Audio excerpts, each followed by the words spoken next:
Right, welcome in. Thank you everybody for your patience. I apologise, it's nearly 1 o'clock and we haven't got live yet, but the internet was mucking around. I had to do a bunch of stuff before I started stream, so I apologise. Welcome into another video, everybody. Today we're going to be playing Dead Space 2. Not the whole thing, obviously. I imagine we'll have to do this a few streams in a row, but I'm looking forward to it. Really enjoyed the first one. We played the remake of the first one. Never got a chance to play the original back in the day, which was a shame. But yeah, heard lots of good things about it over the years. Remake was announced. I was like, cool, I'll play that. Gave it a go and was like, damn, yeah, really, really cool. So, got the second game working on the PC. We have the marker patch installed. We have the conduit patch installed, which means we get access to the conduit rooms, which are DLC stuff that you only get if you got the Ignition DLC. The conduit rooms are part of the main game that unlock if you've done the Ignition. I think it's called Ignition DLC. But yeah, they never released it on PC, only on console, so you could never do it. But I have booted the game to make sure it works. But yes, little did I know, I was worried about the fucking game not working, but it's the stream that wouldn't fucking work today. But yeah. Yes, welcome in everybody. I hope everybody is well. Happy Saturday. But yes, we're going to play Dead Space 2. Looking forward to it.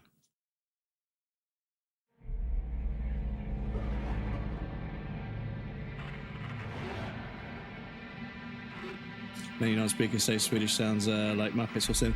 So Swedish people, when they speak English, can sometimes, Swedish ladies when they speak English can sometimes sound a bit like Stitch from Lilo and Stitch. Oh God, I'm so sorry, Isaac. Look at the time difference. I'll call you back later. It's okay. How you doing? Good. You're How right, you Isaac. doing? The Ishimura is a great ship. I am Yeah, Stitch from Lilo and Stitch. I'll show you the clip in a minute. Enjoy it while it lasts. You know they're gonna decommission her next year. Isaac, thank you. For what? For just pushing me to do this. I mean, if it weren't for you, I never would have made it this far, because you made me stick with it. I'll just remember, I'm giving you up for 6 months so you can do this. You know what? We must be getting on a range Thursday. Isaac. Isaac, can you hear me? Look, I'm gonna call you back as soon as I can, okay? Isaac! You were drifting away for a moment there, Mr. Clark. I believe you were telling me about your nightmares that you've been having. About your dead girlfriend. What was her name? Nicole. I didn't want it to end like this. I really wanted to see you again. Just once. I loved you. I always loved you. Yes. Nicole Brennan. She was a senior medical officer stationed aboard a Planet Cracker-class vessel. Hey, Ishimura. USG Ishimura, yes. Part of a mining operation on Aegis 7. I understand communications went down shortly after their arrival. You were part of the repair mission. A mission for which you volunteered, am I right? What did you find aboard that ship, Isaac? They found something. What did they find aboard the ship, Isaac? The marker. Did you have contact with this marker? It made you see things, didn't it? Things you didn't want to see. It spoke to me. What did it say, Isaac? What did it say to you, Isaac? Isaac! Isaac, can you hear me?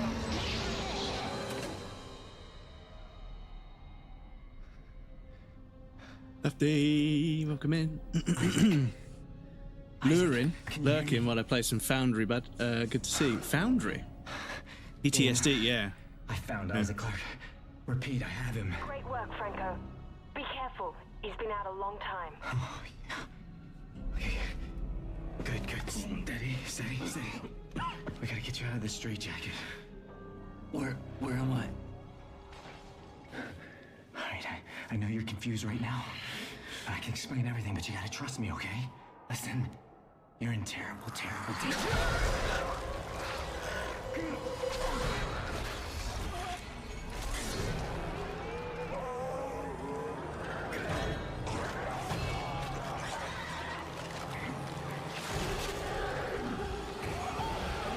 Whoa. Franco? Franco, what happened? Oh God. Isaac! Isaac Clark, if you can hear me, run! Run!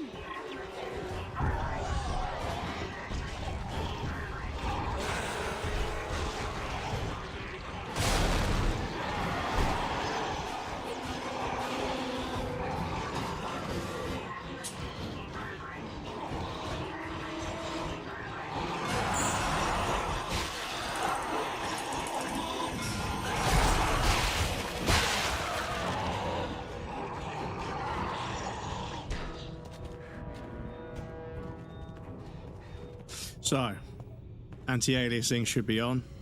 We've got nice clean lines. Lighting should be good.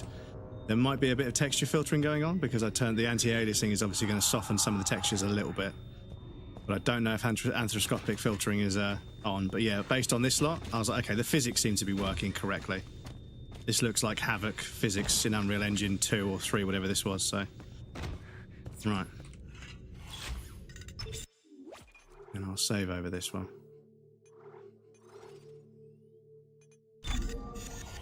There we go. Right, cool. So, game is running. Good to see. But yes, so there is an example. Hang on.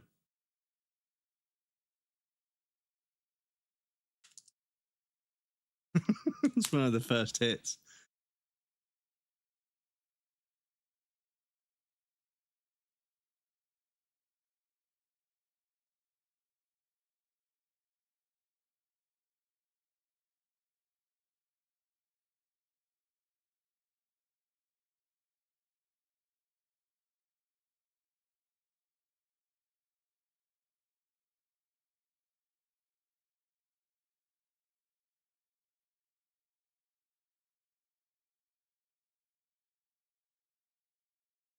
It's literally the same voice. It's the same voice. Would I be able to find a clip?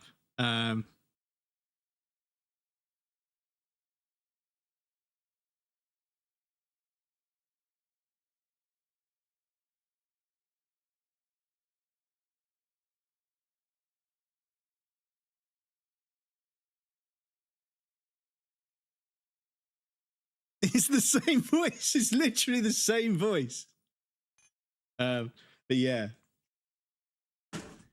I mean, I've also got to give props to the guy, right? Like, you got to give props to the guy. Like, he has, like, a beautiful Swedish girlfriend, yet he still takes the piss. Like, that's bravery. That's bravery. But yeah, it's the same voice. It's literally the same voice. Maybe it's just that girl, or maybe it's just a certain region, but she sounds exactly like Stitch from Lilo and Stitch. As soon as she said change bagger, I was like, that's it, that's Stitch. This is Director Teichman to all project personnel. I want the key subjects terminated and the facility scrubbed. This is not a drill. Teichman out. And she's like, no, it's not. Stockholm, okay. The room, basically. Deep black and glowing row with symbols. Yuku was, I thought my old one broke because it's spilled cola over it last night and the new one doesn't type either. Oh. Okay. I mean, I've heard if your keyboard is busted, like if you spill something on your keyboard, if you take all the keys off and put it through the dishwasher and then let it dry for several days to make sure it's completely dry, sometimes that can revive it. What did the symbols tell you? They told me that it wasn't my fault. I mean, if you're going to throw it away anyway, you may as well give it a try. But you want to take all the keys off. Just found an old Porsche 911 in America that was cheap, but there's an issue with it. Yeah, I mean, old 911s, yeah. I mean, the air-cooled engines are usually pretty good, but...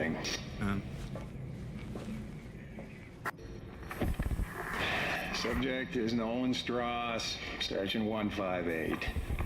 I think some people like the water-cooled engines, but they corrode over time, obviously. Not give me the VIN number, so it's kind of sus. Yeah. The eye's looking much better today, yes, don't you think? It hurts. It still hurts. Yes, I'll schedule you for another session tomorrow. No, I don't think I'm ready. I don't think I can take another session. There. First thing tomorrow.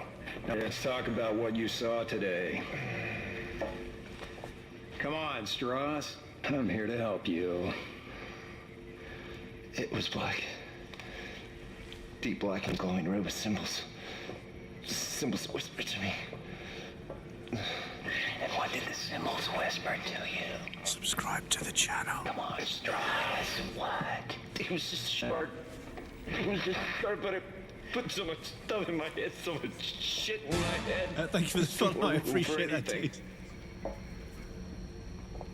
can't remember what he looks like. Yeah, if you can't get a title and a VIN, and if it's not got matching VIN numbers and stuff, and there's no explanation for the work that's been done, it's sketchy. I didn't kill him. They didn't deserve this, and I didn't deserve this. Fucker.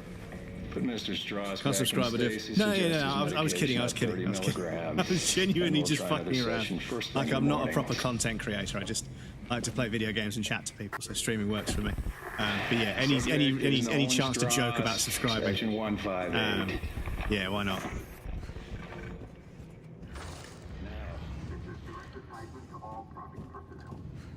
Okay, the lighting bug on his back seems to have gone, and that's working. That lighting like texture overlay is working quite well. Tideman said all the key subjects need to be eliminated, terminated. Accidentally bought a stolen car before. Ah, yeah. Listen to me. We can both get out of here. Just cut me out of the straitjacket. No one's getting out of here alive. Yeah, obviously, yeah.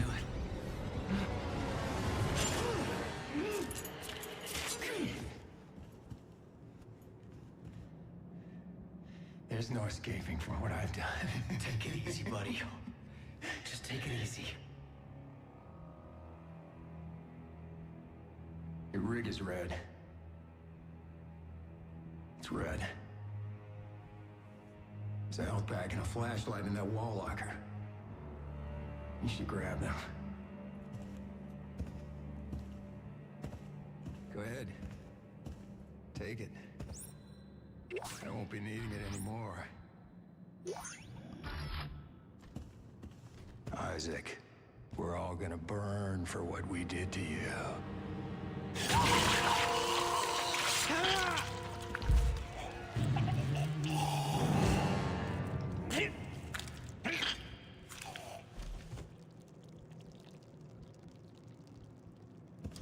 Oof.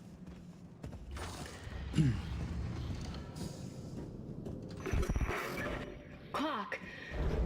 Isaac Clark, is that you? Who are you? My name is Dana. I'm the one trying to rescue you. Why? What's going on? You're suffering from a unique form of dementia, Isaac. Something you contracted on Aegis 7. How do you know that?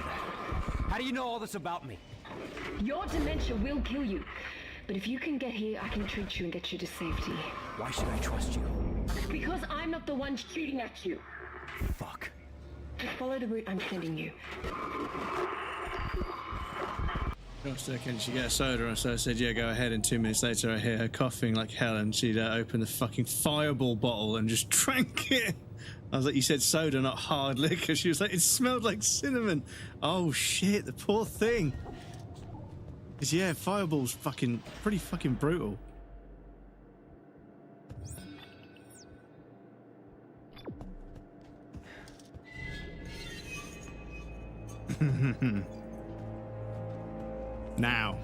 Now, I know there's a jump scare in this room. The TV's gonna turn on. Is it that one? Is that a TV? TV's in the future really weird? I know there's a jump scare coming up because it was in a fucking highlight reel. Oh, it's like a fucking, like, pretend to be window, clouds outside window thing. Okay. But yeah, I knew that one was coming. Because, yeah, I was talking about jump scares and somebody was like, dude, Dead Space 2 had a jump scare so fucking visceral, I literally nearly shat myself. I felt my bowels, like, twitch. Fucking heart skipped a beat. It literally viscerally scared the fuck out of me. It's like you're in this dark room and there's a fucking TV. It's really early in the game, there's a TV and it fucking goes, it scares the shit out of you. I was like, ah, okay. Right, I'll save there as well. And we'll start staggering our saves.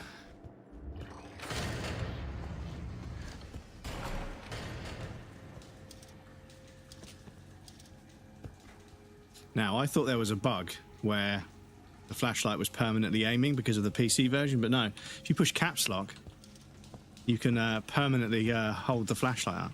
You can permanently aim. So it's like turning a flashlight on and off.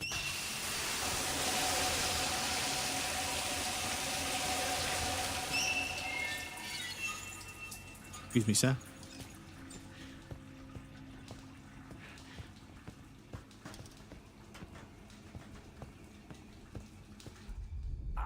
Oh.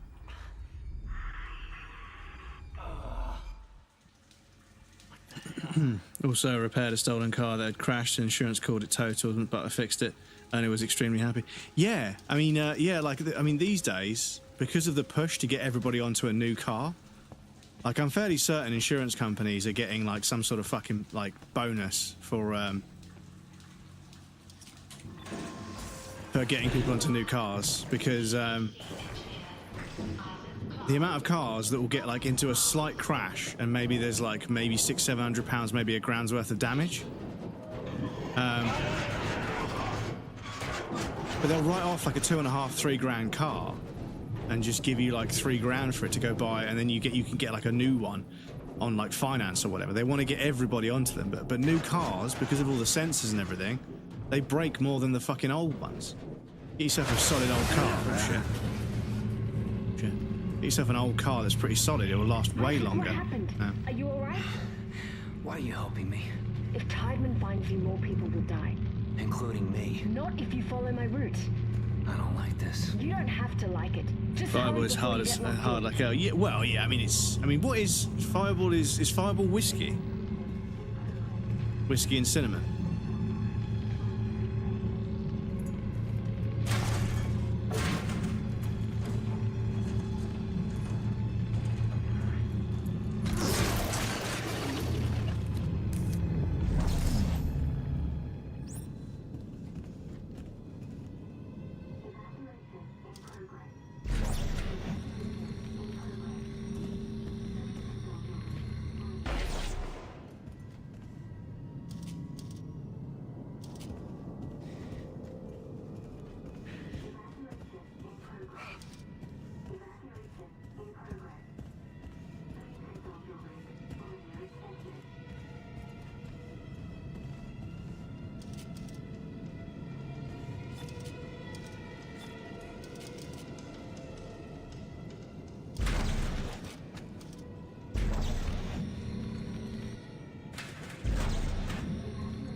Taking one of these with me.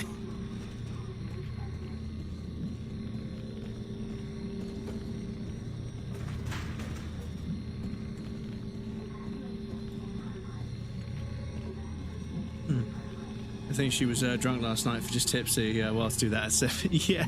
So, when we were quite young, me and my brother were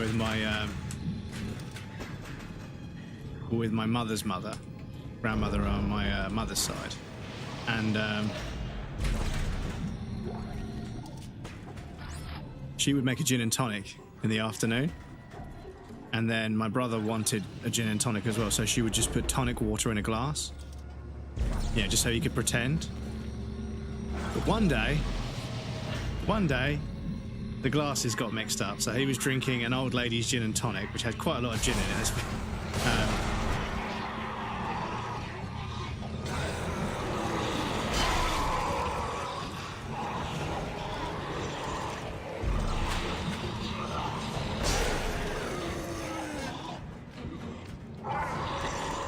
So yeah, he was pissed as fuck. My mum came to collect him.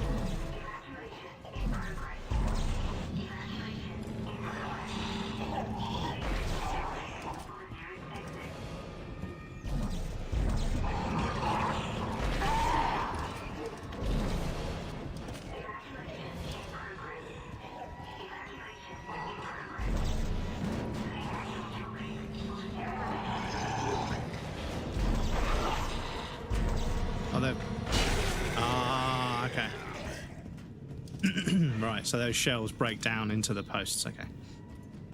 Can I stomp?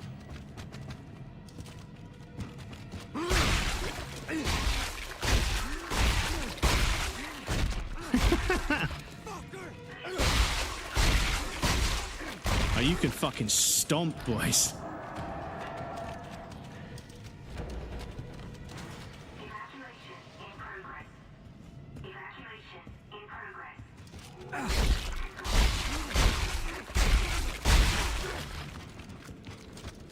Stompy, stompy.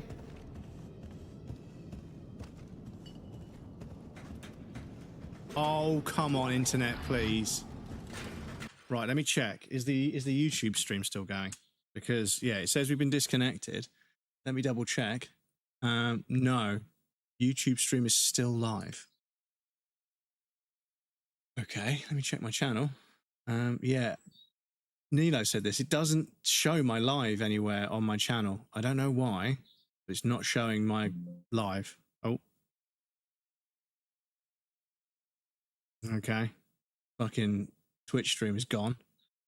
But we're still streaming to YouTube. So, I suppose that's not the end of the world. Obviously, there goes all my fucking Twitch stats, but never mind. Right, so let's try and start another stream. But yeah, as long as we don't interrupt the YouTube video, because if the YouTube video gets interrupted, then I'll have to record the playthrough and upload it manually. And I'd rather not. I'd really rather not. Welcome back, Twitch. Apologies. Somehow, the YouTube stream is still going, but the Twitch one is busted, so I apologise. Welcome back, everybody. So hopefully,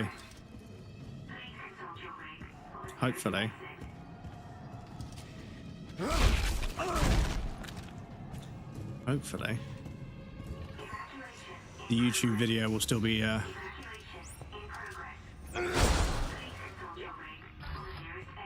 welcome back, Winston. Yeah. Winston Churchill used to seek solace in bricklaying. He's a bricklayer. So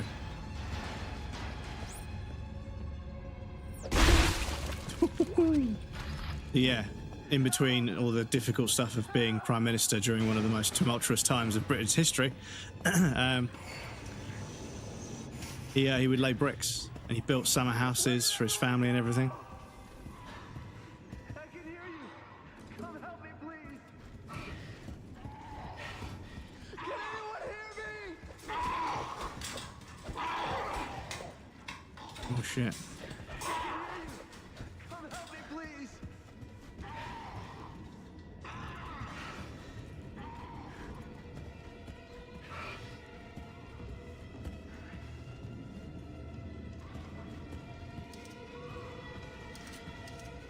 Oh God, I'm all alone in here. Oh God, please do something. Please, please come help me. Please, please come help me. Oh God, please. Help me. Is anyone out there? But how do I kill this thing before? Because if I go in there, I know what's going to happen. Is someone there? We shall lay brick on the beaches. We shall lay brick on. Oh God, I'm all alone in I need to remember the whole speech, to be honest. It's been a while. Oh God, I'm all alone in here. Oh God, please do something.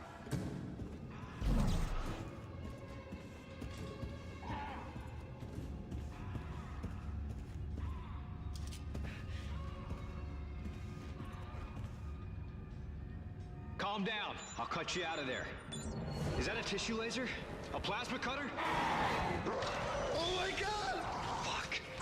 What the fuck are you doing? Shit. Help! I'm trying. Help! I'm trying.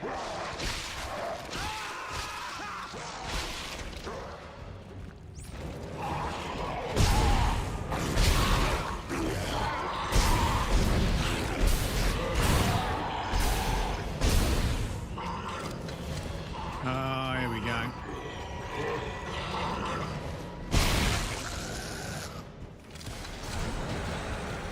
Here we go.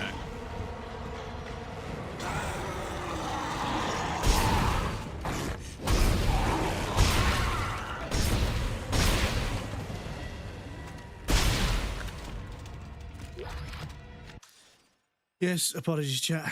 It's saying I can't access this with the stream key. Please double check your stream key. Bear with me a moment, chat. What I might do is just fucking reset my stream key, which is not the best. But if I'm live, can I change my stream key? Oh, I can. Okay. Okay. Excuse me 1 sec, chat. I'll be right with you. You guys can't see this, so that's fine. I'll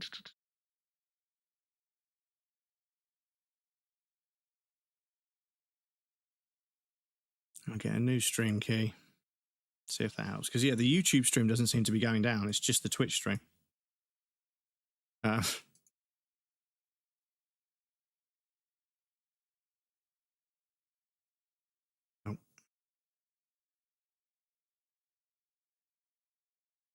Right. Should be back in a moment. Should be back in a moment. But, yeah, it's not saying I'm live on my channel, which is strange.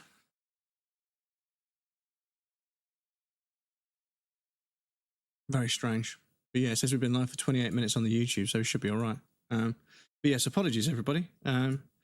Technology, now it lags like for, yeah. It should be back by now. It usually only takes a couple of seconds to get this Twitch stream back going. Let me just pop back to my own channel, viewbot myself briefly. Yeah, no delay. Yeah, so we're back. Yeah, so apologies. I don't know what the fuck's going on, but yeah. But yeah, I apologize. I don't know what's going on. The fucking internet's been really cagey. I'm going to have to fucking speak to her. Yeah, it's not telling people that I'm live on YouTube, and I don't know why. I don't know. I mean, I'm going to check the notification on my Discord. I didn't send the Go Live notifications on it. I always fucking forget something at the moment. I downloaded a bunch of wallpapers for iPhone. Oh, yeah, it's not showing the fucking box art either. Aren't you connected to the Wi-Fi, you silly phone? Can't even go into the... Yeah. Yeah, so it's not...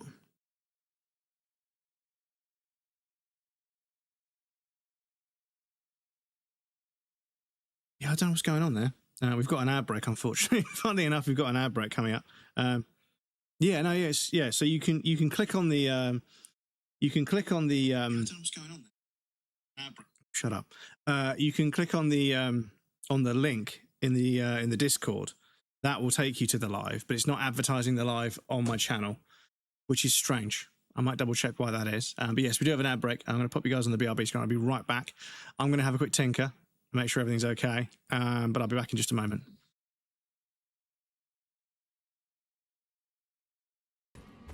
Nice AI. Daddy underscore Katsu says bread. Would you rather have a calzone or a matter baby? Would you rather have a calzone or a matter baby? What's a matter baby? What's the matter? Oh no! Stop it.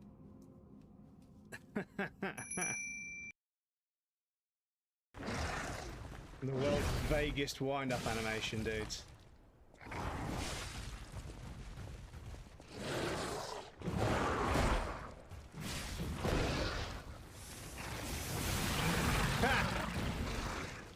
Get Gascoigned, bozo. Oh, his arm came off.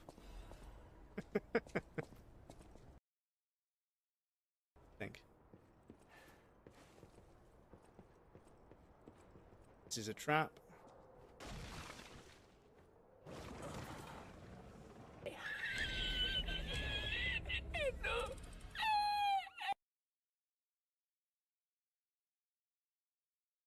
Kid is not locked up, which I think... Oh, Elden Ring installed. So I think you guys prefer it if Kid is not locked up, right? Someone redeemed a visit. Did they? Oh, Nebico, sorry. Oh, wow, sorry. And you want to lock someone up. Okay, so Nebico, you want to go in the visitor section. I'll do that straight away. Just 1 sec. Dun, dun. Dun, dun. Lock her the fuck up.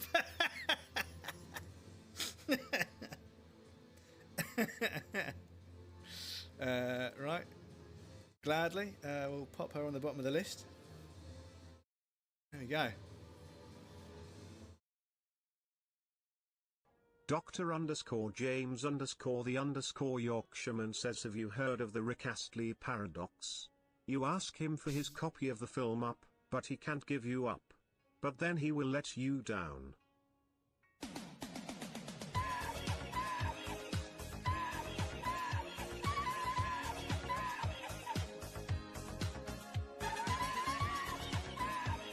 Stop it.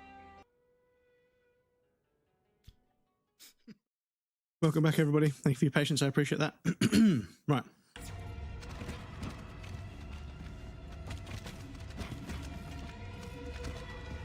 Ah. That's how we do it. Okay.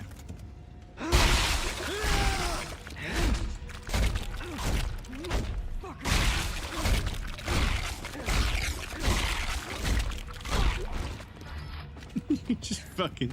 You can stamp, like, pretty much continuously.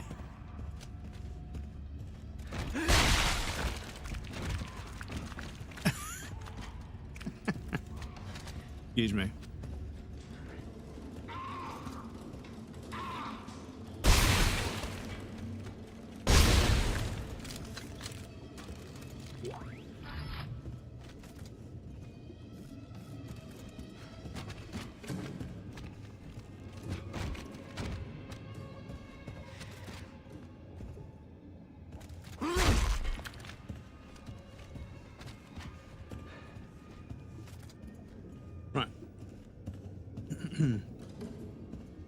Yes, the link in the Discord post should take you to the YouTube stream. So, as I say, I can't tell anybody which one to choose. You guys are allowed to choose whichever one you want. But at the moment, I'm not sure why, but I don't know if I'm being disconnected on Twitch and YouTube or just Twitch. But it seems like it's just Twitch, but I can't say for sure.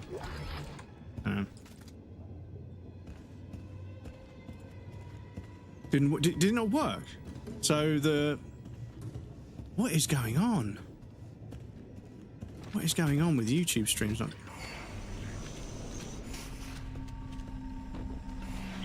Isaac, it's Dana. You have to dismember the creatures to stop them. I know. I've had a lot of practice. Just try to stay in one piece. Thanks.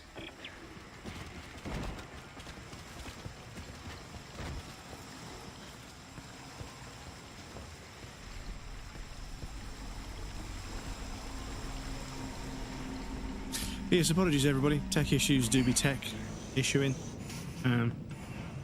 It's just an unfortunate fact that most technology is incredibly overpriced and just incredibly unreliable.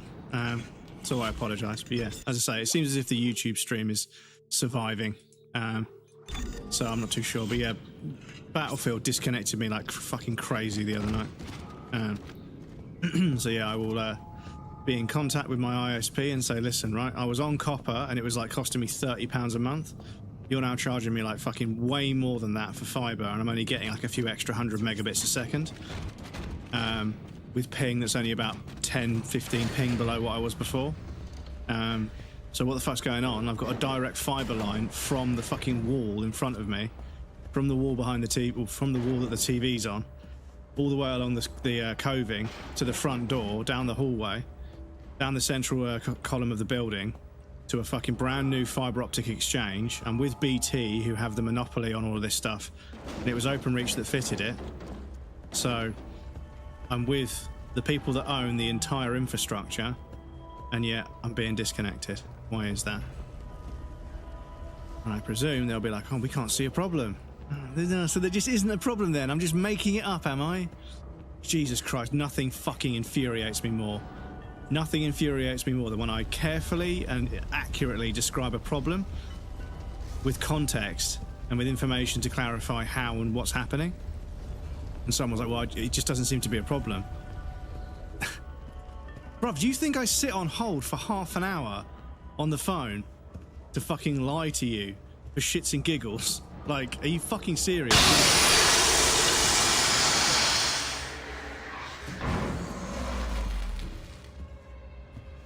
Fucking fucking jump scare, excuse me.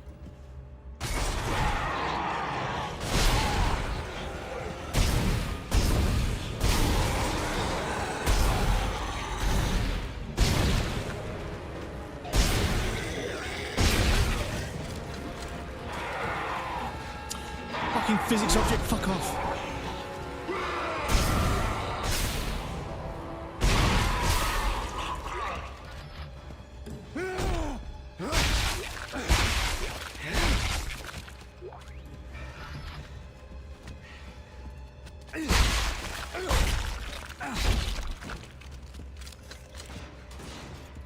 Excuse me. But yeah, I was with a company that was obviously renting the infrastructure off of BT, and I have no doubt that over time BT was like, well, we actually don't like this. We're charging them money, but we don't like them taking the customers away from us, so we're going to make their lines dog shit and prioritize BT customers. So I was like, well, fuck it, I'll just go with BT. Probably a little bit more expensive, probably, you know. I don't like supporting monopolies and stuff, but, you know, needs must. So I got fiber optic installed. It took fucking years of asking and complaining to the people that manage the building I live in, the council, and the fucking, you know, laying the road and everything and putting the cable underneath all the fucking pavement and everything was a fucking pain in the arse. It's just years and years of streaming on copper and having problems every 5-6 months. Get fiber optic for the last, I don't know, maybe year, and yeah, it's been absolutely fine. But then recently it started fucking around, and yeah. I've reset my router multiple times, and I'm on Ethernet, so everything should be as good as it can be. So yeah, imagine having fibre before 2000. Well, this is the thing, the UK was, you couldn't get fibre in the UK, not even in London, for fucking years after it was invented or sort of started to become public. The UK was so far behind. This is what I mean, BT, they owned the infrastructure, and they just fucking dragged their heels about doing it for fucking years. Finally, fibre started to make its way into cities, and then finally it started to make its way into the cities, and we started to see it popping up. And then before you know it, they were sort of talking about putting it elsewhere, and a bunch of small third-party companies, you know, smaller sort of independent companies, sorry,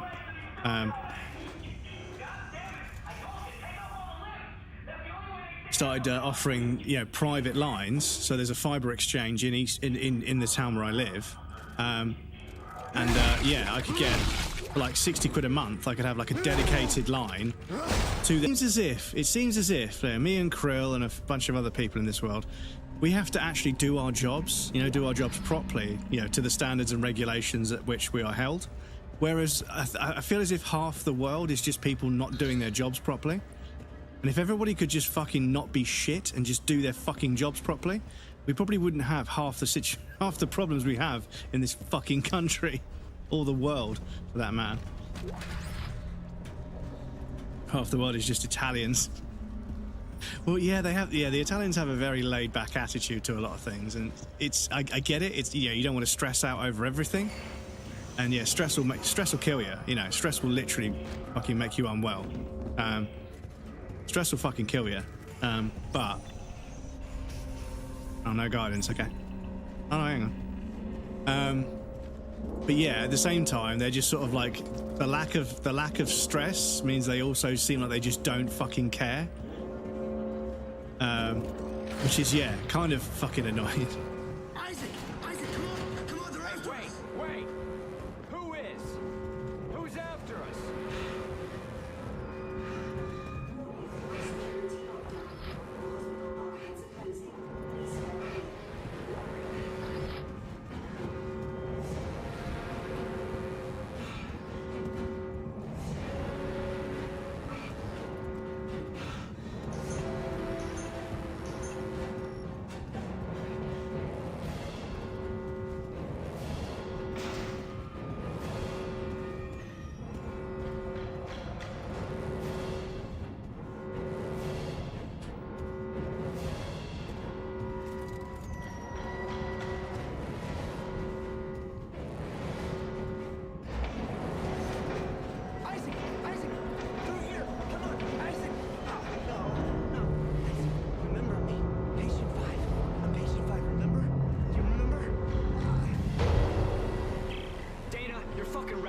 work. There's a security lockdown. I told you to hurry. How'd you miss it? Look, I don't need your help. Fine. Let's see how long you last out.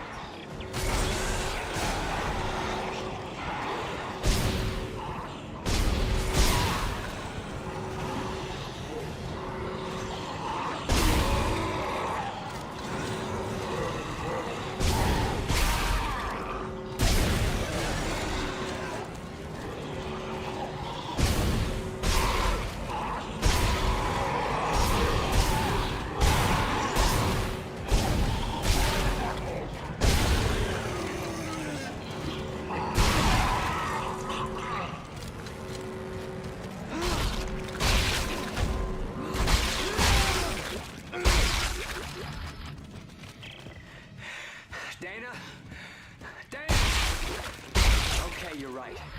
I do need your help. Look, Isaac, we don't have to be friends. But like it or not, we're stuck together. Tideman's your enemy, not me. All right, I found you a new route. Fine. So where the hell am I? How did another necromorph outbreak get started? You're on Titan Station orbiting Saturn. As for the outbreak... Shit! Tideman's jamming my signal. Comes to asphalt, come. If it comes, it come. If it don't, it don't. Love it. Italy, but their time horizon is like 1 month's work in 10 years. Crazy how Italy works too. Like Lombardy, where Milan is 22% of the national GDP. North Italy is like 60% of its economy output. Yeah, it's a strange little country.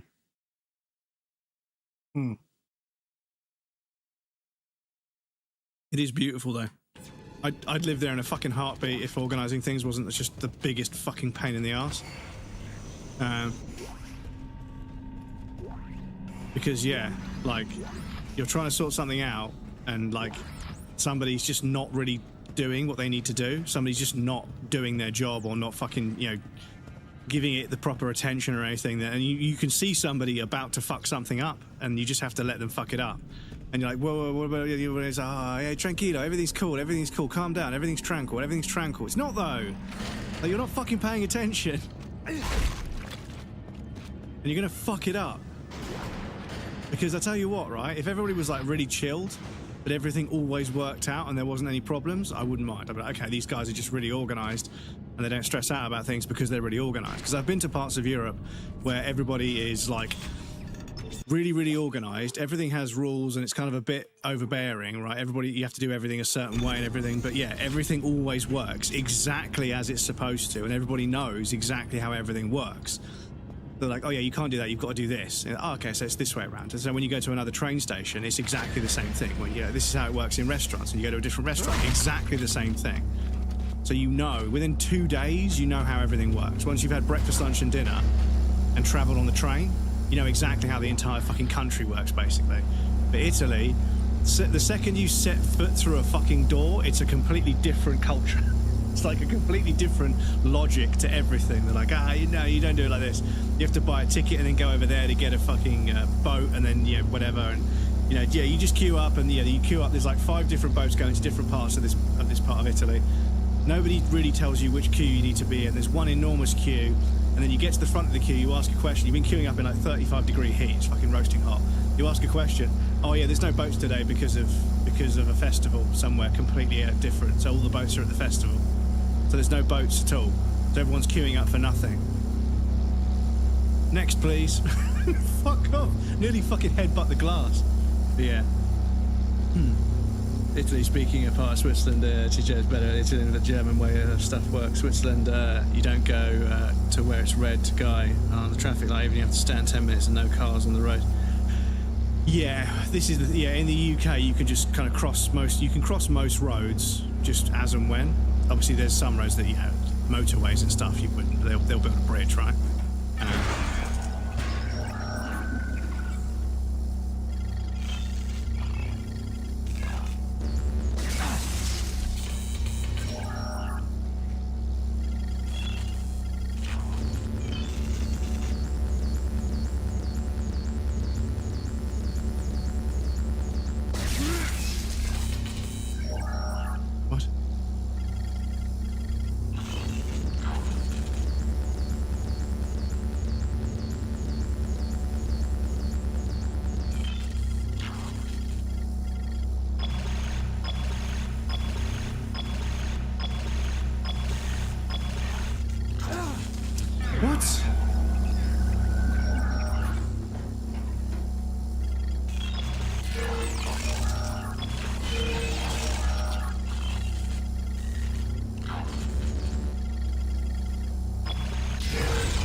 Yeah, you can switch them too, but it's like a German way, a rule is a rule. You don't break the rule. Yes, and the thing is, like, to a certain degree, like, I can kind of see it, because at 40 years old, I'm starting to realise that, you know what, like, 90% of people are really stupid and can't be trusted. And that's just a fact. People are ignorant and, like, willfully ignorant. They willfully just don't give a fuck about anything. They pretend everything's too complicated because they're fucking lazy and ignorant and just bone idle. And yeah, as a result, find the blue weak points, okay. As a result, everything has to be designed in a way that that makes it impossible for people to fuck up.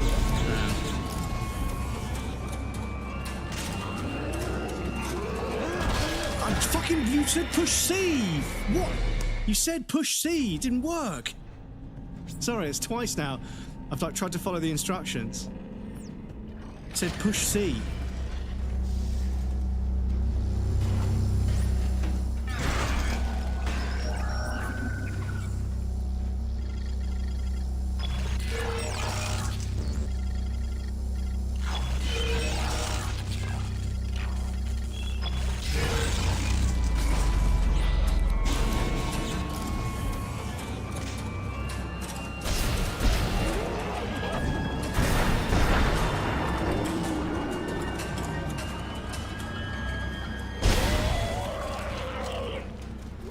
Stasis meter recharges slowly over time.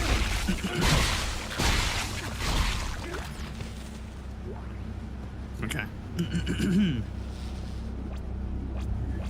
Ah, recharge. Okay, cool.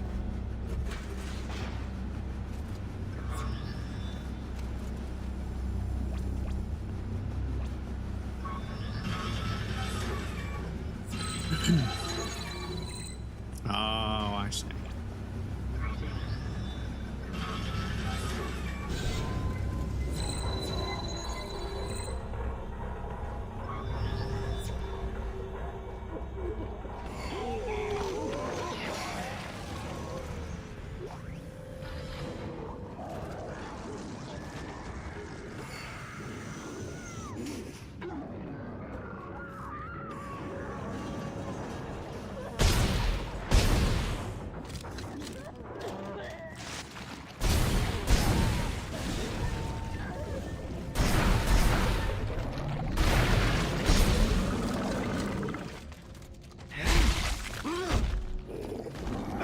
Oh shit.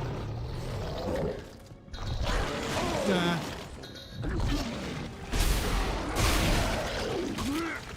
Ah.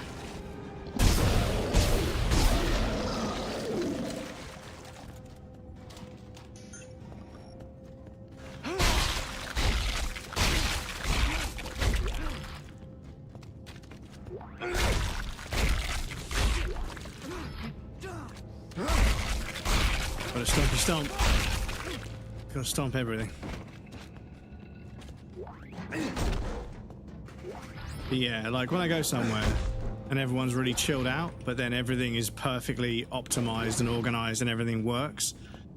But yeah, I think that, like, for a long time now, the British public or the government has tried to create all of these systems that force people into doing things the right way, because they tried it in the 70s and 80s and everyone just fucking found a way around it. And the government spends loads of money and time making everything really fucking awkward so that people can't fuck around and just try and worm their way out of doing the right thing. But people always find a way. And this is what I've been saying about Battlefield 6 and the fucking problem with the cheaters, is that even if you design a perfect system, people will just refuse to fucking follow the instructions because they're fucking ignorant and lazy. So you have to make everything as simple and as easy as possible. And unfortunately, what that means is most things you have to take care of in life, there'll be like something that the vast majority want, right? This is what the majority of the situation is. And that's fine, because that system will be perfectly designed. But when you're not that fucking perfect, when you're not that majority case and you're something different, trying to do something slightly differently to what... Oh, Because everybody thinks that, oh, just do this. And no, it's not going to work like that because of this.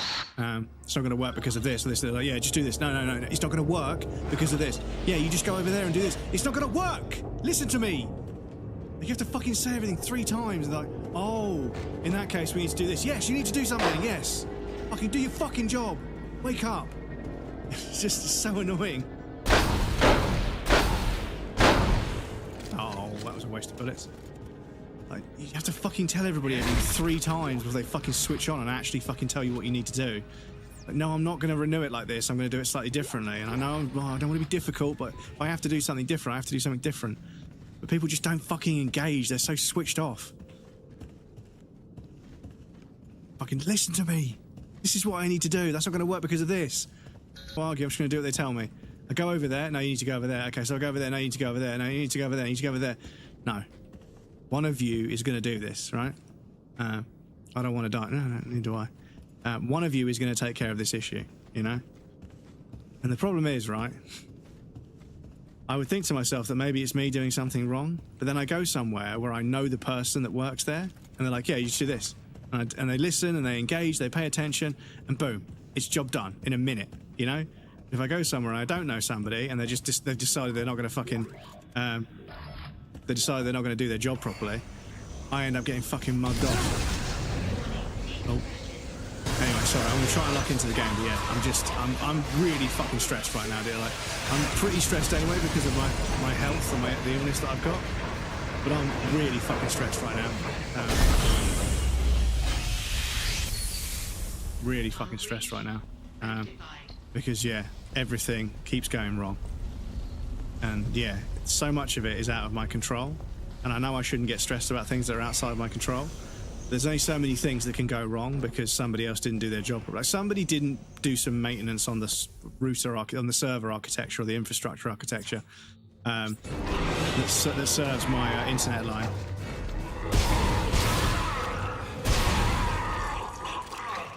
Someone didn't do their fucking job properly, and now I'm getting disconnected. And let's see when stasis is okay. But like I say, you know, if everybody just did their fucking... Yeah, it's full. I can't charge it up if it's full. If everyone just did their fucking jobs properly, everything would be so much fucking better. But it's just, everyone's so worn down by how fucked everything is. So, there's some free stuff here.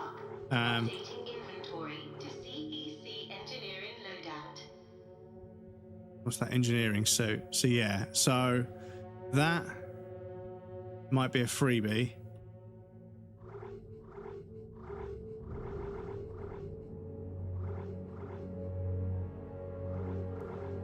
Because apparently the DLC that the Steam version comes with gives you stuff for free, and that's not the intended way to play the game, so I need to avoid the free stuff. So I don't know. Oh, it says it's 1,000 credits. Okay. Purchase guarantees a minimum of 10 inventory slots and 5% armor. Your rig retains the highest upgrades of armor and inventory. Okay. That's 1,000 credits? And I've got 1,200? Oh yeah, I suppose I need a suit, don't I?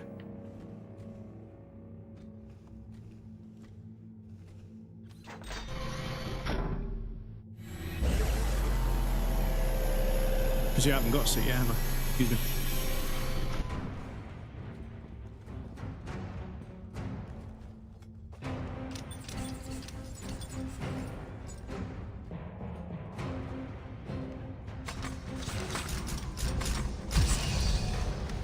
Here we go.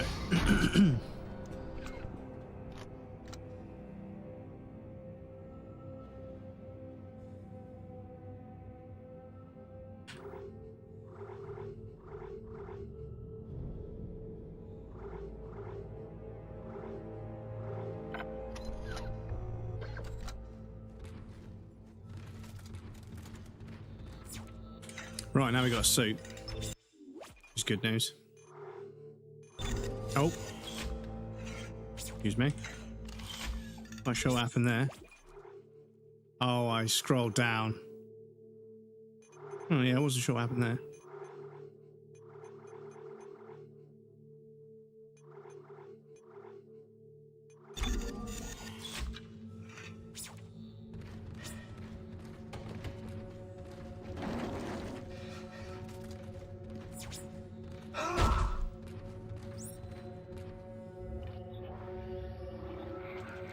Oh, okay.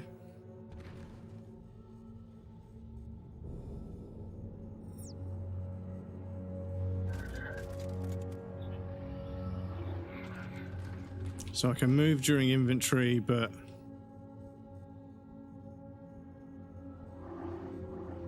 okay, I need to use my arrow keys to move. Okay, that's a bit... okay. That might be a problem, I'm not sure. I might have to change to another keyboard because I don't have... Entering vacuum. Damn.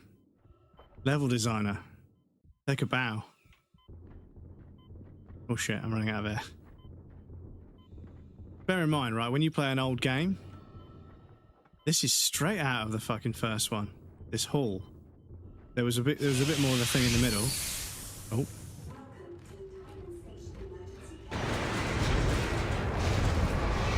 Oh, I see.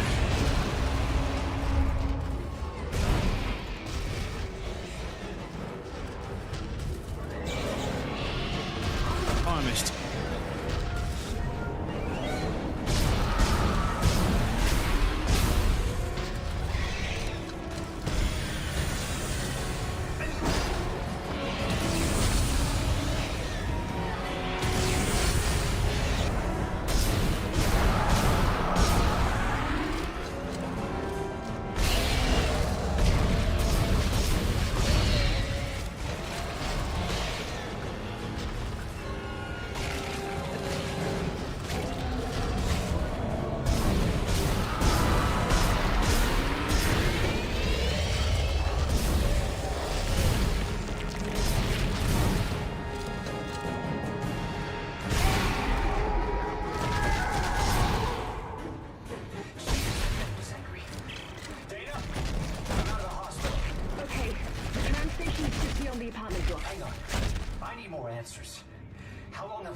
Right, excuse me. 3 years. Tideman found you floating in space near Aegis 7 and brought you here for study. Why can't I remember anything? The marker you found imprinted your brain with a self-replicating signal. The longer you're awake, the more the signal spreads. It's killing you, Isaac.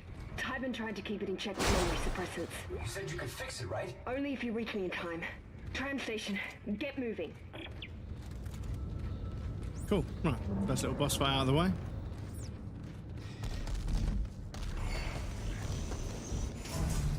That vehicle maintenance bay. Is this a stasis ridge? Yeah. Okay, cool. Right, so that's locked. That's where we came from. Oh shit, that's the vacuum.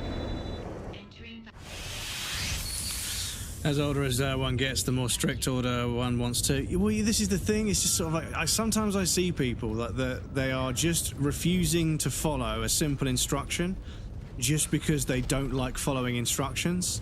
And do you know what? When they only inconvenience themselves, like they make it more difficult for themselves to achieve or get something or do something, fine. When there's a queue of people behind them and they refuse to fucking, like, you know, pay like the £1.20, like to fucking get a cup or something, it's always something stupid. Arguably it shouldn't happen, but it does for a reason, because people would fucking steal the cups, right? So they'd make you pay a deposit to get a cup when you're at the festival, and then you can get basically cheap beer for the entire fucking day. All you've got to do is just fucking pay the £1.20 for the little fucking plastic cup, and at the end of it you hand it in and they give you £1.20 back, right? Just because people steal the cups or break them or lose them or whatever, right? Fair enough. You know, it shouldn't happen, but it does. Then you've got one person that's arguing it while everyone else in the queue is quite happy to just pay it and get on with their life, and the person at the till doesn't fucking realise that they could just say, right, I'm going to have to serve these people, and then you're going to have to wait to speak to somebody who's superior to me because I'm not allowed to authorise you to, yeah. But they don't. For them, arguing is like, you know, part of the job for them. They enjoy the arguing. Oh, I can just pull these off and shoot them, okay. But yeah, anyway, please excuse me for being stressed, but yeah, it's just I've had to deal with a lot of extra fucking grief and effort and, you know, just complication over everything at the moment. Paid my fucking tax bill, even though I only earned £800 extra on top of my salary, and the threshold is £1,000, and I had some expenses. I fucking put in there that I earned £816 from content for the year. And then I've spent probably about £1,200 on games and bits and pieces for the stream and everything. So I haven't really made any money. They want me to pay £150 in tax. I'm going to pay the £150 in tax, along with a few other bits and pieces I need to get for my flat, and now I'm fucking skin. Every time I go somewhere, fucking like I had to buy a train ticket. I've got to go to fucking London on Tuesday. I went online, looked at the fucking ticket prices on Southern, the train company I would need to use, £52 whatever. And then I go to fucking buy the ticket today, £76.18. I'm like, oh, for fuck's sake, man. But like I say, I knew the guy on the till, and he helped me out with a ticket that will take me. It'll take me further away than where I'm going, but it's on the same line that I'm going, so I can just use that. Razash, welcome in, dude. How's it going? So I'm getting on a train going somewhere completely different to where I'm actually going, but it goes past where I'm going, so I can get off there. But yeah, apparently it's cheaper to do it that way, so I'll have to sort of figure that out. But yeah, I mean, also I've got to get up at fucking 5:30 in the morning.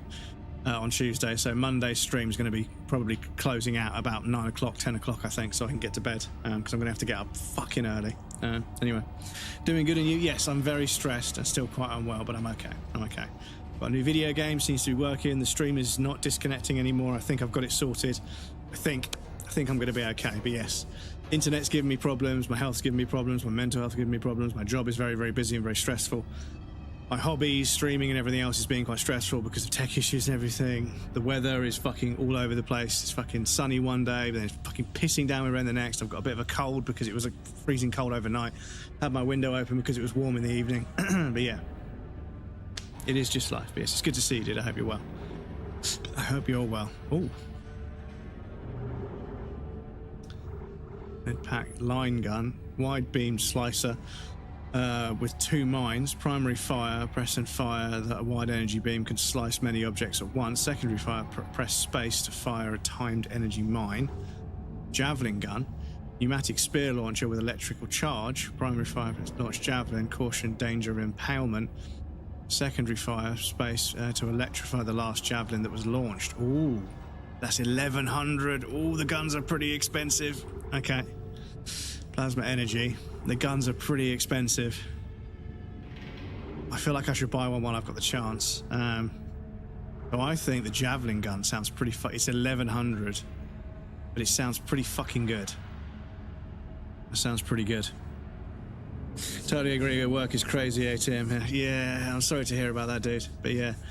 But we are doing reviews at my job. We're doing reviews to check processes and also, figure out how much resource our team actually needs. Because we started off as a team that was just fixing a small problem, but that problem's fucking ballooned, and there's just thousands of issues connected to this problem.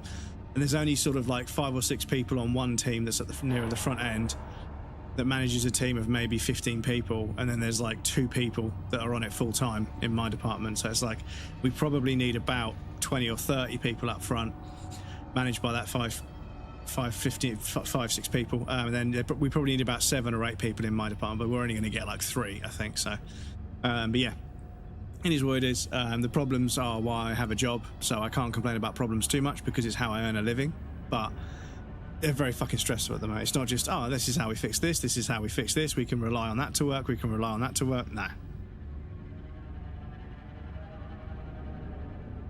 It's do this, do this, do this, do this, and then just fucking cross your fingers and hope it works some of the time.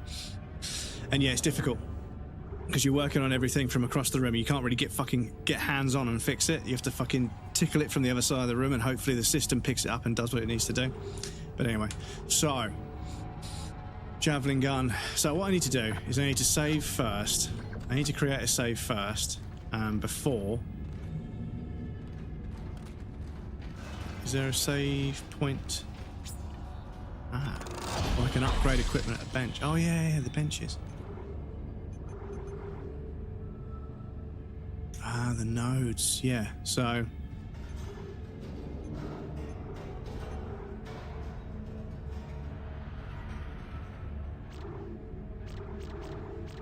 oh, I see.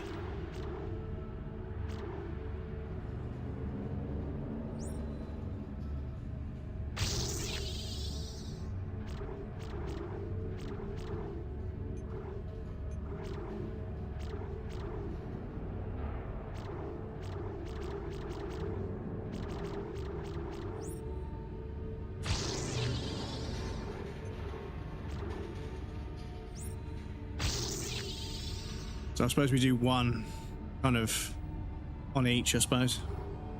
And then I'll save one for later, just in case we definitely desperately need something later on. So...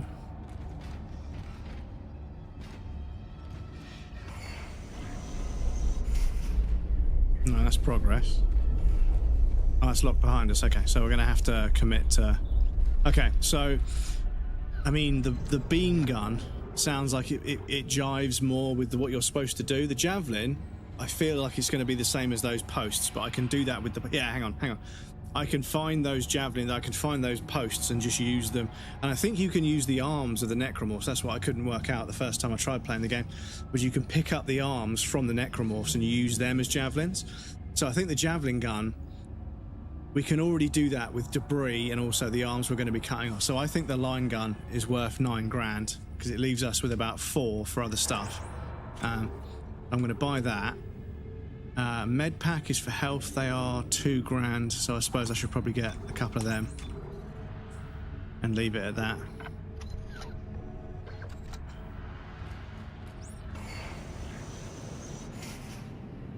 1, 2, 3, 4.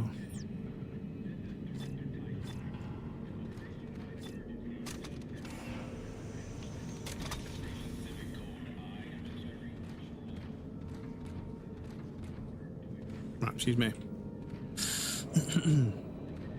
That's why you guys can't assemble IKEA furniture. I would get arrested in the UK if you call people so much bad things.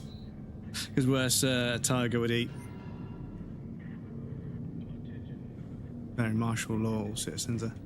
Oh, is that something? Okay. Tiger could eat your leg while you were sleeping and run away. Yeah. What seems to be the problem? I seem to have been bitten in the night. Oh, yes, he starts poking it.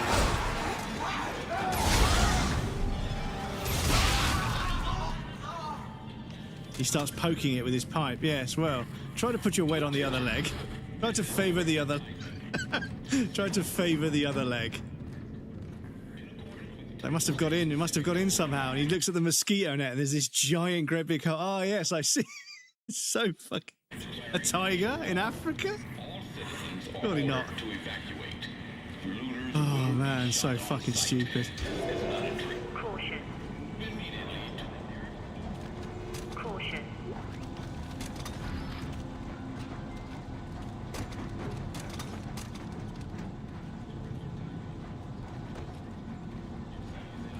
Is this blood thicker than water?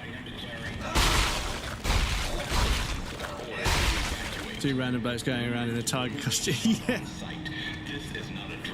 And the thing is, right, Monty Python, one of their many qualities, one of the many qualities of Monty Python and just Cleese and Idol and everyone else, the flying circus and everything, was that they had the money and the resources to do really good prop work, but sometimes they just didn't. Sometimes they realised it was funnier to use really bad props.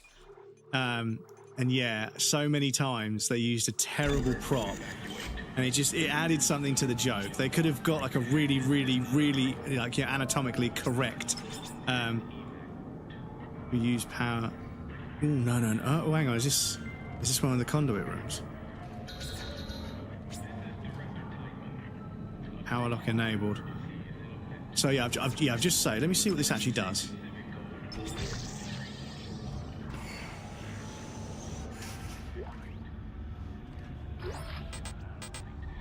Oh, inventory foot. Oh shit. Okay. Oh shit. Can I go back to that room with some stuff in inventory?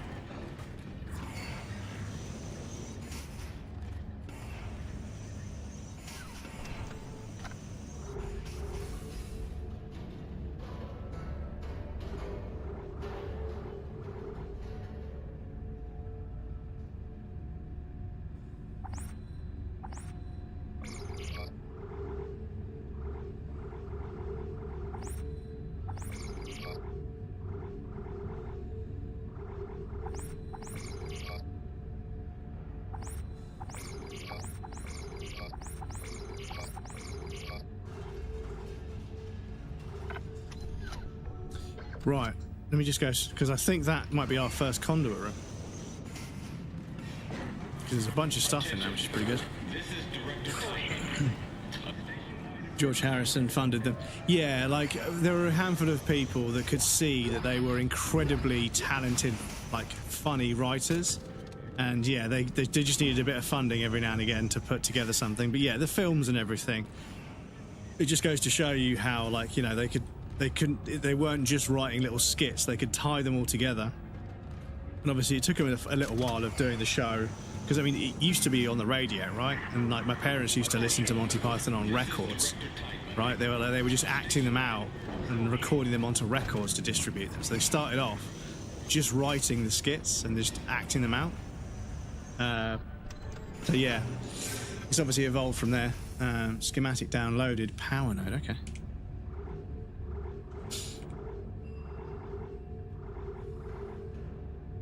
A rare sell for, yeah, so we just sell these that way.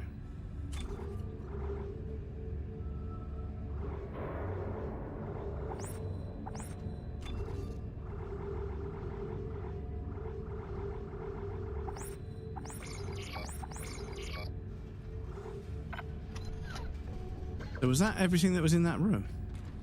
I thought there was more in there, to be honest, but... Attention. This is Director Titan. A station-wide emergency is in effect.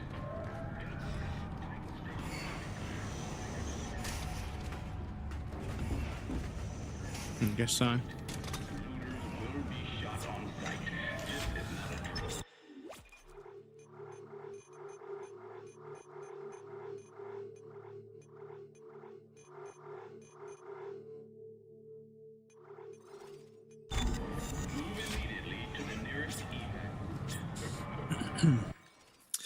Pink Floyd and Led Zeppelin and Elton John too for the Flying Circus. Yeah, they could tell that it was going to be worth doing. I think Harrison gave them $3 million for Life of Brian. They even remortgaged his home. Yeah, and I think that, like, back in the 60s, I mean, I don't want to know what went on behind closed doors, because a lot of famous rich people from the 60s and 50s and 70s, they get outed as being terrible people in the end, which is a shame. But yeah, I think that there was a lot more sort of artistic camaraderie. They were like, yeah, these guys are making music, these guys are making films, and they're like, yeah, we can help them out. We're making so much money from music. Yeah, just give them a few million. Let's make a film. You know, we'll get some of the credit. You know, whatever. But now you've got agents arguing with agents over who's going to get what role and everything, and yeah.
But yeah, now everybody's trying to, like, you know, get some investment, but they only want to invest the minimum amount to then get like 3 or 4% of royalties or whatever. They only want to buy their way into the IP. They're not really interested in, like, this is going to be a good project. I can tell because there's talented and creative and dedicated people involved.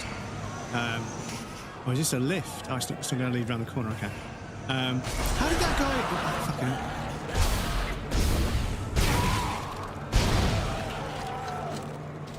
That guy, that guy was there and he walked around this way and then he was here. Maybe the store was open. Okay, fuck it. Hey, where's the,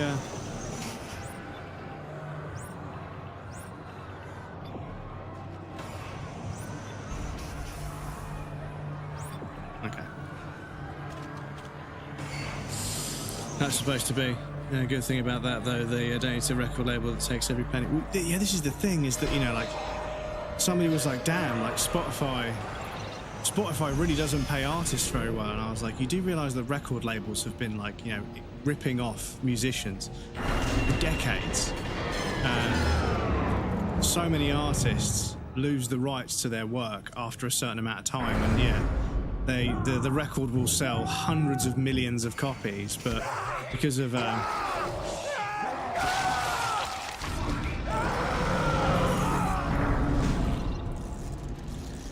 marketing and distribution and blah, there's like so much that gets fucking taken from them. Isaac, over here! Who are you? It's the drugs, Isaac. They gave us drugs to make us forget. But it's all coming. I don't know what you're talking about. Why are you calling me? Isaac, look out!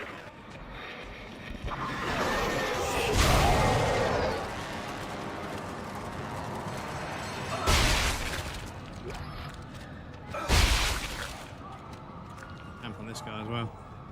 Dennis, welcome in. How's it going? Record label took like 90%. Yeah, it's fucking crazy how like a record will go platinum selling like hundreds of millions of copies, and then the fucking musician was like, yeah, I think I made like maybe $300,000 from that record. And it's like, really? How much were the CDs selling for? They were like, well, the CDs were selling for like maybe $11 a piece, and it sold like it sold like 116 million copies. Like, yeah. So that's like hundreds of millions of dollars. They're like, yeah, but you know, it cost like 470 million to distribute it and to market it, and it's just sort of like, did it really cost that much? And after a while they were like, yeah. But then SoundCloud and even Spotify allowed musicians to self-publish, and it's like completely kind of undermined the record label industry. But obviously they're not going to give up without a fight. They're going to do everything in their power to try and get control back. And music piracy was just it was a response. Everyone was like, you're stealing music from the artists. It's like, no, we're stealing money from the record labels. I think the artists are actually kind of 50-50 about it. They want to make money, they want to make a living, but at the same time, they want people to listen to their music. And so a few musicians at the time were like, do you know what? If somebody downloads the album, but then buys a gig ticket and then buys a t-shirt and then buys an album, whereas they never would have done that before because we don't play our music because they won't play our music on the radio. People won't play our music on the radio. I think piracy drove people to find their taste. It wasn't about what you could get access to and what you could afford. You could get anything. So you were really able to niche down into your exact kind of taste. And I think a lot of people in the 2000s developed very, very eclectic and very, very specific. They're kind of opposite things. They developed a very, very kind of specific but very obscure music taste because they had the ability to look up all these various different kinds of eclectic types of music, all kinds of weird, obscure kinds of music, and they could get hold of an album and download it and listen to it and say, yeah, I really like this. And then they would go and see that band live. Then they would buy a t-shirt and then they would get into that kind of music. Whereas that music would never find its way onto shelves in the UK because it was from somewhere else in the world that didn't distribute this far. So it's like, you know, there was a lot of money lost by the record labels, but artists have kind of always been screwed in the music industry.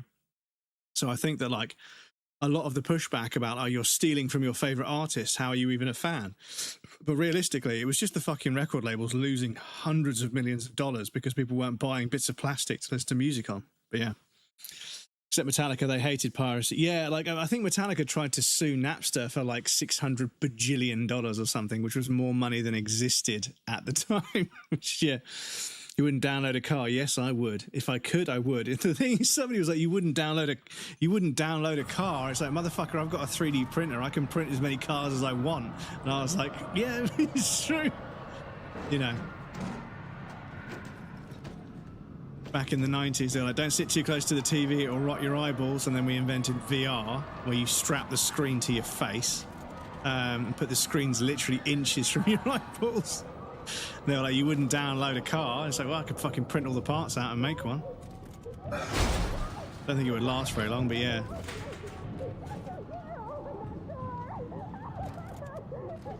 But initially, it was like, you wouldn't download a car. It's like, motherfucker, if I could download a car, I legitimately would. If I could steal a car on the internet, I would. You don't understand. Oh, shit.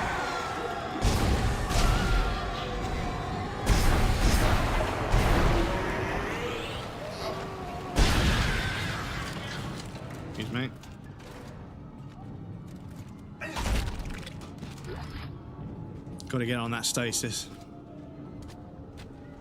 a bit quicker.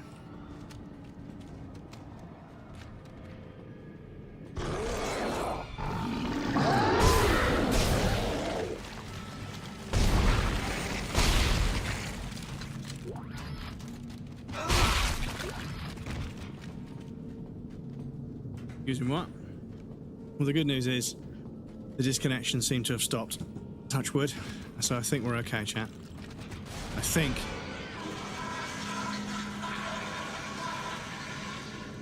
Toilet.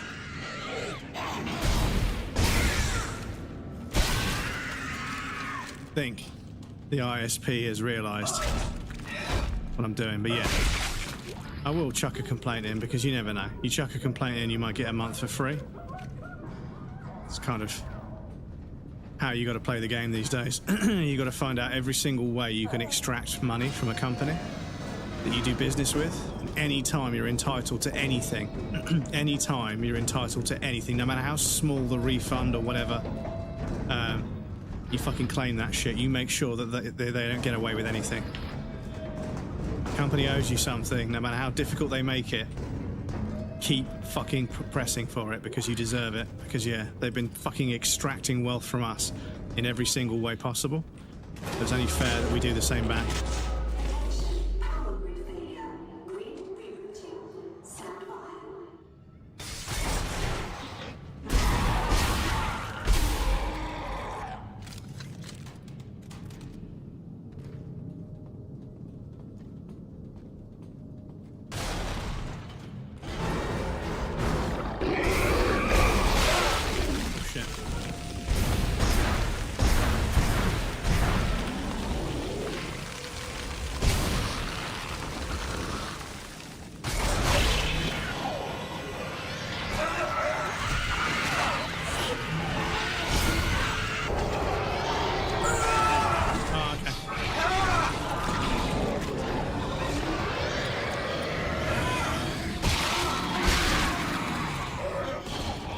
See a damn thing.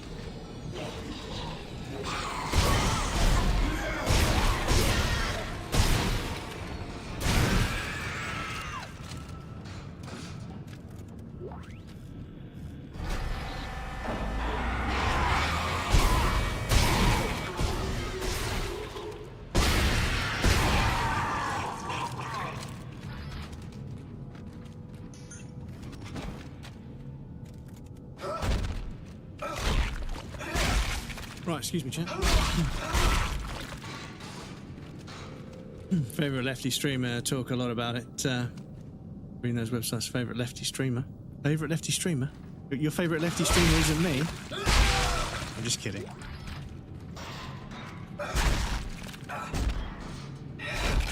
It's like Barmies used to say.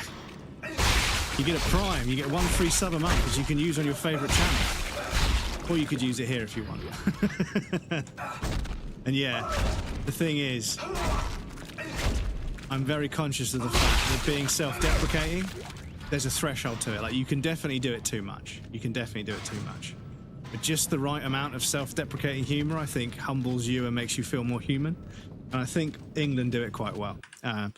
What we don't do quite well is fucking ad breaks, because unfortunately I have to put you guys on the BRB screen for another 3 minutes. I apologize. We do run a 3-minute ad break every hour, get rid of any pre-rolls on the channel, so when people first join the stream, they're not immediately hit with ads, because that fucking sucks. If you haven't even watched the stream yet, you know, it's not really fair to make people watch an ad. Anyway, there'll be a 3-minute ad break. Please feel free to get up, move around, grab a drink. Rasaki, you won't miss anything. I'm going to take a break as well. I need to go grab a drink, double check everything's still connected and make sure the stream's working. Banter is the best. Yeah, and I think that there's a certain there's a bit of a misconception with banter. Banter is not being a cunt. Banter is being funny. Now, sometimes something really cunty is funny, right? And you have to have a sense of humor about it. You know, when somebody makes a joke at your expense, you have to be willing to laugh it off, because if you can't, then yeah, you're never going to really understand what banter is. Being a cunt and, you know, and mocking somebody for something they can't change when you don't know them, it's about social capital. And it's like streams as well. When you go to certain streams and you've been there for years, you can make a few jokes that you wouldn't make in other streams. And it's quite difficult. Occasionally I'll be in one stream and I'll jump over to another stream and there's a different kind of humor, and I have to be super careful about what I say. And I have slipped up and made a few jokes in one stream that would have flown in the stream I was in before, but don't fly in the next stream. And I say, I'm sorry, please delete the message. Or if they don't, yeah. But But yeah, I think that like banter is one of those things where like you can take the piss out of your friends a little bit, but when people sort of like take the piss out of a complete stranger and they're like, oh, it's only banter, mate. It isn't. You're not bantering with them because you're not mates with them. You don't know them. And that's not how banter works. Anyway, hope you guys on the BRB screen. I'll be right back and then we'll carry on. Please go follow Lim. Really, really good sense of humor. Really, really fun dude to hang out with. Does a lot of not geology. Is it geology? No, it's not. It's not. Is it archaeology? What do you? What do you do again? It's rocks. It's to do with rocks. Not paleontology. Is it archaeology? It's to do with rocks. I can't remember. But they do a lot of that content on TikTok. It is archaeology. Okay, archaeology. Hot tub streams, review content. I still find it odd that hot tub streams were a thing. Yeah, it's fucking wild, right? I mean, who would watch somebody sitting in a hot tub, right? Like just in a hot tub. It's just, yeah, it just seems really weird, right? You know, that somebody would do that and loads of people would watch it. Yeah. See if the key opens it. Still here. Nazis never found it. Good job, Marcel. I'll see this gets to the right people.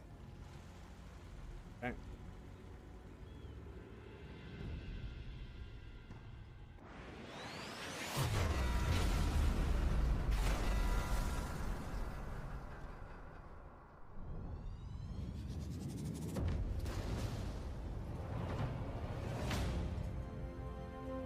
That's what I like about these games. So long, Beckett.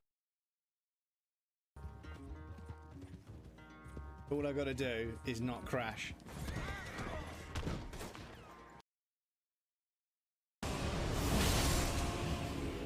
That's my testicles, please.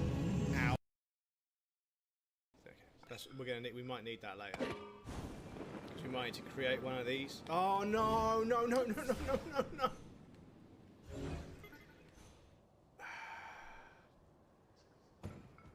Oh, thank you.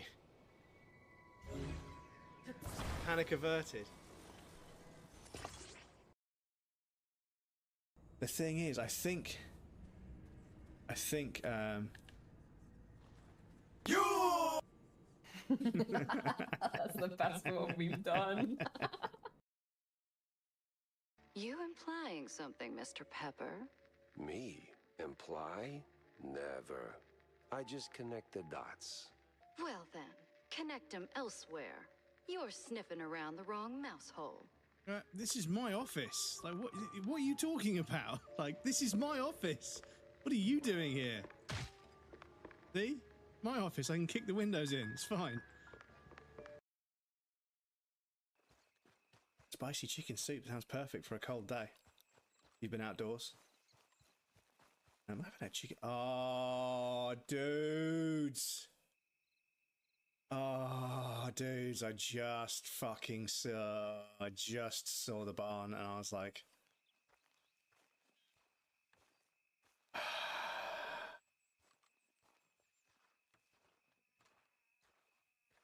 yep.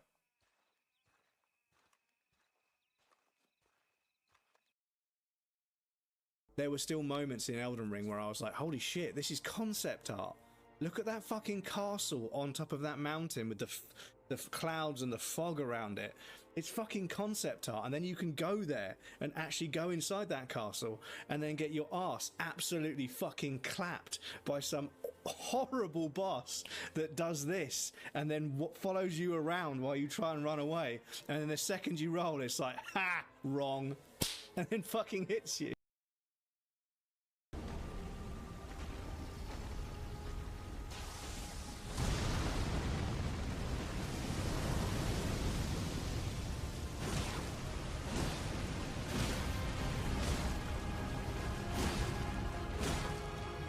Get fucked. Get fucked.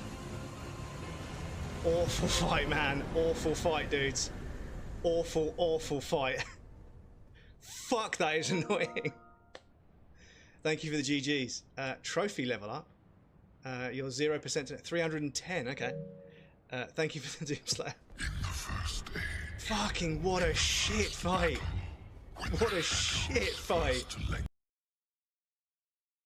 Oh, look at that.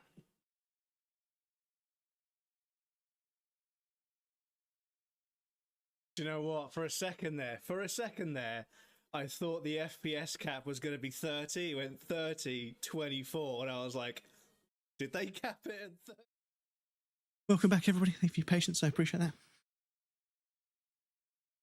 Workplace banter is amazing, especially blue collar. Well, yes. So, yeah, I think that, like, unfortunately, like, male-dominated work like blue collar and stuff, the banter can get a bit... I've definitely been places doing manual labor with people, and, like, you know, we're making a few jokes, and then somebody says something really fucking racist, and I'm like, what? I'm like, no. Us having a joke isn't an invitation for you to be a fucking narrow-minded racist cunt, you know? Like, no. And it's like, some people, like, they're only, all of their jokes, there's like, so a black guy walks into, it's like, dude, no, I don't even want to fucking hear the joke. Like, I don't even need to hear it. Like, I don't, you know? And the thing is, or they'll refer to somebody as, like, a racist slur in the joke. And I'm like, you haven't even got to the punchline of this racist joke, and you're already being a racist piece of shit. It's like, for fuck's sake, man. Like, there are so many other ways to be funny.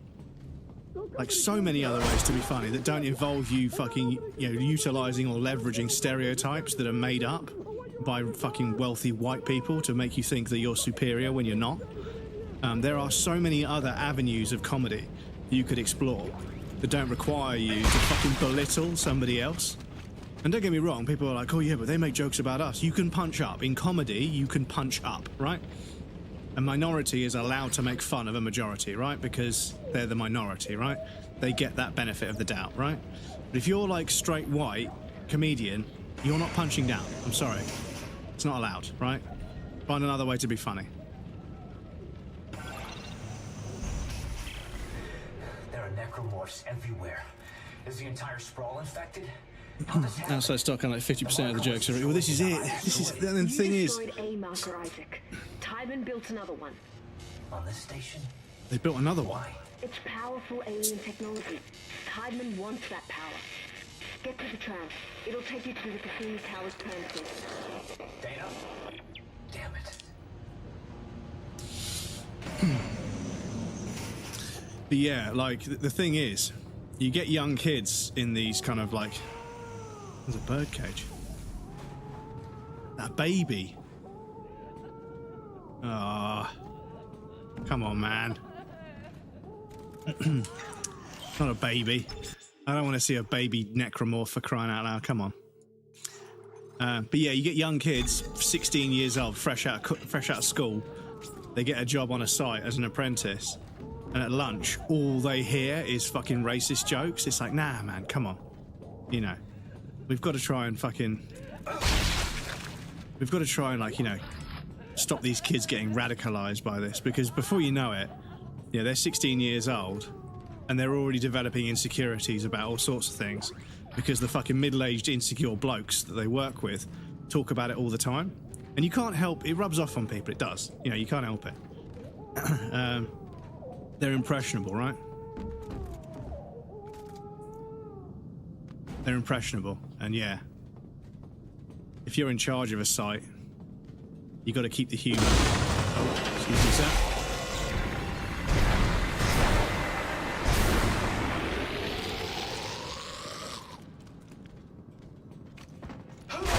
You got to keep the humour. Like, you don't, you know, for morale and everything.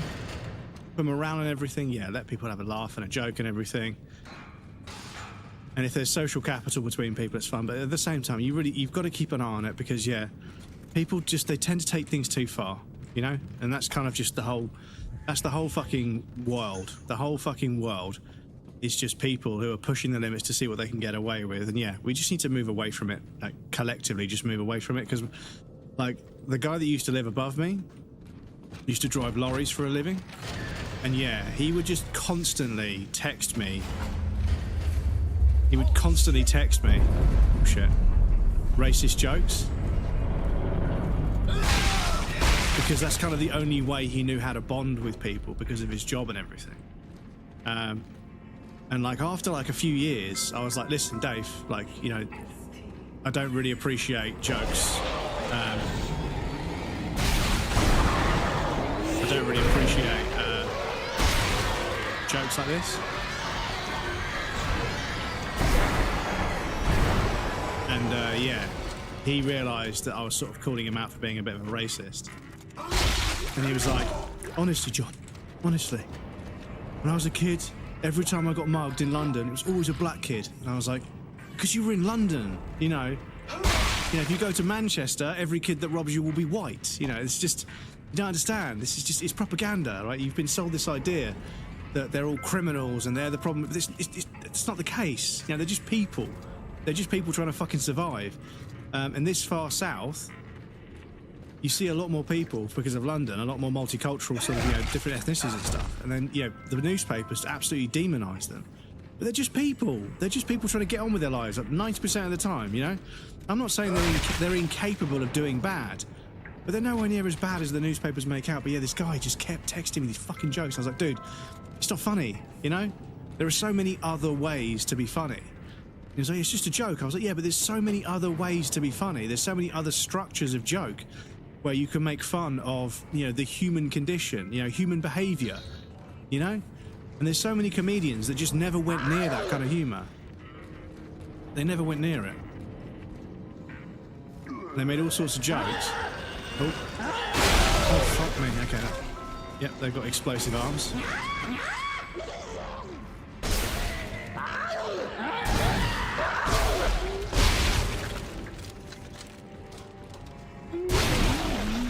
Okay, yeah, so that does that. Can I...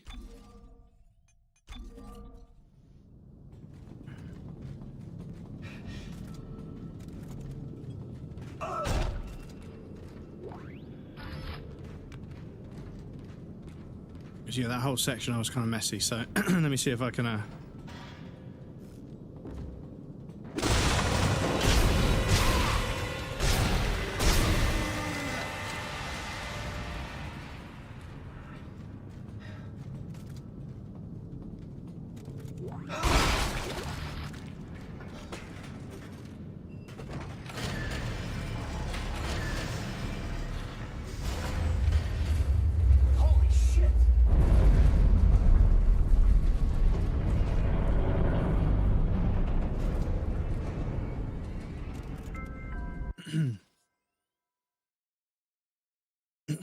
Weird thing though, the black people born in Sweden does black jokes too. Like, bro, you do racist jokes. You grow up a pastry that's called the chocolate ball with sprinkled sugar, and it's called an N-word ball. Well, yeah. So I did know a guy, black guy, who I think was from somewhere near Sweden, and he was called Black Alex. There was obviously two Alexes. But he literally referred to himself as N-word Alex. I'm being really careful not to say it. Obviously, I would never want to say it. But yeah, he would refer to himself as N-word Alex. He'd be like, "Hi, I'm," and then just say it. And I was like, "Hi, Alex, how's it going?" Just completely not say that word. So yeah, but yeah, we started calling him Black Alex because, you know, that's a little bit easier to sort of, you know, get away with. But yeah. But yeah, really good kid, always up for a good time. But bless him, we were in the park once and he had some bud, so he was skinning up. We were in the park and he had a knife that he was going to use, like just a steak knife, right, to sort of break it up and cut it up because he didn't have a grinder. And yeah, the police came over to ask us a few questions, and he had the bud in his hand, right, and the knife he'd managed to just tuck under his leg as the policeman was walking over, but he was fucking shaking the whole time. He was like, "Yep," because I think he had charges against him for rollerblading, like aggressive inline skating, grinding handrails and stuff. And he had like charges on him. So if he went back to where he was from, he would go to prison. He'd just run to the UK to avoid prison time for rollerblading isn't the biggest crime, let's be honest. But yeah, they were going to put him in prison for it. So yeah, he was in the UK. I think he had a visa, he had a job, he was working, he was fine, he was all above board. But obviously back home, he had outstanding charges that he would have to face if he went home. So he at that moment, he was like, if I'd have been arrested for that, I could have been deported. If I'd been deported, I would have gone home. And if I'd have gone home, I'd gone to fucking prison. And I think eventually he did go back. I think eventually he went back to serve it. But yeah, he was fucking shaking. And I just spoke to the policeman like a normal person, but I remember at that point I was suddenly made more aware. I was always aware that, you know, the police were racist, but I remember afterwards he was fucking shaking, and I was like, "Dude, you're all right?" He's like, "Yeah, I'm fine. It's just, you know, that could have been it. You know, if he'd have asked me to open up my hand and he showed me the bud in his hand, that would have been it. Possession, they would have processed me. They would have seen that I have outstanding charges because all the law networks are connected on the databases, and they would have deported me. So I almost went to prison there, and I was like, fuck, that's bad. But yeah, it reminded me that, you know, yeah, obviously he had outstanding charges, but yeah, rollerblading in the street isn't that bad. Let's be honest. There's worse things. But yeah, he had a knife on him to cut the bud up, and I was like, fuck. And he was like, that was a fucking dumb fuck thing to do. I shouldn't have done that. And I was like, no, you know, but I would have. The thing is, like, at times, I think the policeman is going to arrest one of my black friends. I'll just keep agitating the policeman until he fucking turns to me, because they won't arrest me, they'll fine me. That's the fucked up thing, right? They arrest black people, but they fine white people. And so they get what they want. They arrest black people so they can be abusive to them, but they fine white people because they think they've got money. It's fucking disgusting how biased they are. But yeah. Police are racist in the UK. Not as bad as the USA, but they definitely are right-winger, fucking, you know, creepy, fucking, like, insecure, chip on their shoulder since school kind of policeman.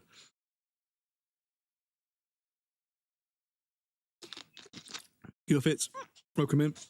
Good to see you, dude. I hope you're well.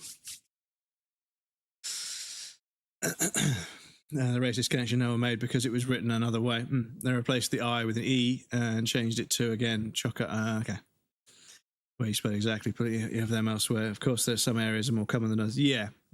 No Swedish police can be more brutal with Finnish and Danish tourists than black people for comparison. Really? Fucking hell. Always read about the bad dudes, not about the cat from the tree rescue, hold kids to the world on stairs cop, and it sells in their newspapers. Yes, but at the same time, I think every single human being has had to interact with the police, even if you're like a law-abiding citizen. You've been forced to interact with the police in one way, shape, or form, and yeah, a number of times they've been really fucking difficult and awkward. And then the problem is, I will always stand my ground when I know I'm right, even if it's a fucking police officer. And the amount of times a police officer has argued with me and I've made them look stupid, and that's then led to them to fucking find some infraction to fine me for when I should just shut the fuck up. But yeah, like you get the impression that this kid was bullied at school and now they want to bully the fucking world. They want to bully the whole country. They want to bully everybody they come across, and they become a policeman so they can bully people without the people being able to do anything in return because they're kind of insecure. They need therapy. But every now and again you get a guy who's a big, strong guy who wants to be a policeman to protect people because they have a strong sense, a strong urge to help people. And they're the sort of policeman that doesn't give a fuck if you've got weed on you, doesn't give a fuck if you're parking your car somewhere. But if you start a fight, they'll fucking stop you. And they're in short supply. There aren't that many good policemen out there. In fact, most people would say that all cops are bastards. And I think all of them are kind of working under a regime to keep the public in check, which serves the government and the wealthy elite on behalf of the government. Although, yeah, it serves the government so that the wealthy elite get what they want. But yeah, there are a handful of policemen that they're only really interested in actual they'll try and stop you doing stuff, but at the end of the day, they go after real crime.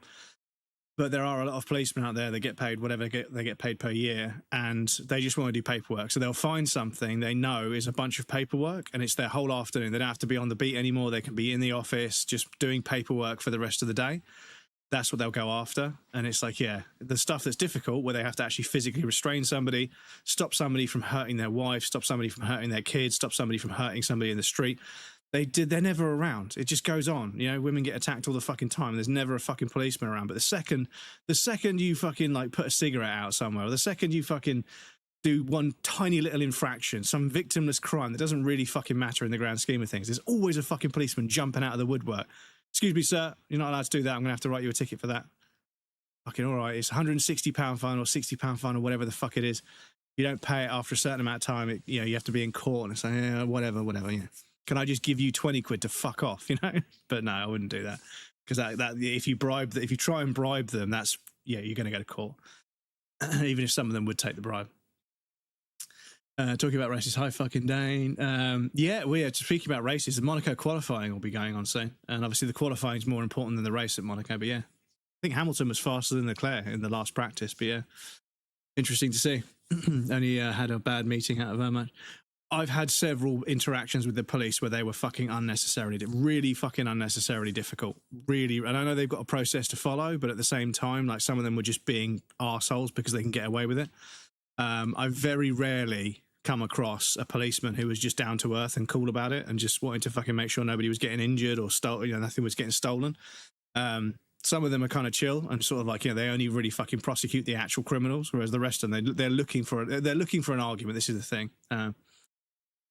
That you can tell they're looking for an argument. Everything you say, they twist it to make it sound like you're breaking the law, and you have to argue your way out of this hypothetical situation that they think you're involved in. And the amount of times I've been stopped and say, we need to search your bag, I was like, without a good cause, you know, am I being detained under suspicion? You have to know your rights and everything.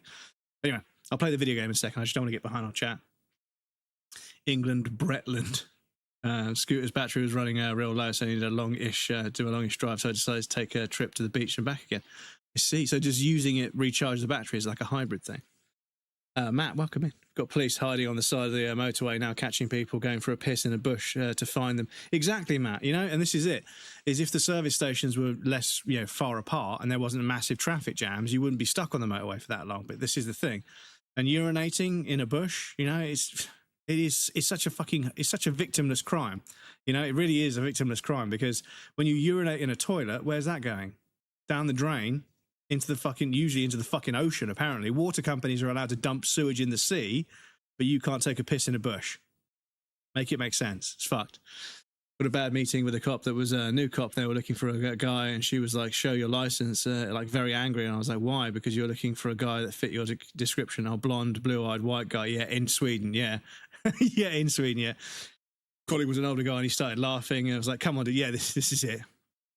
Legal to pee next to the hub. Yes, it is in Denmark. It is in the UK. Sweden, it's just illegal to pee in public area or show the people. Yeah, exactly.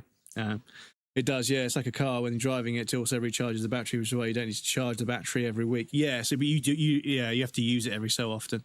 I sometimes don't use my car for like a week and it won't start. I've got this jumping pack thing. Anyway, video games. Excuse me. Sorry. But yes, as I'm sure you guys know by now, I'm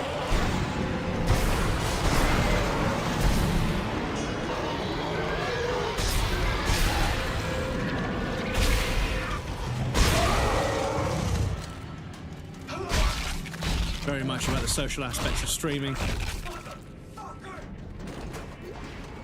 It's one of the main things, main reasons why I do what I do, why I do this.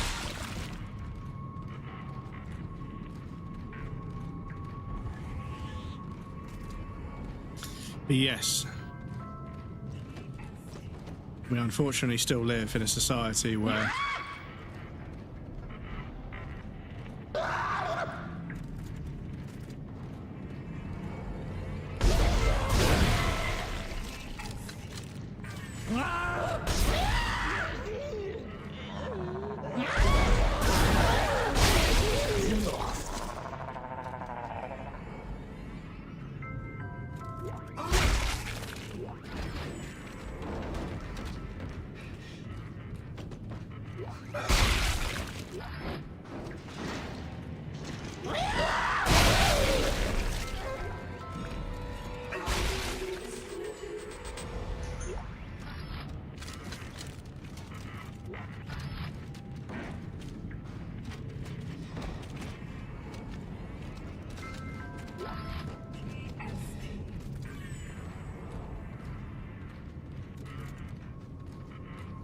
should have let that thing climb over the because I can't get to it, but it doesn't matter.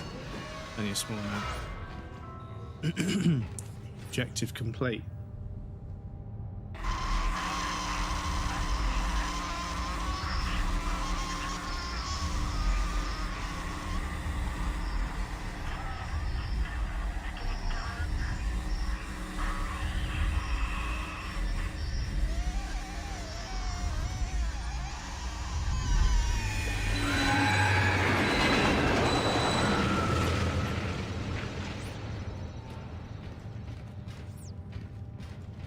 Objective added. Anywhere public, so side of the road, next to paths and such. Yeah, this is the thing, is that there's also a few places in the UK where, well done on third, Tiger. I met a dude, friend of a friend of a friend of a friend, just, yeah, we were going to see some sports at the pub. Met a friend of a friend of a friend, and they were talking about going somewhere else. He's like, I can't, I have a restraining order for that area. So you got a restraining order? He's like, yeah. This guy, he went for a piss in a bush on the way home. School was closed, right? But apparently there was a school nearby. So he was pissing in a bush on the way home, like maybe 8 o'clock at night. So the school was well closed. He finished work, went to the pub, had a few beers, was heading home, nipped into a bush for a piss. Turns out there's a school on the other side of that bush, but reasonably far, like a good 5-6 meters behind all this overgrowth. There's a fucking school. Woman was walking past, not with her kids or anything, didn't even know she had kids, saw him taking a piss in a bush, reported him. The police showed up as he was walking away down the road. Police were on call, fucking got there, fucking cuffed him, took him in, put him on the register. He's on the fucking sex offenders register for pissing in a bush. And yes, there was a school nearby. Yes, obviously to do what he was doing, he had his genitals out in public and in his hand. So that categorizes him as a sex offender. And I was like, fuck, man. And he's like, I had to go around the entire place where I live, my whole street. I had to go around and explain and tell them that I'm on the register. Fuck, man. You know, and obviously you shouldn't piss in the bush, but you shouldn't get put on the fucking sex offenders list for it. It's fucking brutal. So yeah, be careful. Be fucking careful, because yeah, it could make a serious mess of your life. Middle doesn't start after 1 week. Bad battery or something that's using a battery when it's off. Sounds like, well, batteries just they dissipate over time. Didn't recharge the battery while driving. You need to charge battery very often. Yeah. You need a new generator. Well, yeah. This is the best dead space in my opinion. Really? Okay. Fair enough to reporting for pissing in the bush, but getting on SO for doing it in the 20s, something. Yeah, it's fucked. Yeah.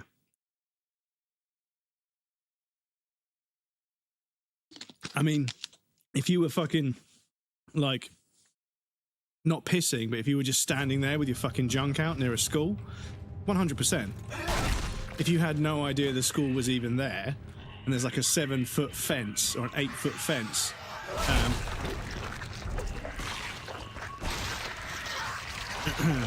on the other side of like 4 or 5 meters worth of bushes, you know.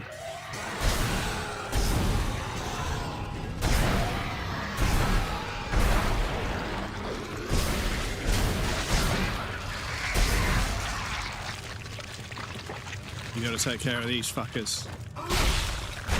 Because they'll create way more necromorphs than your ammunition can handle.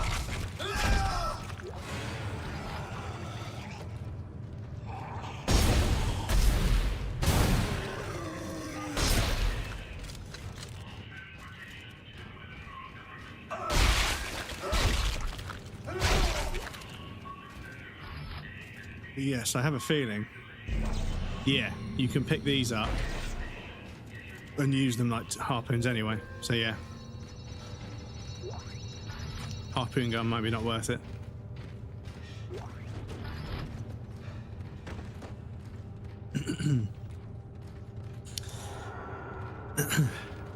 But yeah, fucking brutal.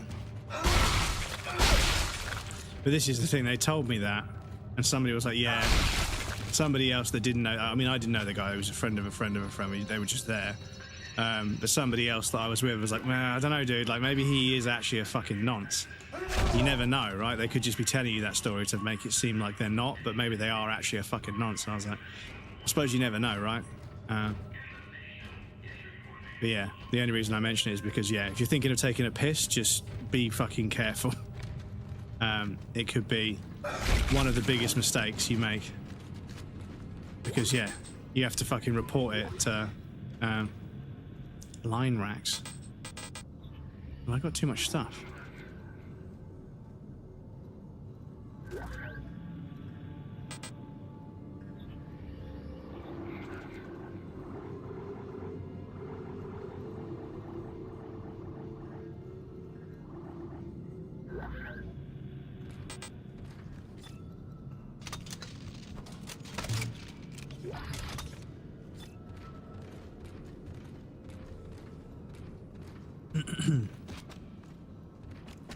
Good for being independent. There's a new stomach virus out to vomit rapidly. And I can do the old Western when they have a pistol on their side. I have Lysol. Always wear masks everywhere. Yep. New Resident Evil Veronica is remaking it. Yep. So yeah, we got Code Veronica remake, which I've been talking about.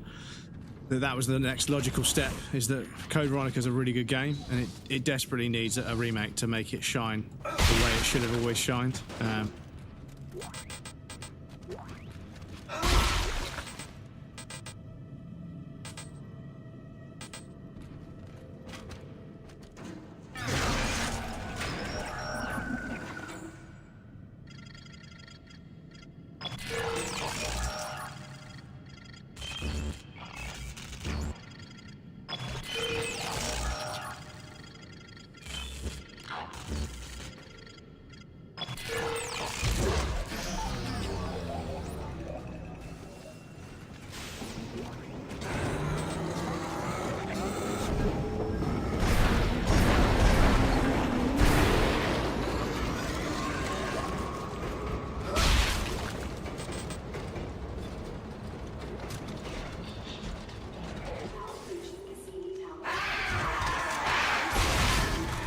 When the gun wouldn't fire. Oh, fuck off.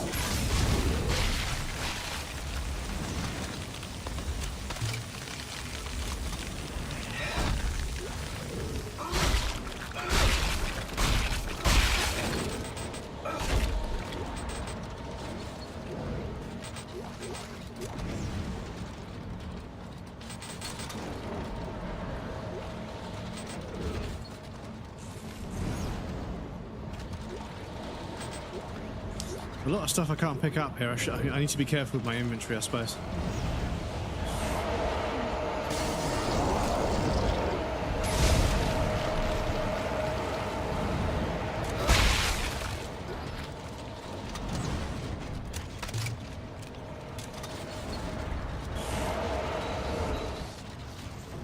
Because I suppose I could just run back and grab stuff if I need it. Bit inconvenient, but yeah, I have to do. Speaking of Monaco there this year, could be more exciting there with smaller cars and such, makes room on the track and the corners. Well, yeah, I'd hope so, but arguably the cars are still bigger than the cars we saw in the 70s. Well, not saw, but the ones you look at. The cars are still pretty big. They're smaller, so the modern tracks that are massive, yeah, the smaller cars help, but they're still pretty fucking big. For Monaco. Monaco is really, really fucking close. Is it Istanbul with that corner, that sort of chicane past the castle that Leclerc keeps fucking up? Or fucked up once and can't live it down? I can't remember, but yeah. Well done on first, Tiger. Nobody claims second. Oh, yeah, much bigger still, but smaller always. But yeah, there's way more... There's way more like space for racing compared to the cars before, but I think they're still a little bit big. I think the cars would need to become significantly smaller, like as small as they've ever been for Monaco to make sense again. Because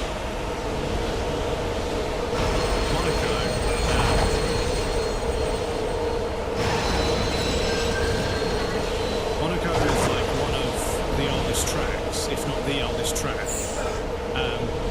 And bear in mind, the cars used to be they used to be less than a metre wide. They used to be like the old vintage Lotuses and stuff. Oh,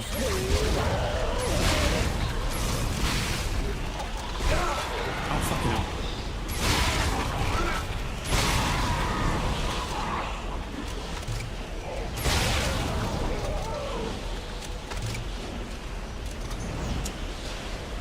You know, I said I was going to go back and grab all that stuff, chat. Yeah, I can't.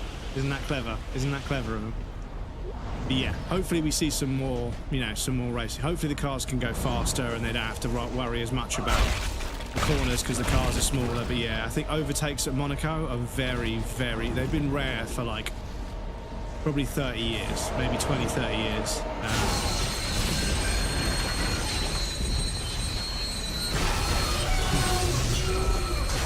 What she said last night.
sake. Okay.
So, please let me know if it's getting a bit loud. It seems okay. What happened? I thought we lost you. It seems like it gets very loud every so often, but not all the time, which is kind of okay. I'm kind of okay with that. I think it's good to have a bit of a loud peak every now and again to really use the volume. Much bigger still, but smaller is always better. Not impressed with the new seasons. In thought they're all reskins. Yeah. Have a battle pass, but just want free V-Bucks. Yeah, like online. Excuse me.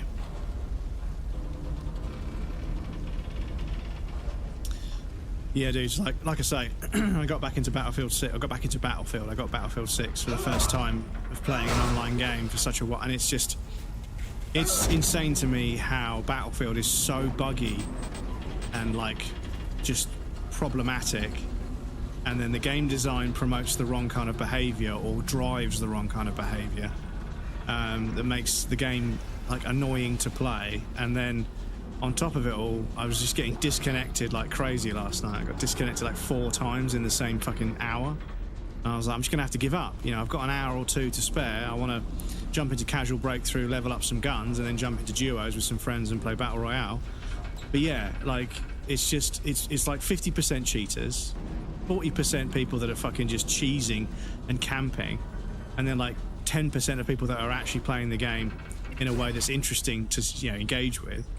But yeah, then the game's buggy and it fucking disconnects you all the time. I'm like, damn, is this what online gaming is?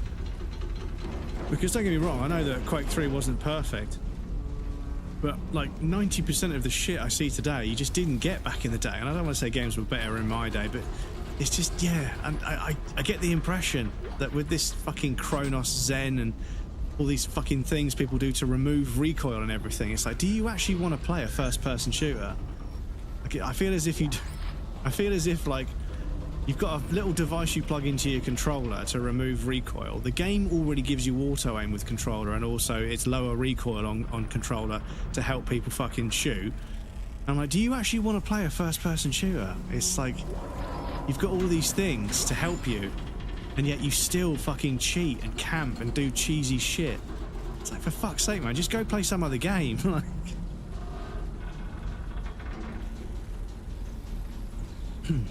is it fine? Okay, that's strange. Because the annoying thing is, for months, the hit reg has been really unreliable. Every now and again it's okay, but most of the time it's terrible. But for the last, you know, season 3, it genuinely has felt like shots connect a lot better. So I can actually use a sniper rifle now. But one thing I've noticed in season 3 is they've put the game on sale to get new players in because they're losing players because of all the bugs and the cheats and everything. So the new players, right? I'm almost certain the new players are getting like a bit of a damage buff. Like they do way more damage and they're fucking impossible to kill. The amount of people I've hosed down point blank range with an SMG and they spin round and drop me. It says level 17. I'm like, yeah, they want new players to have a good time, and they're sacrificing my enjoyment of the game by making them more powerful in that moment than me. And I don't want to cope, but it happened like so many times, and I was like, what is going on? What's with all these like level 13 and level 25 players absolutely destroying us? And I thought maybe they're COD players that have just moved over, but it kept happening, and then I started noticing that I was absolutely annihilating these people, and they always had 13 health, 17 health. They always had this little bit of health left. It never let them fully die. And I was like, oh, okay. I don't know, dude. I keep seeing, I keep playing, and I'll just hose through multiple people that are like level 200, level 300, whatever. But then one person, like, just I annihilate them, and it's almost as it's like when they change the time to kill to be higher. You go and you hit them enough times to think you're going to kill them, and you stop firing, but then you've got to shoot again. It's like that, but I just full auto, and they just don't go down, and they've always got 13, 14 health. But it's always a low level player. I've like 80% of the time that I've died in the last couple of weeks, it's always a very low level player. So I just don't see how that correlation could exist otherwise. They're making them have a good time because they want to keep them in the game. And that's unfortunately where first-person shooters are, online first-person shooters. There's so many choices, there's so much of a choice that they spend more time trying to make people addicted to the game than actually making a good game that makes people want to play it. So yeah. So many times. In any game mode, just getting absolutely fucking blitzed by somebody.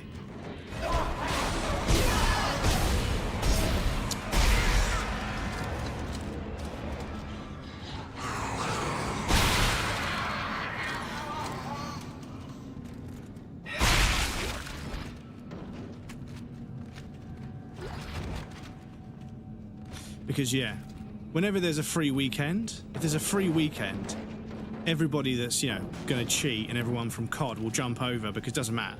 They haven't spent any money, and if they get banned, doesn't matter because it was a free weekend, so their account doesn't matter.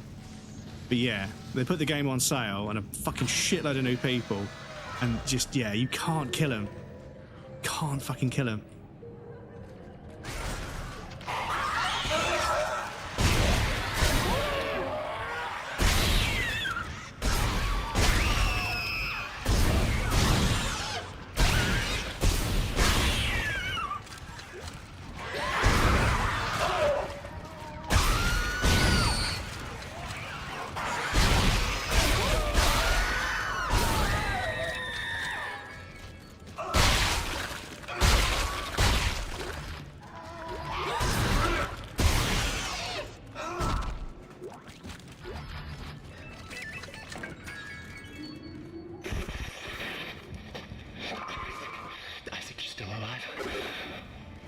We can't talk. I think they're tracking our signals.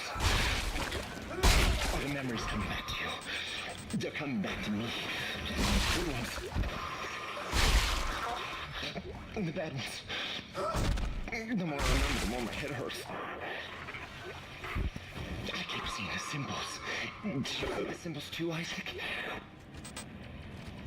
In him. I keep seeing his face. Shit, tell me.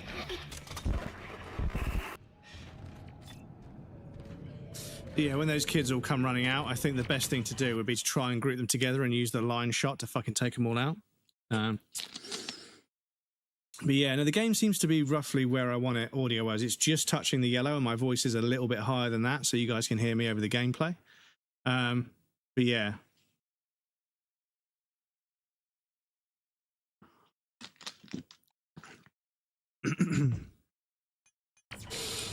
But yeah, with Battlefield at this point, I feel like they should just cancel Season 4 and just spend an entire season just fixing bugs. And, they have updated the anti-cheat, so I think it might calm down. The cheats might calm down for a little while, but yeah. Loads of people that have been streaming, loads of people that have been streaming first-person shooter games and stuff are saying, you know what, you used to see cheating like once or twice, maybe a month. Maybe once a month. Now, at least one match a day, I see someone cheating. I'm like, fuck, man. That's fucked. $7,000 for a pulse rifle. Military grade assault rifle with a high rate of fire. Primary fire, hold to fire, fully automatic barrage of enemy packets. Secondary fire space, launch a grenade at your target. Ooh, I mean, that sounds pretty good. That sounds pretty useful. I think I might have that. They're 10 grand. Ooh, they're a bit expensive. But we do need nodes. Oh, there's more than one, okay.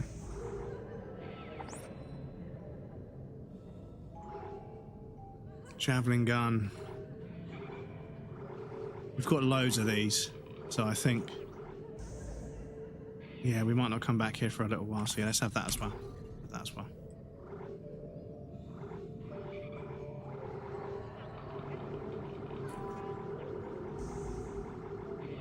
Yeah, we're doing okay for ammo. We're doing okay for ammo. I don't need to buy ammo, and I've got some stuff stored up as well, just in case. Just in case.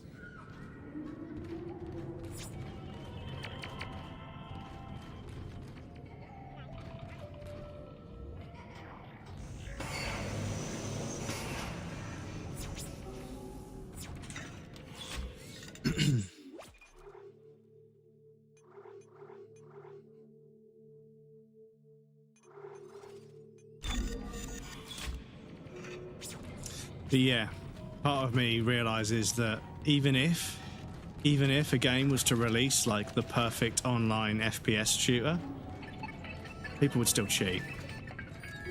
It's just how some people are, and it's really depressing how like first-person shooters were like really popular as a single-player game, but then the natural evolution was just to play against other people, and like that would then make it like infinitely compelling. But then people had to go and ruin it.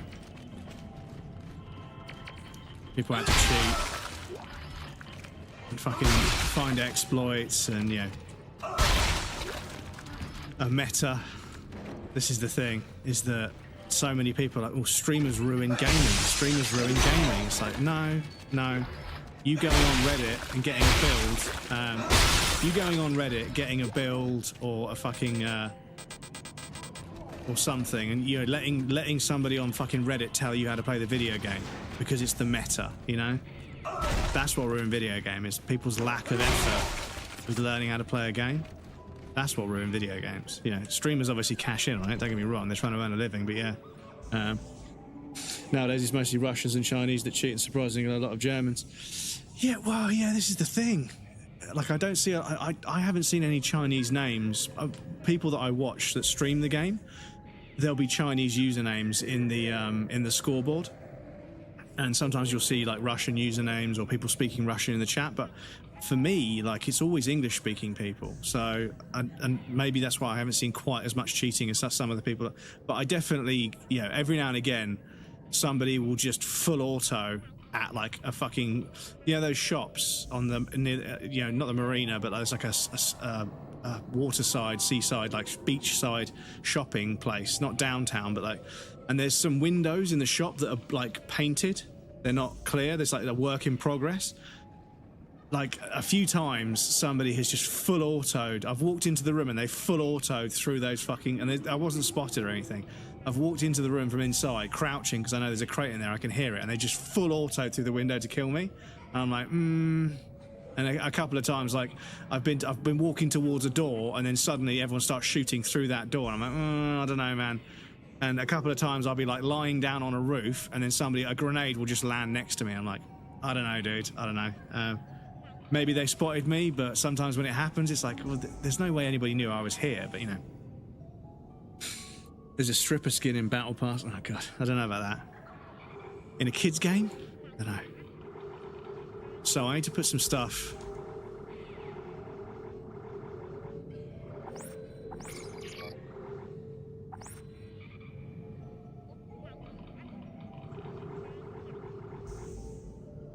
Yeah.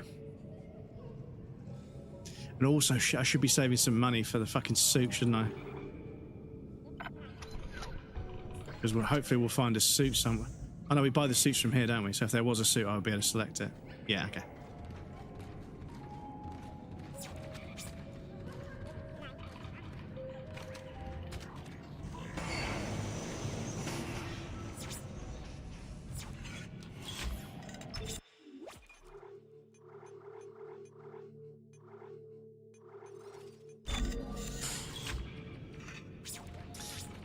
But yeah, one of the only forms of RedSec that I enjoyed was the initiation duos, where it was just me and a friend against some other people and some bots, and it wasn't super competitive. That was the only version that I kind of enjoyed.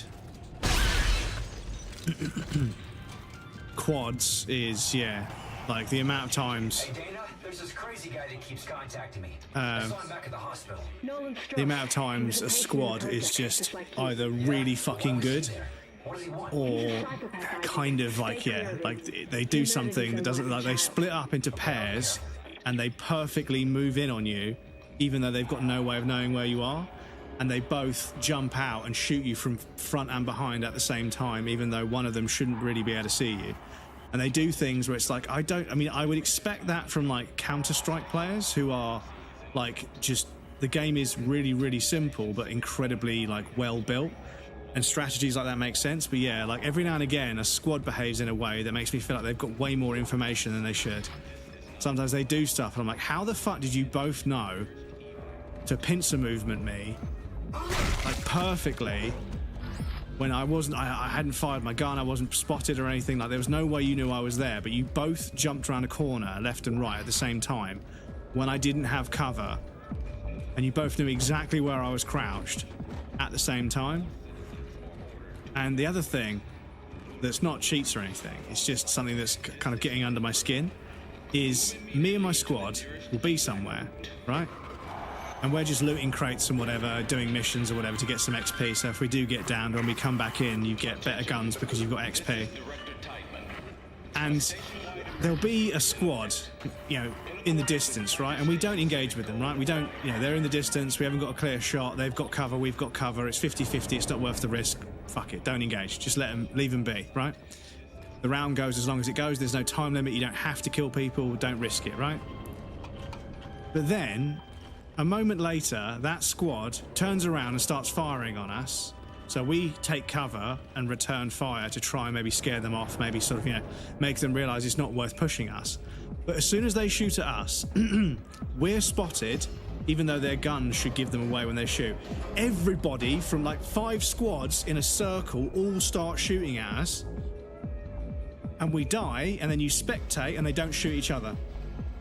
This is what fucking pisses me off, is everybody blasts us, right? And you think, okay, that was a bit fucking harsh. I don't really believe that guy could aim that well. You spectate them, and there's 5 other squads in that fucking circle. 5 in the mid to late game. But they don't shoot each other. Why are they not shooting each other? Why are they not engaging? Why are they not fighting each other? Why is it only us that they shoot? I have a feeling there's groups of people that jump on the same server, and they all act as one big squad. And I think they do it in duos as well. I think in duos you get quads where they say, let's do duos. They all connect to the same server because the server, there's hardly any servers and you can't do a server browser, so they all just jump. They get onto the same server, right, and they act as a quad, but in duos, because the number of times a duo has absolutely hosed me and my friend, and then another squad is there, I'm on the floor, on the kill cam, right, on the death cam, and I can see the other squad just standing there while they're looting my corpse. I'm like, why are they not shooting them? It's a perfect opportunity to shoot these people. They're looting my corpse. You know, they're looking through my loot, they're distracted, but they don't shoot them. And then they all run off in the same bearing, and I'm like, I don't know, dude. That to me is pretty fucking sketchy. But yeah, they're going to drop solos, right? They're going to drop battle royale solos, which I think might be the only way to make it reasonably kind of balanced. Is that it's just everybody versus everybody, so you don't have to worry about your squad. You have to worry about people acting as a quad when they're playing duos or whatever. You can just, you know. But yeah, a number of times it happens more in duos because I think it's easier to set up in duos. But yeah. Quads, you'll get like maybe 4 or 5 squads that are all in the same place, they're all in the same vicinity, but they're not fighting each other, but they all simultaneously all launch an attack on my squad, and I'm like, why are you not shooting each other? And people might say it's reaching, but you know, battle royale games have been around for a long time. Strategies like that are going to arise. People are going to start doing that sort of stuff because yeah, people will do anything for an advantage. But yeah, if it was a true battle royale where it's all versus all, I mean, you might still get people acting as a group, but you've got that in PUBG. You know, there'd be like 1 and there'd be like 5 people all firing at you. You'd be like, why are they not shooting each other? And then, you know, you'd realise, oh, look, they're all basically standing next to each other. So they're all friends, right? They've all managed to connect to the same server because it just chooses your location. Dana, I thought you were leaving a residential. But yeah, if you've got 4 or 5 people in the same building, all dropping into duos, they'll all be on the same server. There's an access point in there that'll take you through the waste disposal system and into the Cassini towers. Stay sharp.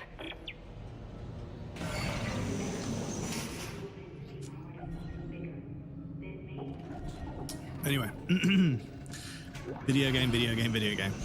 But yes, like after playing the first one, a bunch of people told me, yeah, Dead Space 2 was really good, but apparently the ending, I don't want to know about the ending, but apparently the ending of 3 people didn't like. But people don't like the ending of anything, you know?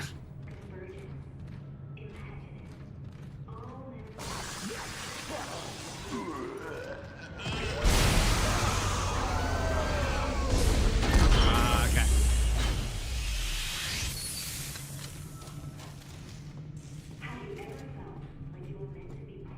I see.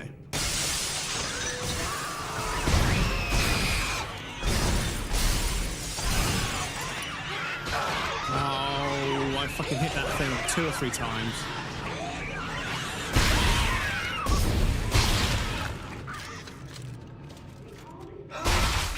Food just sucks in general compared to, honestly, the only good thing about it was that you could do co-op. Ah, I see. I wonder if you can do co-op on PC still. Because usually, when the co-op for a game goes down... Oh, I've got this new pulse rifle, I don't know, I want to try this out.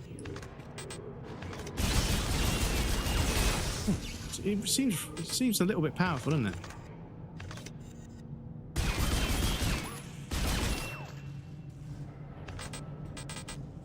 Can I not pick those up? Oh, my inventory's full, that's why.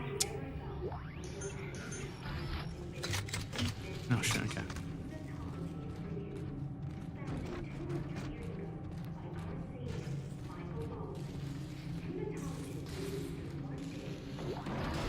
But like I say, I feel as if the way kids are these days, the games, even if you made the perfect game, kids would still cheat. Kids would still fucking find exploits and stuff. And this is the thing. It's just, you know, the way people blame streamers for ruining games and then do things that actively make the game worse for other people. It's like, yeah, you guys are all being really shitty towards each other and you're not really respecting the spirit of competition.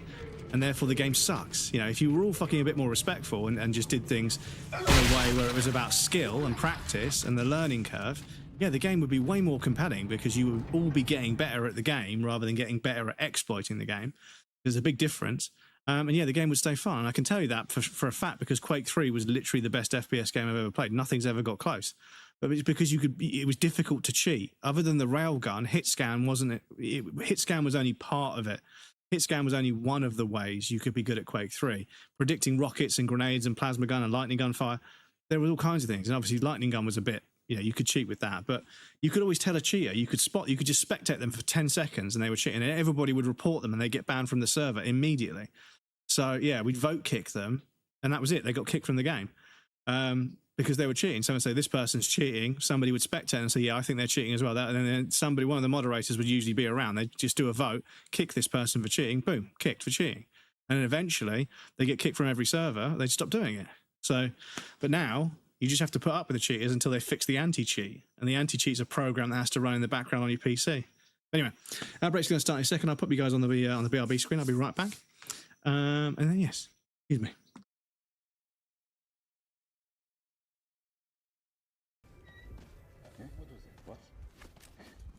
Hey. Wait. Stop it. Come to this.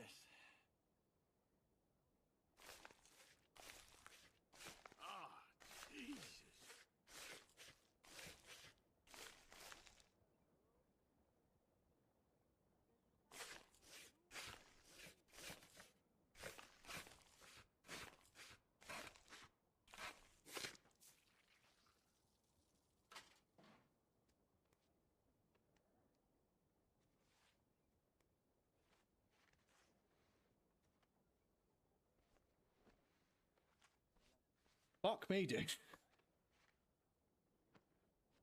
Fucking hell. Just a flesh wound.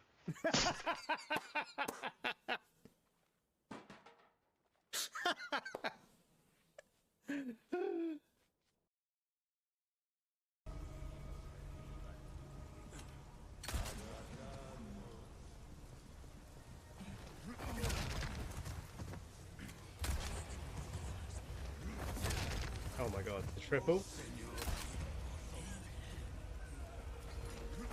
The triple.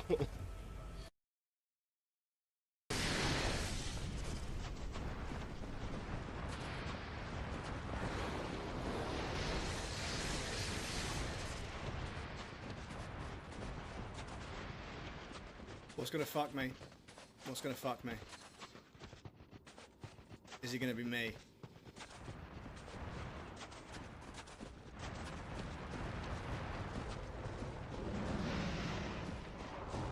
Is that a boss run? That's a boss run. Oh my god. We're gonna need. We might need that later. We might need to create one of these. Oh no! No! No! No! No! No! No! No!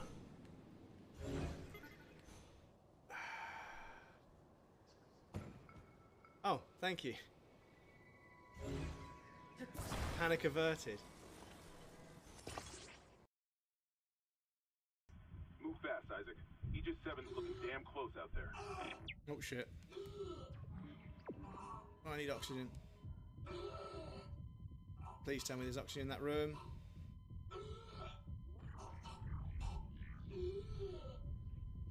Come on. No!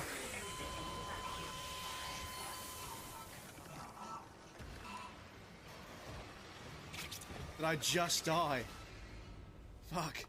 I literally just died. The timing, I know, right? Need more yeah, replay, but yeah, exactly. Okay. So yeah, it's not that bad. But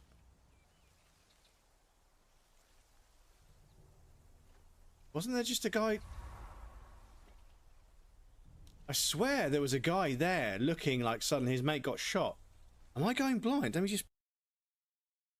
Are you prepared to commit a cardinal sin? So, start off the duplication as usual. Select your item, walk off the edge, push up, drop the item, then throw the bomb, and then with the recall ability, call it back, and claim it. Rinse and repeat. But there is something up there that I want, so I will go. Oh, I can just jump up here now. Cool. Game? Really? I mean, game, really, please.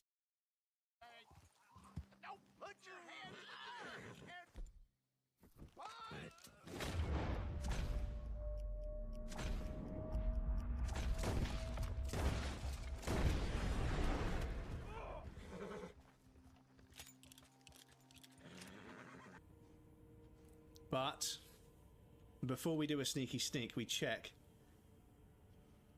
and make sure there isn't an ambush. Because I know how these games work. Bail the dread. You shall haunt me no longer. Worth it for the. It was worth summoning for the. It was worth summoning for the voice acting. So thank you for pointing that out to me, Kill.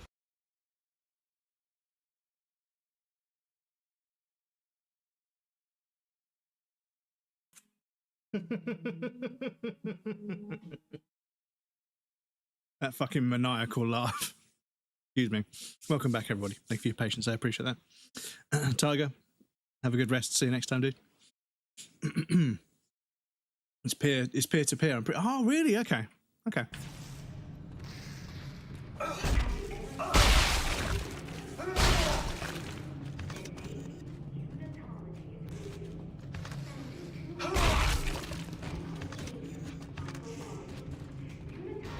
Right, so I think that's everything from this area. Oh, yeah.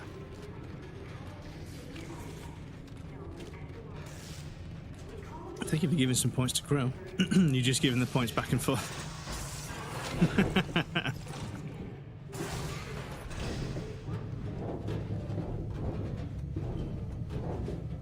Excuse me.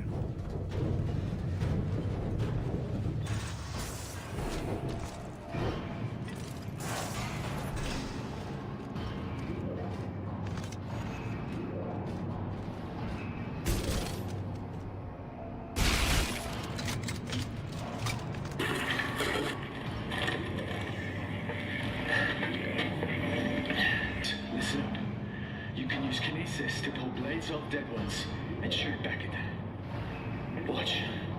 Watch.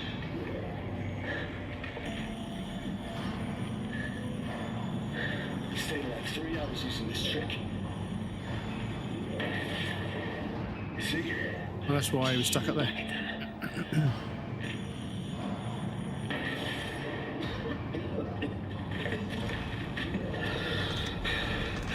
I'm gonna bleed out soon.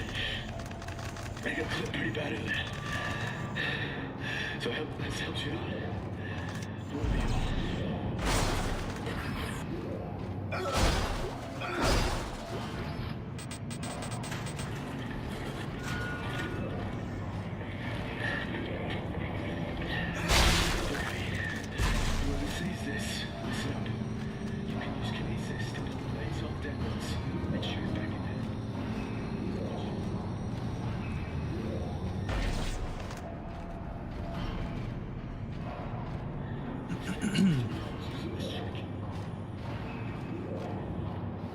Zero-G garbage compactor. Warning, extreme danger.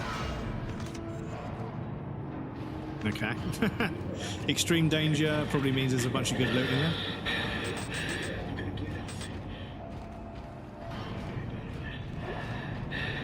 Is that also legitimately the only way forward, or can we go this way? Ah, we definitely want to check this one first.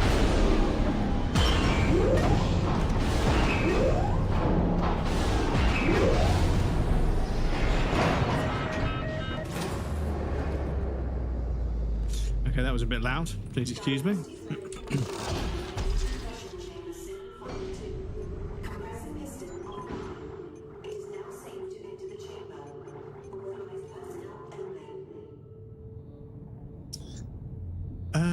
Oh, we can't upgrade our inventory space. Okay.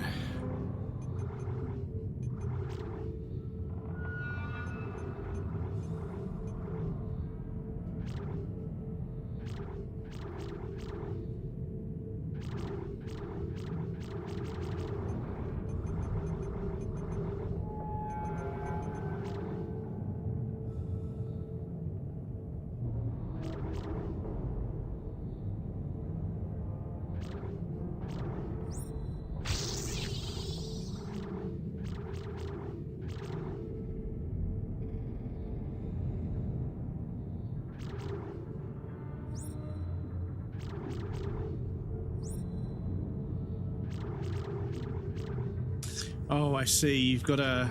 So I'd have to waste a node there to get one of those two. Okay. Okay.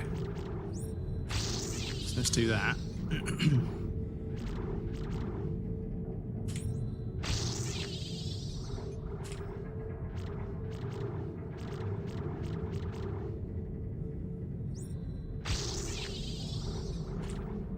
Who have we got? Gat, welcome in, Gat. How's it going, dude? Good to see you. Oh, I've got to burn a node there, haven't I?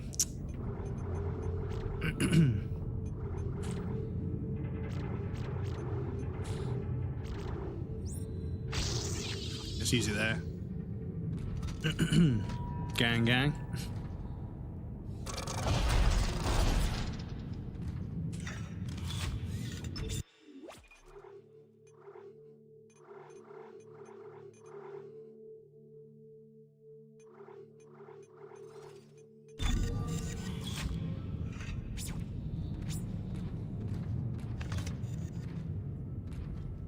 But yes, the audio can be very loud, so I apologise. The trouble is, if I turn down the whole game, not only will every game that I play from now on sound quiet. Yeah, we've got music, volume, sound effects. I don't know if it comes under sound effects. Let's go down to 75 on that and see how that is.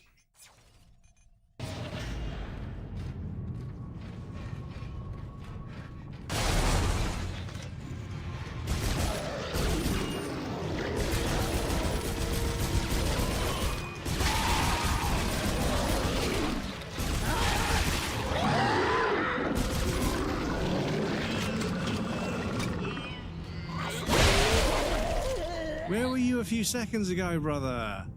could have just shot once and fucking took them all out.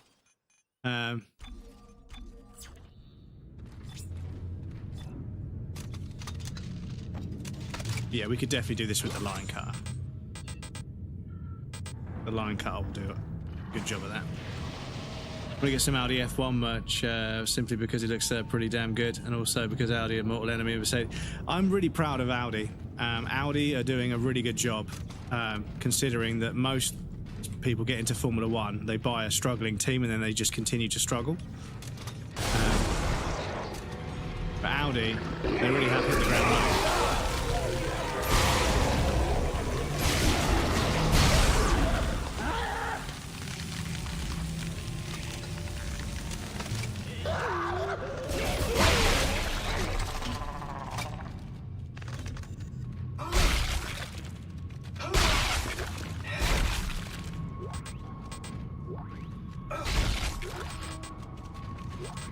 Again, storage space, chat.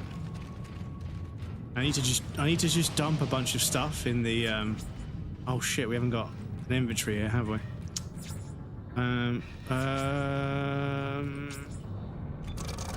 This is only gonna let me do nodes and stuff, isn't it? I can't sell stuff here, can I? No, okay.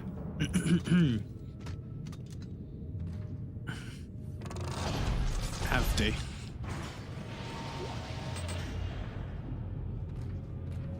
But yes, obviously, yeah, Chevrolet, is it? Yeah, Chevrolet? Chevrolet are struggling because, yeah, they're starting to realise that, yeah, every other form of racing is actually pretty easy compared to Formula One. Formula One is kind of insane.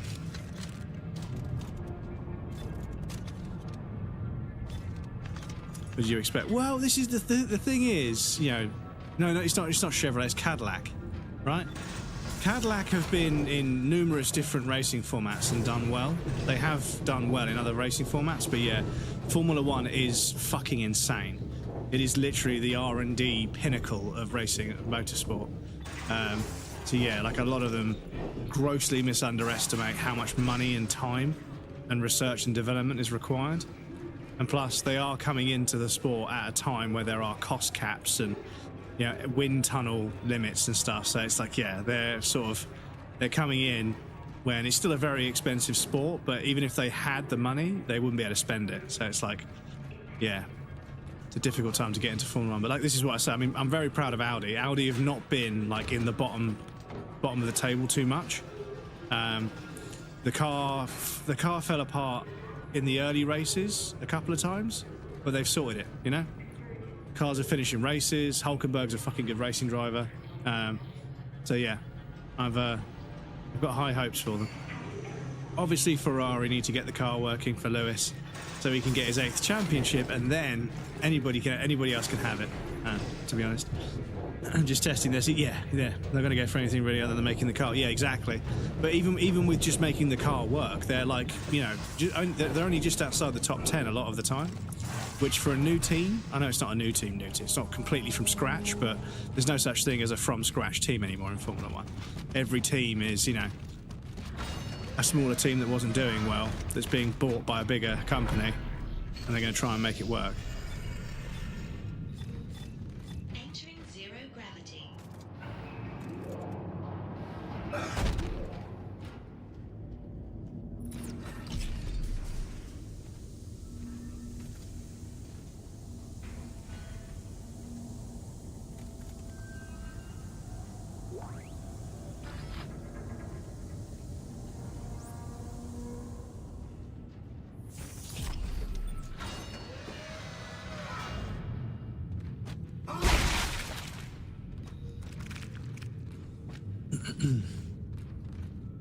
That's why only racing I participate is downhill toddler car race. Yeah, soapbox racing is. Yeah, soapbox racing does get kind of serious. Like there are teams doing aerodynamic work on like soapbox cars. And it's just a classic. It's a classic thing where you take something very simple and very down to earth, and there's always somebody that has to take it a little bit too seriously.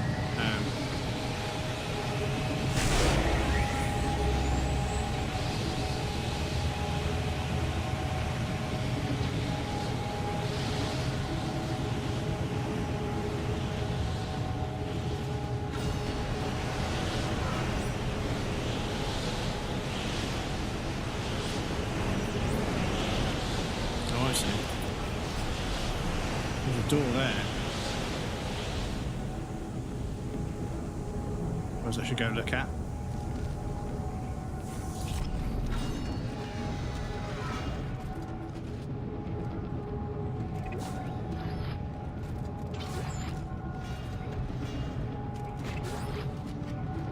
Thank you. You need to access the node. The nerd? No, not the nerd. The node. Metal Gear Solid game? God, it's all, everything blurs into one.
It's pretty spooky.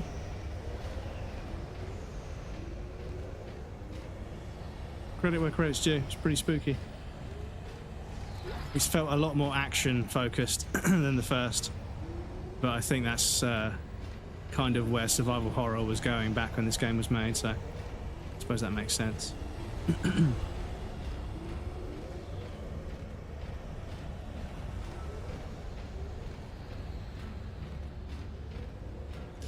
And the thing is, the lighting seems to be working pretty well.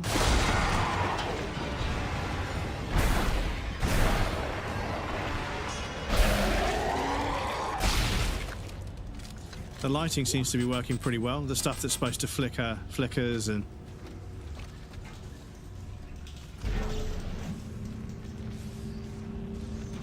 Where's this going?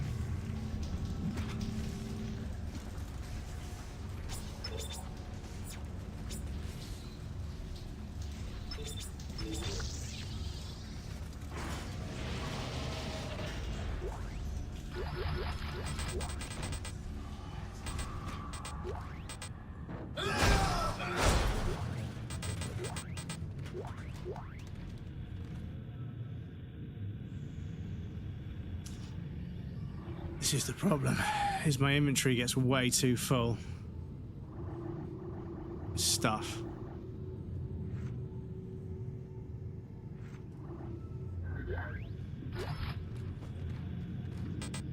Okay, so you can drop stuff and it just lands on the floor and you can pick it up later. Okay. That's helpful.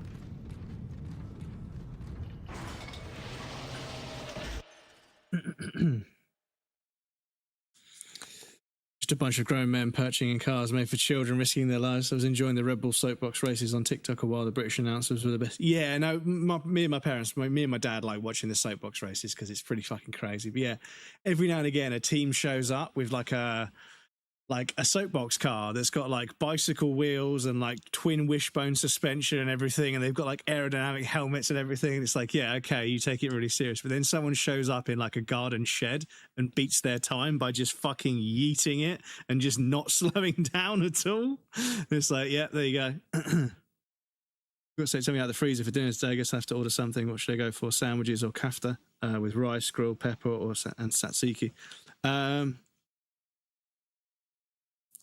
Sandwiches, maybe?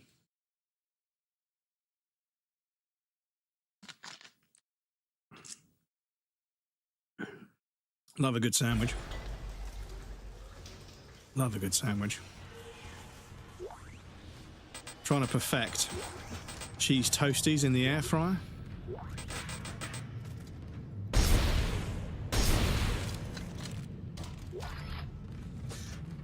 To get them to just warm through properly, but also toast up on the outside nicely. Oh, so yeah, if I can get the power in to... Oh, there we go.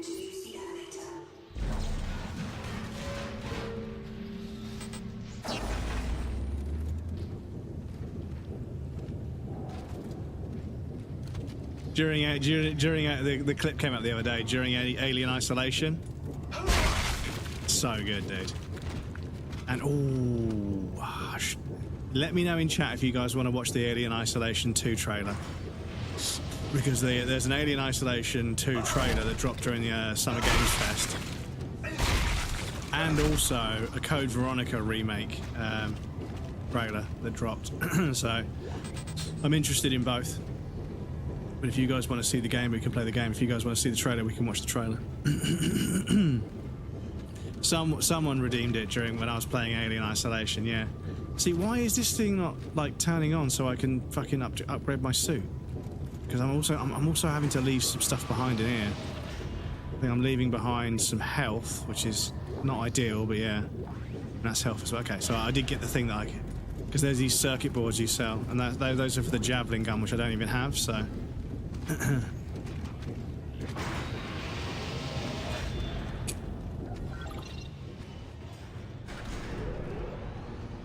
All of these elevators and vents, it's all hidden loading screens, because back then consoles really needed them. So did PC to a certain degree. And it was nice that they made an effort to hide the loading screens rather than just make you sit through them. Because, yeah,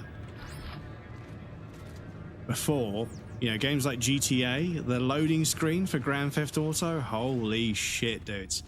That's got to be the longest loading screen in gaming. Was installing Grand Theft Auto was one thing, but then, yeah, installing it was obviously very long. The loading screen was quite long as well, but yeah, I think installing it was probably longer, but yeah.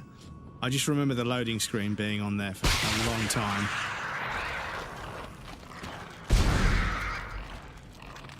Oh.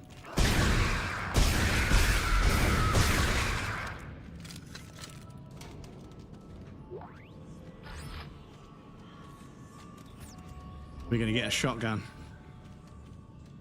Text message from Sally Hennon to Marion Hennon. Marion, I'm just going to leave this log here for you while you for when you come. Oh shit! Oh wow! Trying to be clever, aren't we? I'm going to leave this log here for you to find when you come to get the rest of my stuff. I hope you don't forget anything.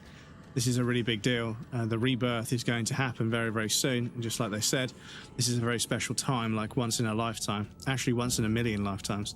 They say we've been preparing for this since before we were human. Don't know how special that makes us. We're the ones who get to see it. I'm so excited, my skin is tingling. I've got chills. Okay, I've got to go now. The ceremonies begin in half an hour. I don't want to be late. Now, these people were definitely drinking the Kool-Aid. These people were drinking the Kool-Aid on a regular basis.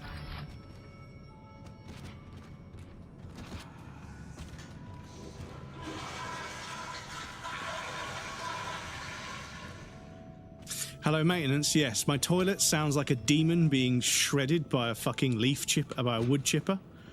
Is it supposed to make that blood-curdling, horrific noise every time I flush? Guy's leg to make it fucking I need to use stasis more often, I think. Okay, there's somebody flopping around.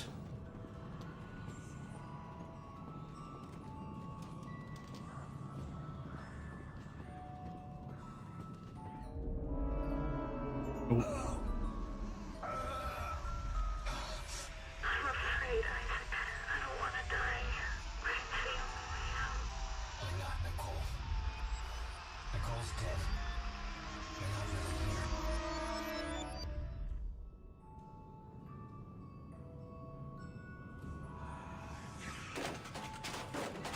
So yeah, this era of gaming where Unreal Engine was allowing people to do things a bit more cinematic, they really started pushing the sort of abstract cinematography stuff in games, and I've always really enjoyed it. But obviously we're moving on to stuff like now where Remedy are like, you know, refining that to such a degree where like the cinematography and how like interesting and abstract it is in a Remedy game is up there with some of the best art film that I've seen, you know, because there's stuff that's way more obscure, but it's obscure, you know. You really have to read into it for it to make any kind of sense, and you have to reach a fair bit, you know, like, oh, maybe this is representative of people's, you know, self-loathing or whatever. It's like, nah, it's just a picture of a horse. It's just a shot of a horse being disinterested in an open gate, you know. It could be depression, it could be just a horse for the sake of a horse, you never know. But yeah, occasionally you'll see a film and they won't overdo it. They won't use abstract shots too much.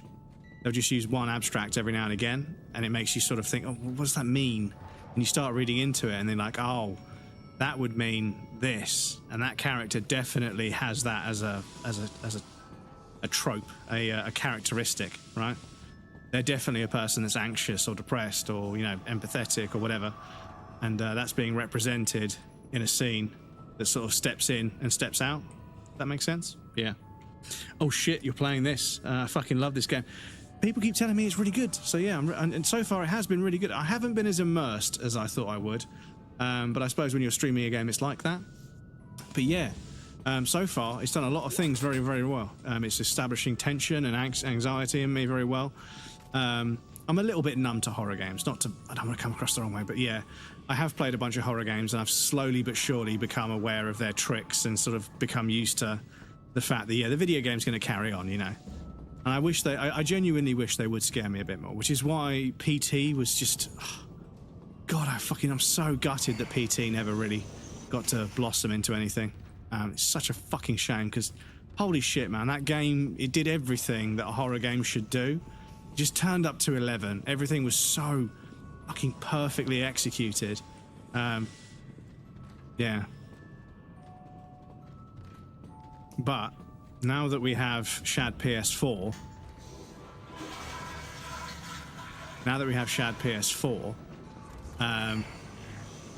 we could do a PT playthrough, which I think would be pretty cool. I think doing a PT playthrough would be pretty cool. Come play. Okay.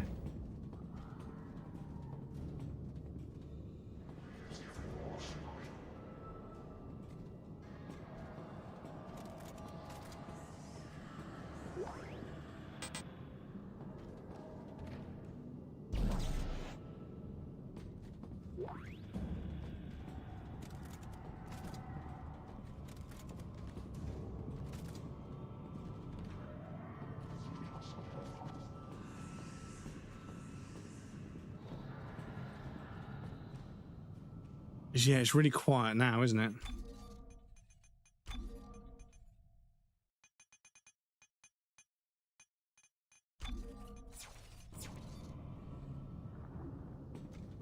Hmm.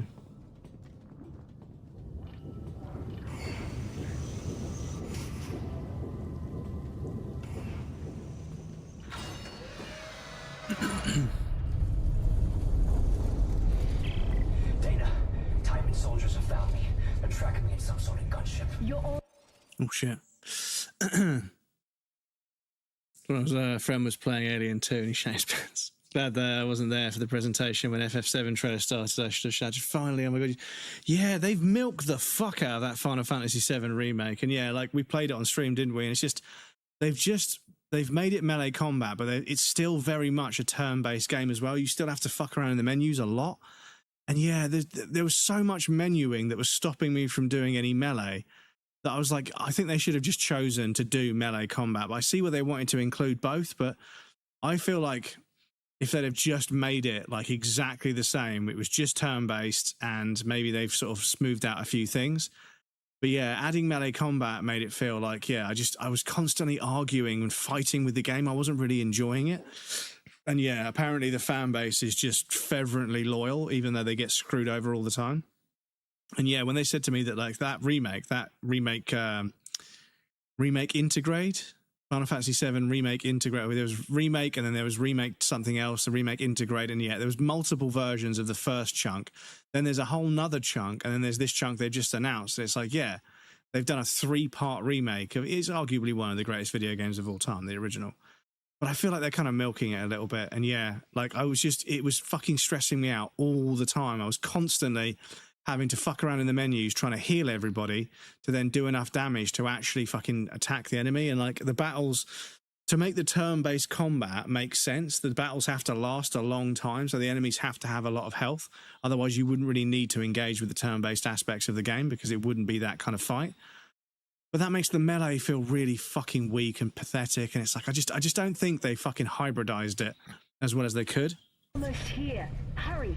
I feel like if they'd have made it so that you were doing melee combat and you could more seamlessly flick between choosing options from a menu, but it didn't slow down the melee combat so much that made it feel like it was just an afterthought.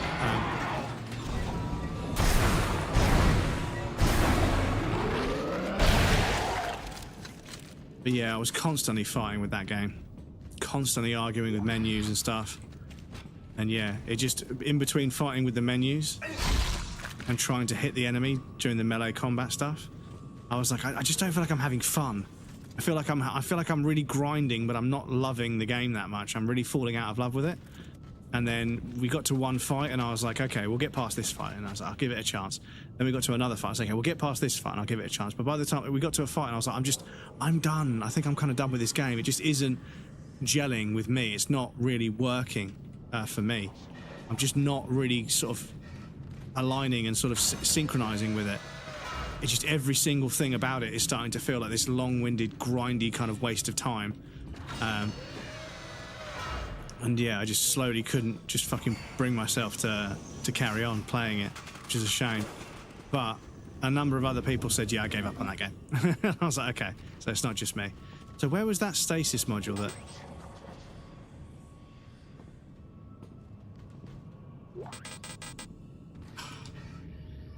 What you're saying is if I drop something,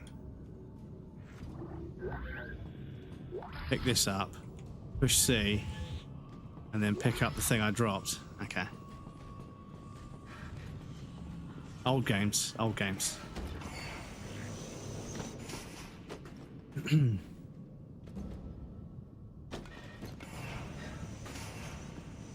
where the fuck am I going? Excuse me.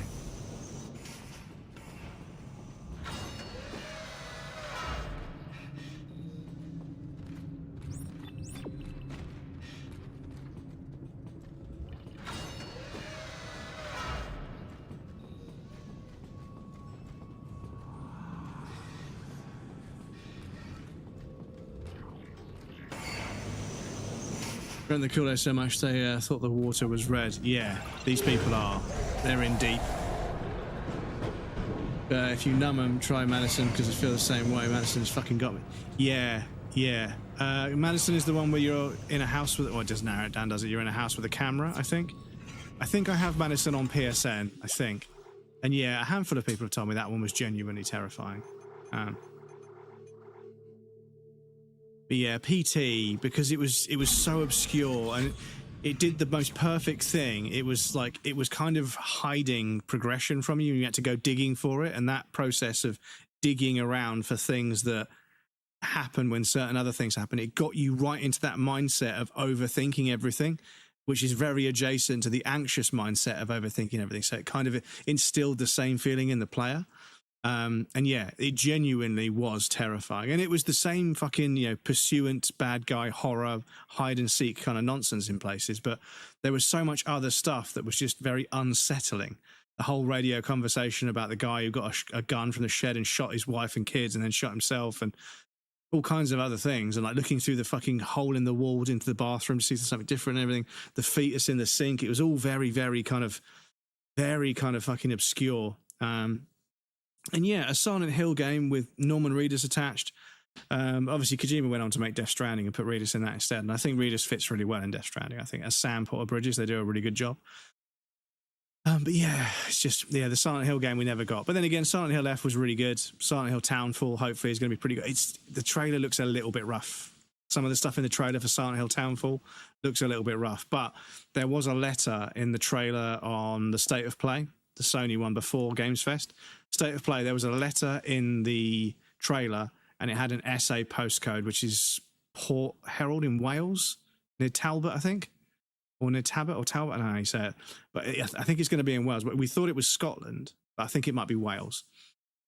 But yeah, it's Bloober again, and Bloober did an okay job with the remakes of the other games, so hopefully they're going to tidy up and make it, you know, the same sort of. But yeah, because who did Silent Hill F? Because it wasn't Bloober, was it? They licensed, yeah, that game was being made, and I think Silent Hill attached themselves to it, or vice versa. But yeah.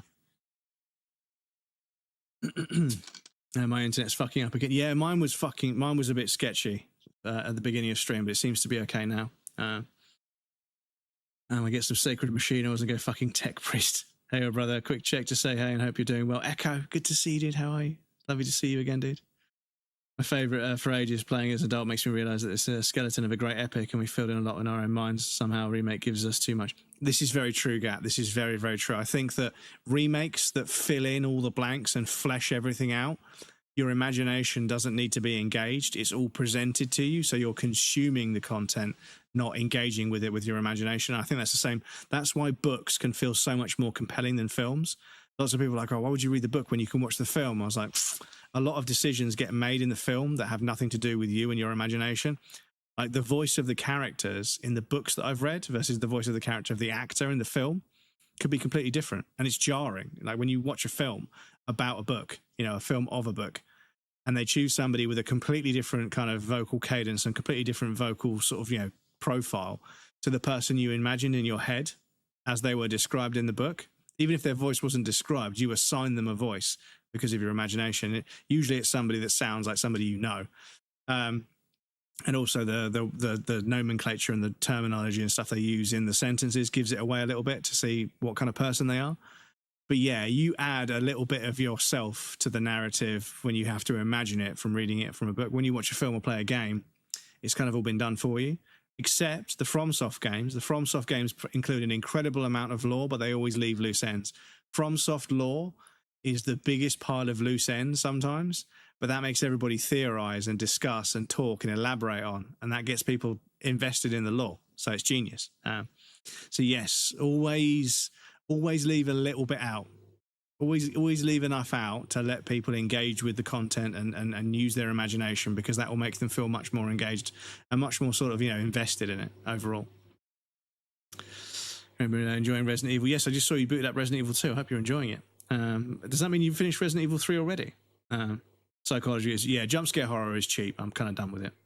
Relies on psychology, it sets the atmosphere and actually makes you do all the work. Being afraid relies on the basis of nature and therefore, really, yes, you're always going to be afraid of what you don't understand. If you don't know what it looks like, if you don't know where it is, if you know it's around but you don't know where it is, if you know it's there but you don't know what it looks like, if you don't understand how it works, what it's like, that kind of like you're working out your adversary is terrifying. But so many games, within 10% of the runtime, the enemy is on screen, well lit, showing you what it does so you can avoid it, and then it's just a slog to just abuse that AI for the rest of the game.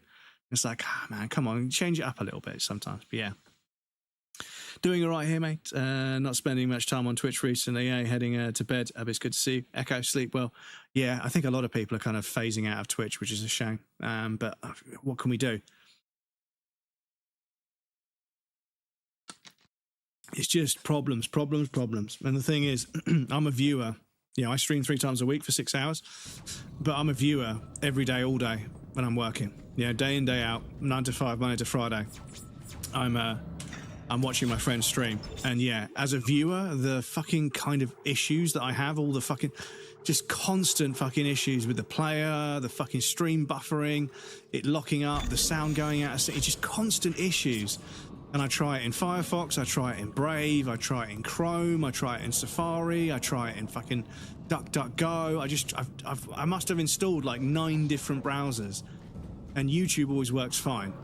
TikTok always works fine. Instagram always works fine. Yeah, there's maybe a few issues here and there. But Twitch, every browser, there's a problem.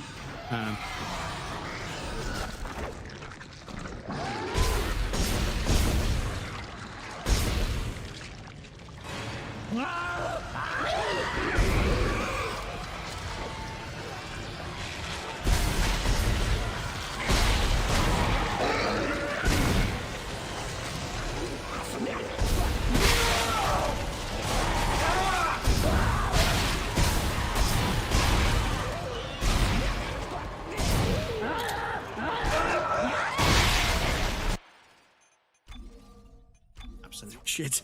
Excuse me. Twitch just sucks, man. Everything about it. Yeah, well, this is the thing.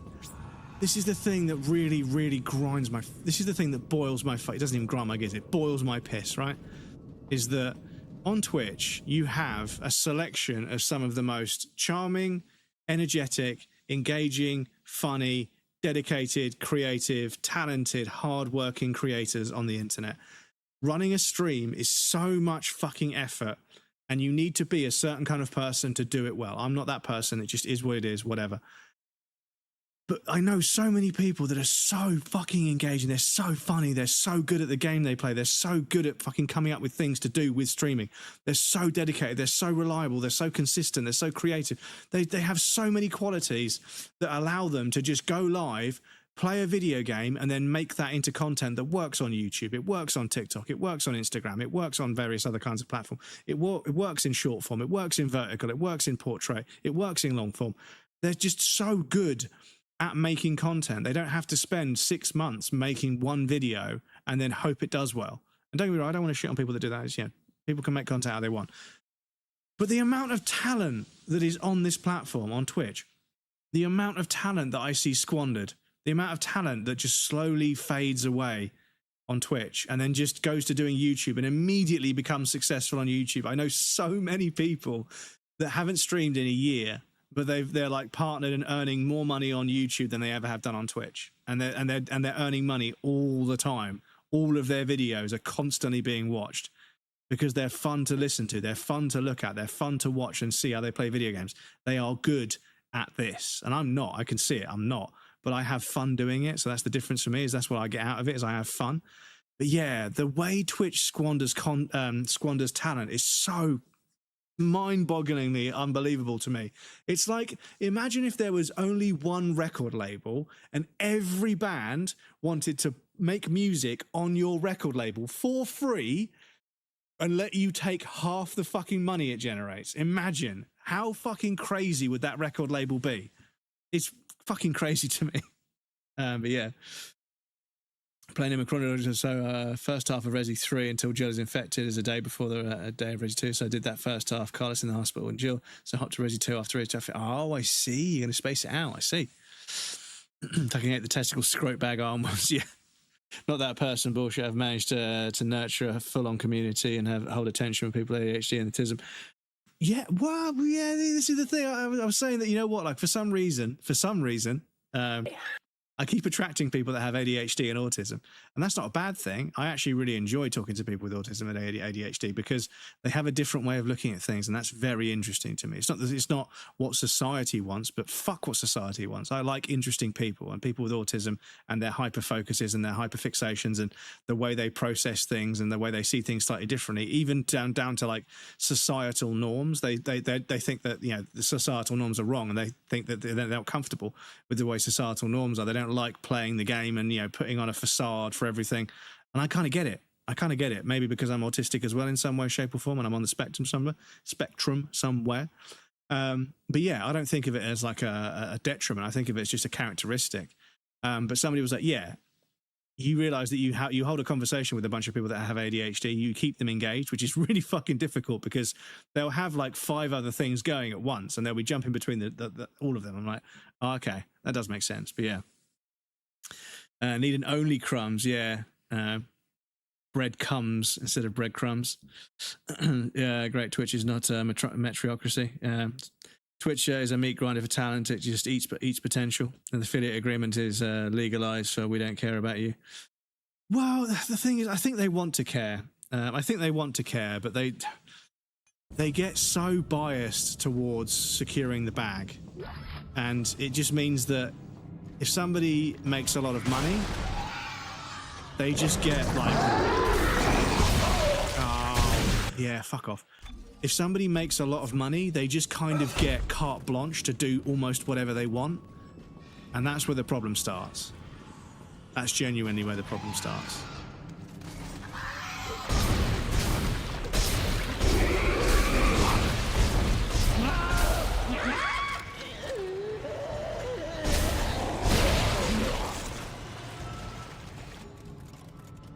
Okay, that was not the cleanest, but I'll take it.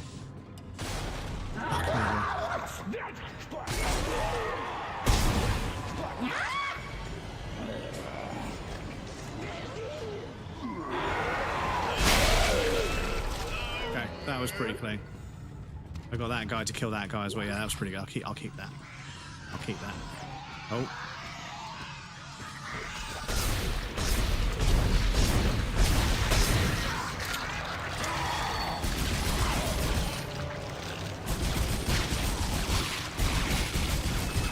Thank you for the stream, Tiger. I appreciate that, dude.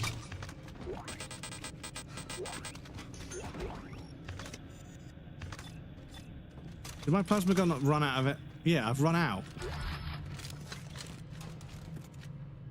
Okay, so you can reload. Okay, cool. My retention is everywhere. Yeah, ADH is a superpower for streaming. It seems a superpower for you can control it. Yeah, and this is the thing. Like, I know there's a few people, and yeah, they're fucking all over the place. And as soon as something piques their interest, they lean into it really heavy and just go with the flow. And they're really good at doing that. Whereas me, I get a bit sort of self-conscious about not playing the video game enough, not being entertaining enough. So I kind of dull myself a little bit when I shouldn't. But yeah, there's a handful of people that just they go live and they're just this really quirky, interesting, energetic person that's just all over the place, probably because of ADHD. But they carry it well and they make it entertaining. And I'm like, damn, I could watch this person for hours, you know? And I do, you know, several people. Holy fucking shit, dudes. It's fucking crazy windy outside. The trees outside my window. So you got the trees when they're doing this, right? The trees are literally moving 2 or 3 meters and then going back again. Like gale force winds. Hey Siri. What's the wind speed where I am now? Back off. Let me check the weather. See what the wind speed is.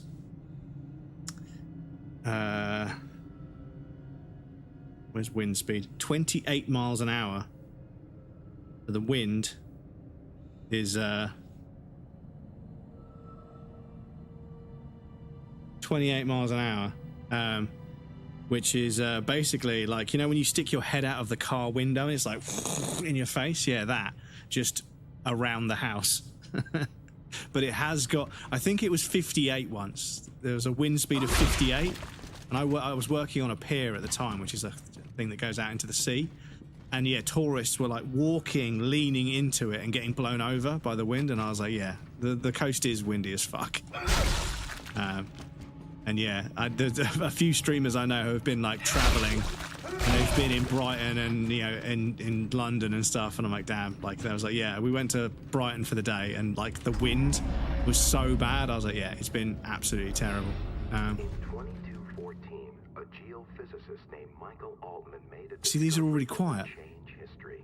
Buried at the impact site of a crater near the Yucatan Peninsula, he uncovered a divine alien presence, the Marker. The Marker spoke to Altman and revealed a plan that would unify mankind and lead them to a bright new future.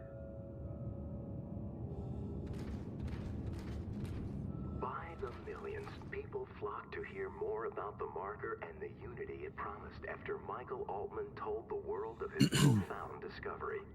But there were those who felt threatened by Altman's message. On March 15th, 2215, Altman was assassinated, and thus became the first martyr for the church. I see.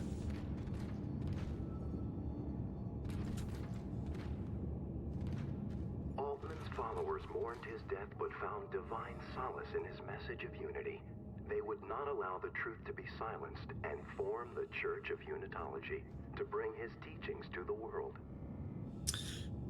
So he was assassinated, and that just made his followers even more obsessed. Unitology can be found everywhere in the known universe. And they formed the Church of Unitology. Which is just as strong and relevant today as it was when Altman first revealed it.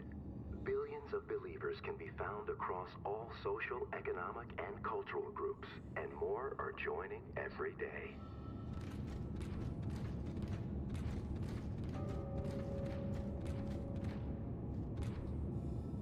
Growing from a small group of devout miners on Titan, the Titan Station Church of Unitology has flourished into a hub of Unitology worship, practice, and learning.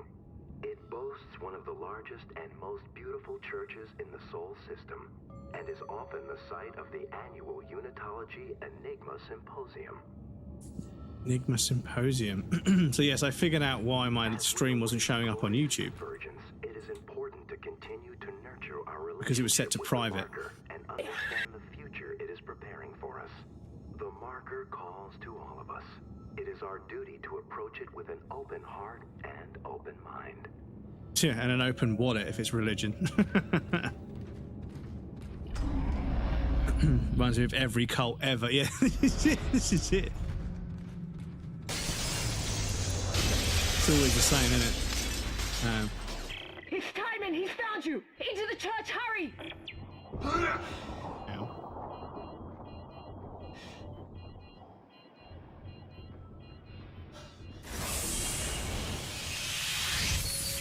Dana, the church. Just say these candles are all alight. Why here? It's one of the few places on Titan Station that Timon can't monitor.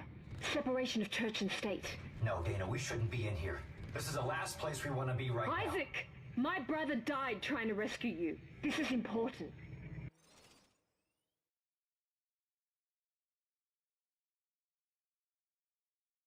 It's the Catholic Church.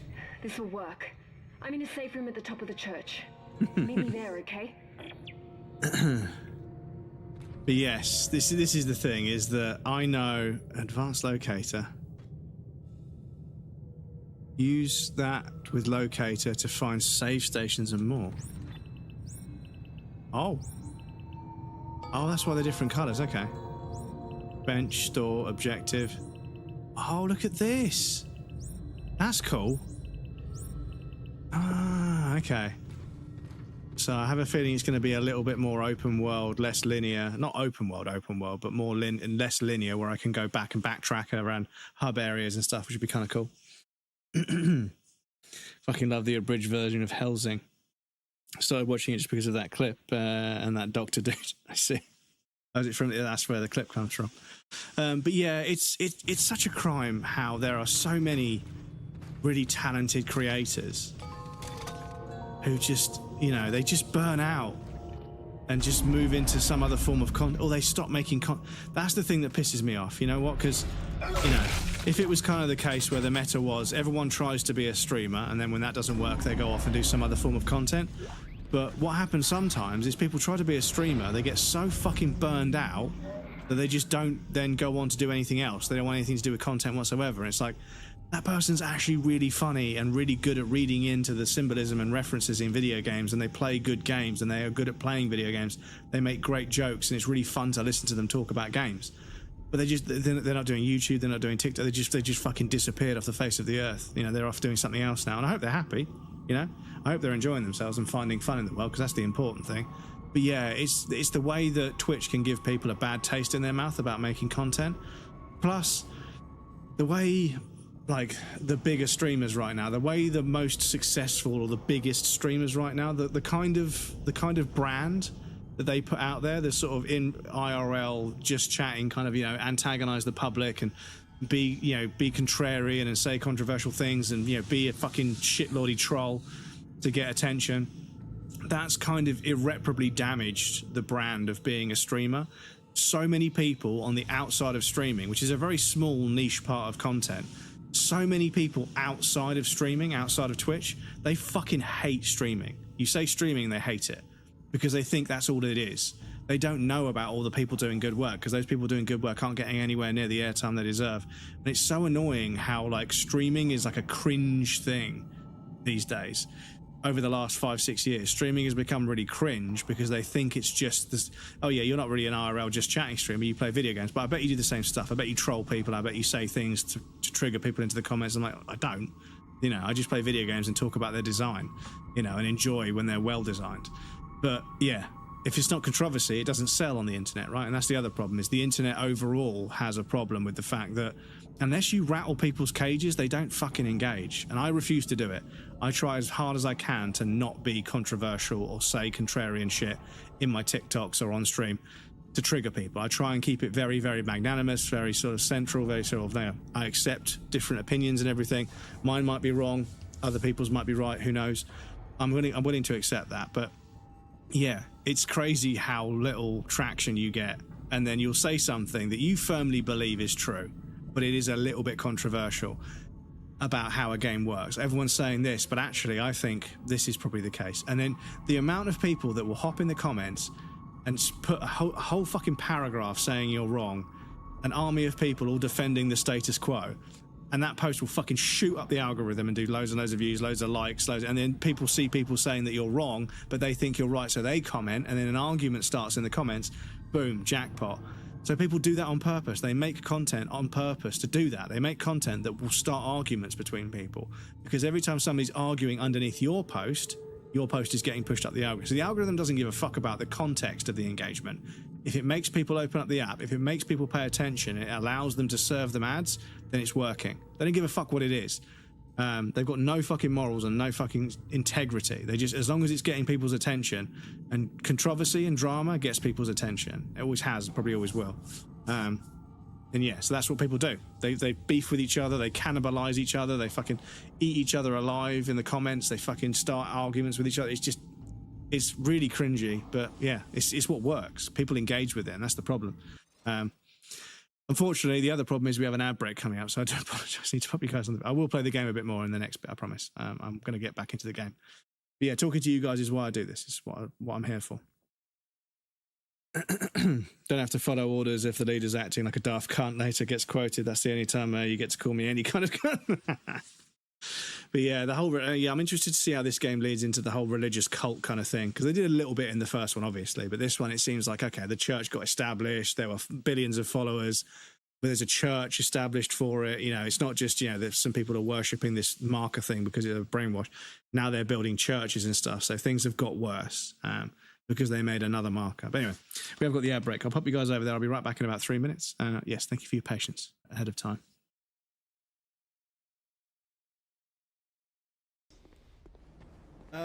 Where the fuck are my souls? Oh, really, game? Really? Really?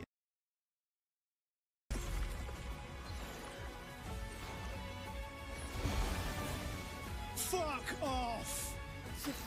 Fuck off! Oh, fuck you! Fuck you! You cheap fucking bastard! You cheap fucking bastard. Oh my god. We played Mortal Kombat or Killer Instinct or Mario or whatever, and we were on the sofa together. We were drinking orange juice and eating snack food on our day off from school, playing video games. We were hanging out, and that's what this feels like to me. This is taking me back to being a kid again, and I fucking love it. So if people want to slap a number on it and compare, then that's fine, they can do that, but it doesn't fucking matter. Like, think about all the times when you've been in a stream and something amazing has happened. Do you know how many viewers there were at that point? Do you know how many follows there were at that point? Do you know any of the numerical metrics that were attached to that moment? The time on the stream, the time, you know, the amount of people that responded, the amount of GGs that happened in chat. You don't remember that shit. But you remember something else. You remember how that moment made you feel. That's the important bit. That's the important bit.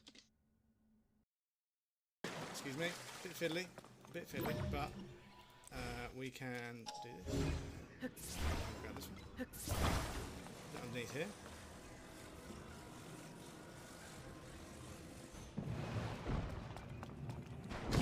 Ah, oh, come on, game. Really? Really? Until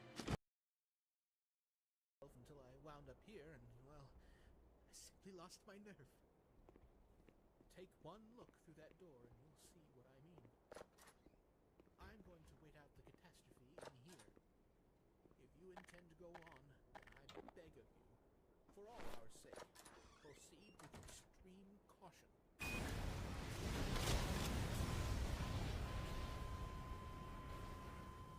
I had to. I'm sorry, I had to. A two-hander. Okay. Ooh, we're up here where they can't get us. Ha ha! Ah! What are you going to do now? Huh? Huh? Bozos?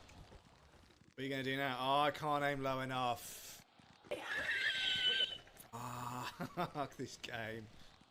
Can I, oh, no, that was not, probably not a good idea, that. Now I am actually fucked. Can I slide down there without dying? Oh, look at this. Absolute poggers. Oh.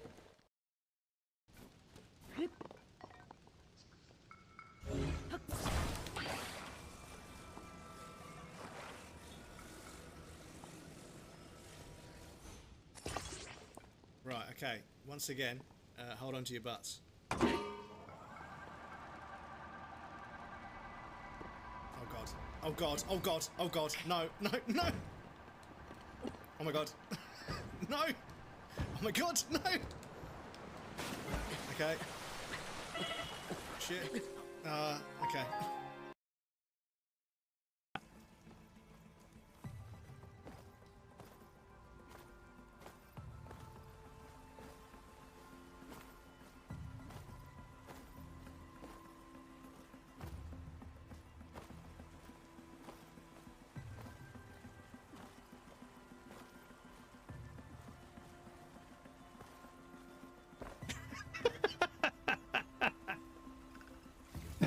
Okay, game is kind of broken. Okay, I will say that. Game is kind of broken.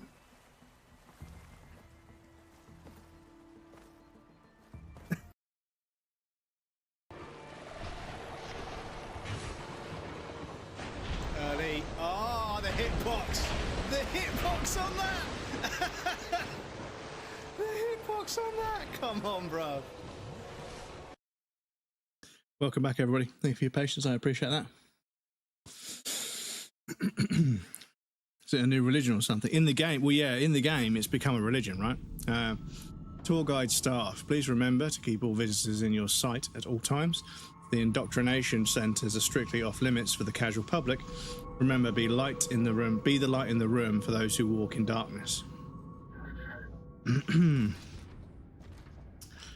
Sounds to me like religious propaganda stuff or religious persuasive language.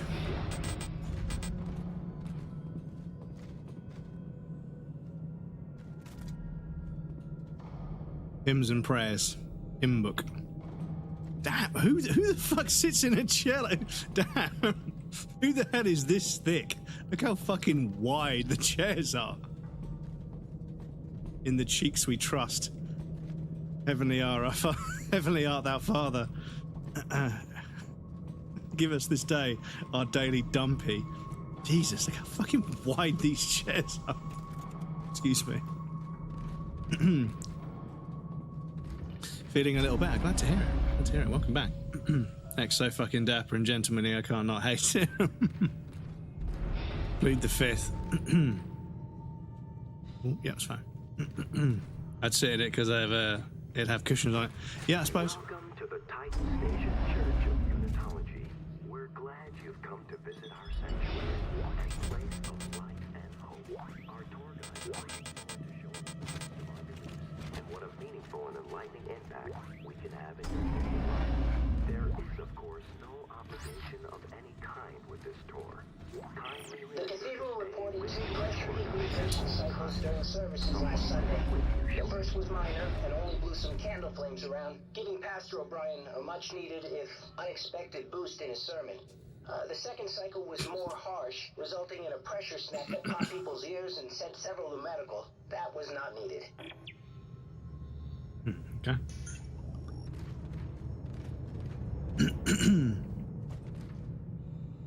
Obviously, looks like I can fit a couple of cuddling rather well, so not a bad design. Yeah, well, yeah, this is true. This is true.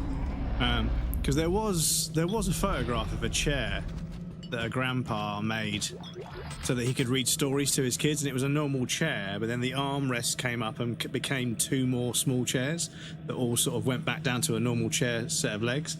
So his grandkids could sit on there so he could read a story, and they could. I was like, that's really cute.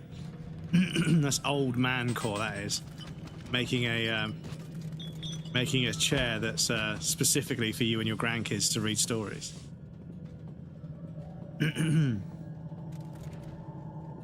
What was his name? Michael McDoesn't exist. Churchill, Michael Collins. Respect him as a wartime general. I don't respect him as a person. So, yeah, a few of the notes and ledgers that Churchill kept have been sort of shared, and some of the stuff he wrote down was pretty.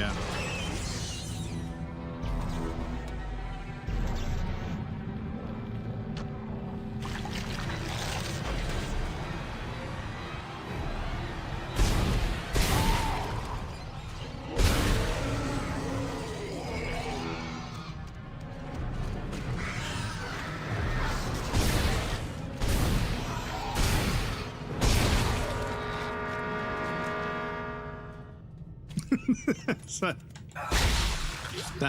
that compressed trumpet sound started playing, but then immediately had to stop. Liam Neeson as Colin was so good. Liam Neeson as Colin.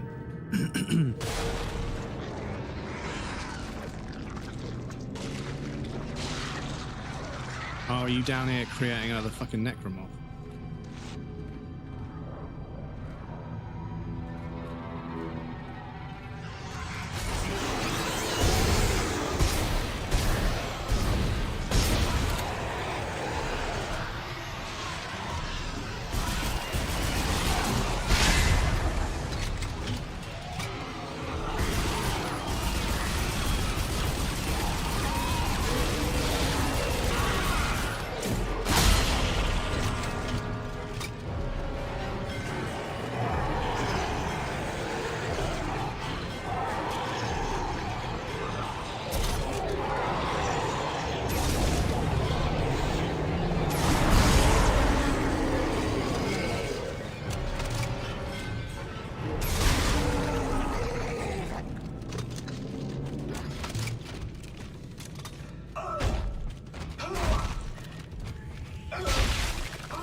But yes, as what we were mentioning earlier, like I am happy that I've got a little community together of people that I really vibe with, and yeah, I think that's all I really sort of expect. Is just to be able to hang out with a few like-minded people and talk about video games. Everything else, all the other stress and everything, just yeah, whatever, you know. If it's not meant for me, it's not meant for me. But I have detached myself from the concept that if I just work really fucking hard and come up with loads of cool stuff, the stream will work better in some way, because it just won't, you know? Like, just play video games, have fun. Everything else can kind of get fucked, you know?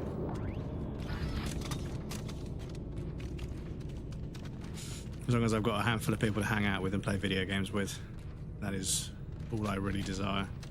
And all I really deserve, so...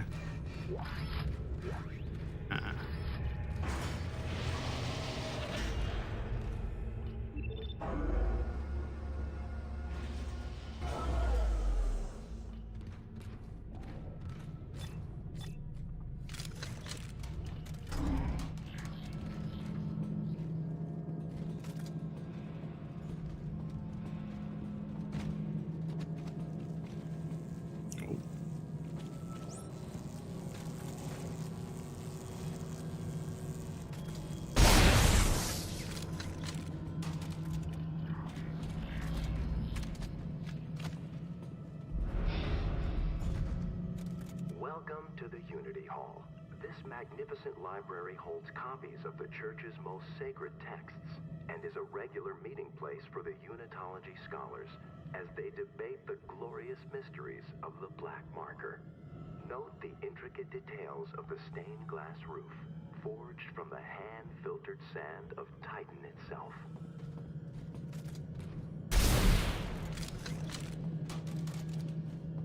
How you hand-forged these nuts?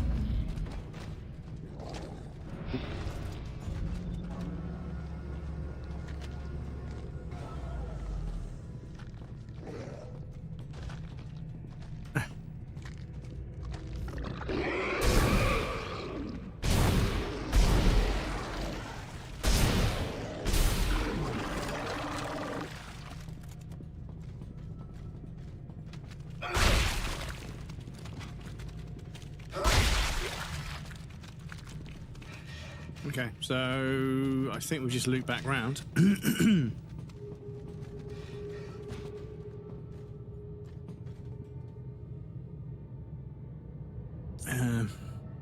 And then leading an Irish Free State, we might be an arse for one. This is kind of it, is that when history only remembers your victories, it's kind of like, yeah, you know, this guy won all sorts of like conflicts and, you know, wars and everything. It's like, yeah, but were they a terrible person? Then maybe unitology is for you. Founded 200 years ago by our savior, Michael Altman. Unitologists believe that one day all mankind will have the power of a sacred artifact known as the marker. We call this process convergence. Imagine it. All mankind brought together. Jacking off over Tony Hawk's Pro Skate. With one soul.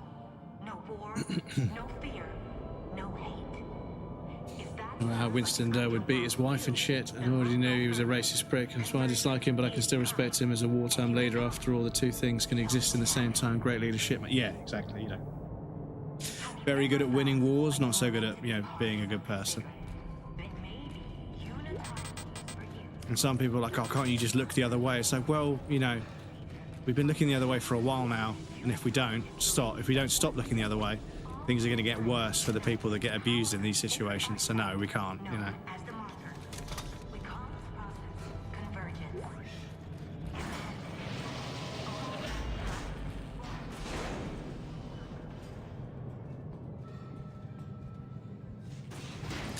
Respecting Rommel because of how he was a general, but the politics was bad. Well, this is it, because I remember like somebody was saying they were reading Mein Kampf just to read it and see, you know, what was it all about. And somebody was like, oh yeah, Hitler was a terrible politician. It's like, no. Do you know what the really horrible thing? Hitler was an incredible politician. He was just a terrible man. That's the thing, is that he was incredibly good at unifying people against something. It's just that he had a fucking serious bias and was racist and thought that white people were the superior race. Oh, fuck up. Oh. How do I can't navigate to the... Okay, whatever. Whatever, I guess we're not going to read that one. Please replace the fuse for the observation center door. So yeah, the guy was a complete piece of shit, but he was a very good politician. Which says everything you need to know about politicians, right?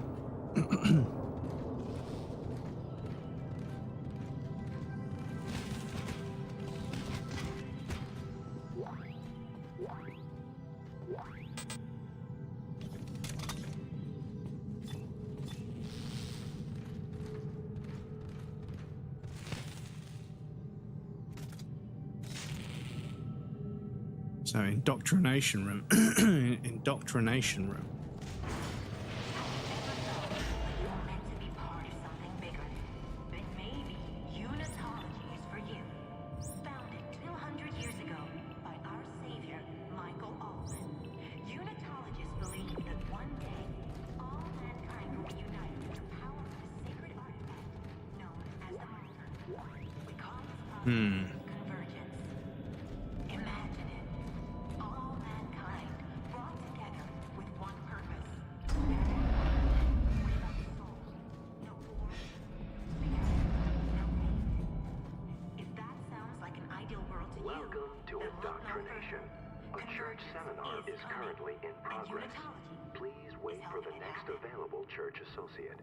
Indoctrination is a pleasant, joyous event where you will take the first steps into glorious oneness.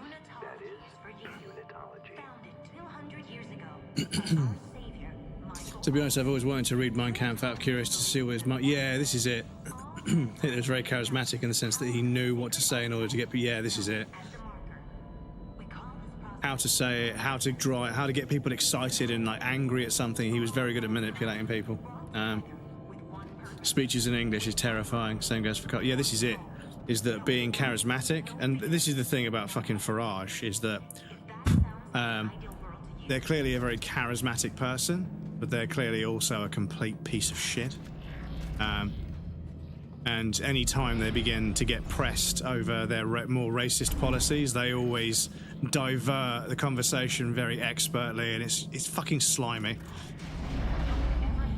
Because you know what, like, I almost feel like when people are just out and out racist, they don't try to hide it. I'm like, do you know what? At least they don't try to hide it, you know? It's even worse when people are clearly very racist. Oh, shit.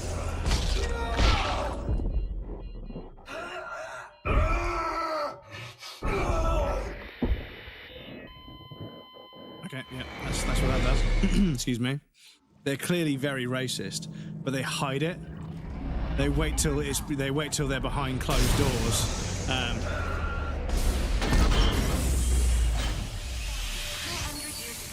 Does that do anything? They wait till they're behind closed doors where they feel it's safe before they actually show how racist they are. And the worst thing is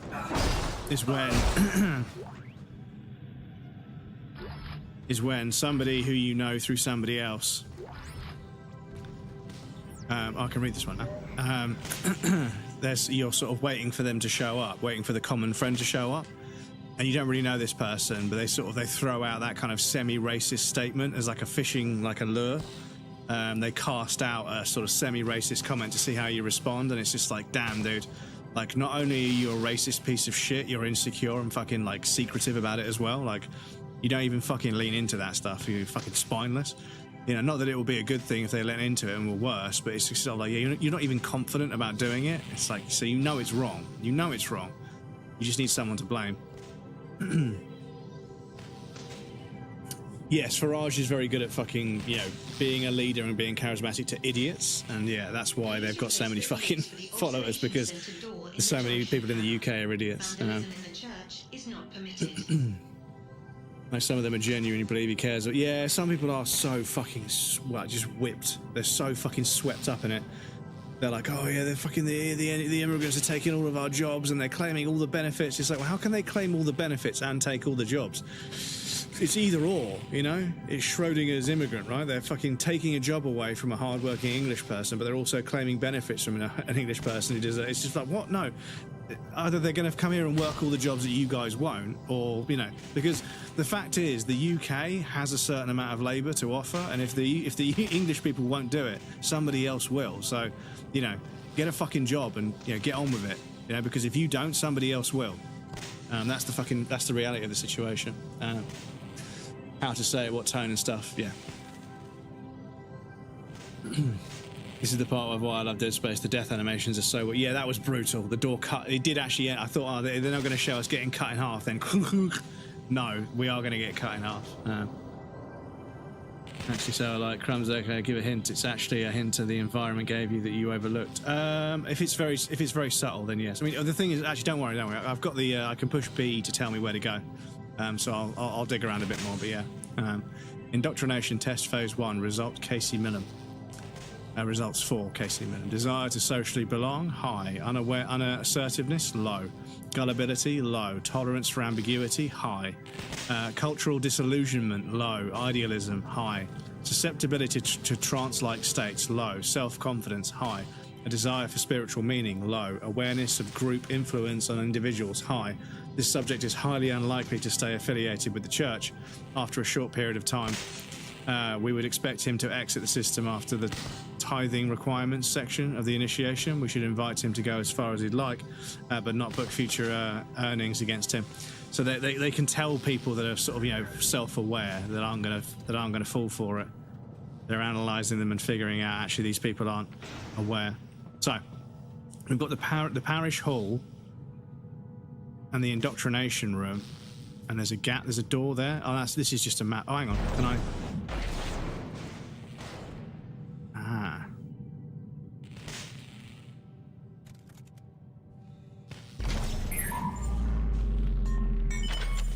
Ah.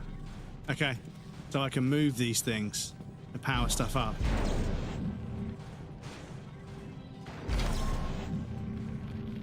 Oh, these are like little batteries. Okay.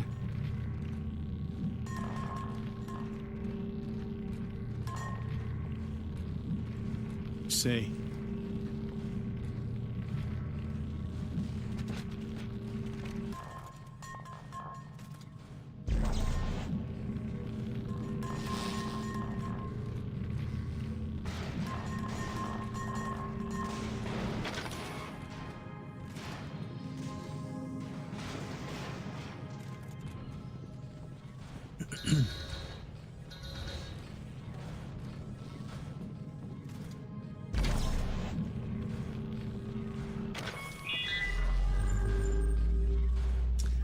Ah, okay. So look for those access panels.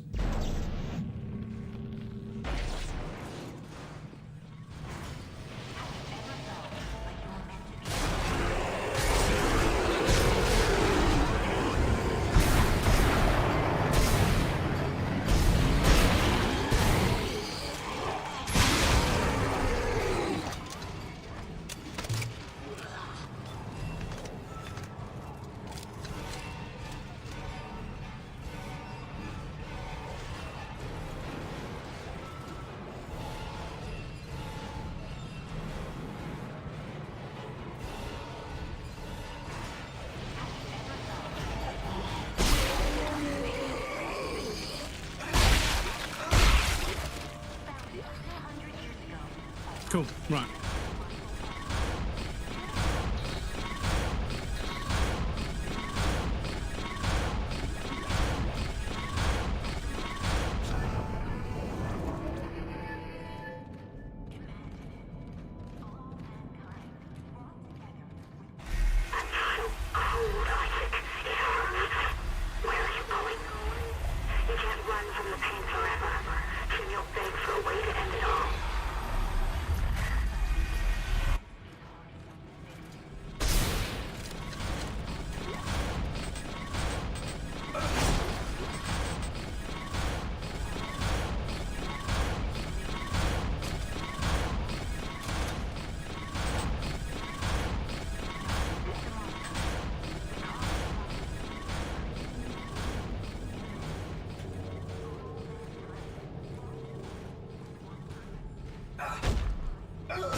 Oh, fuck out of the way.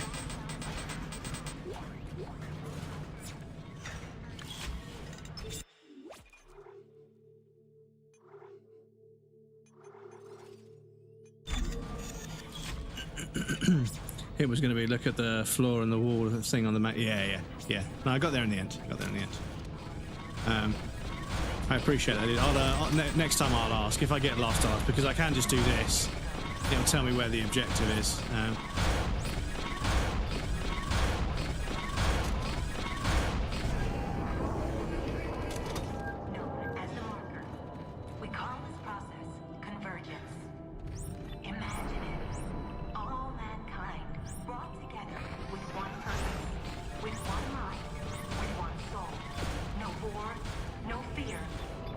Yeah, so I need to go find a store because I've got too much stuff. So, oh,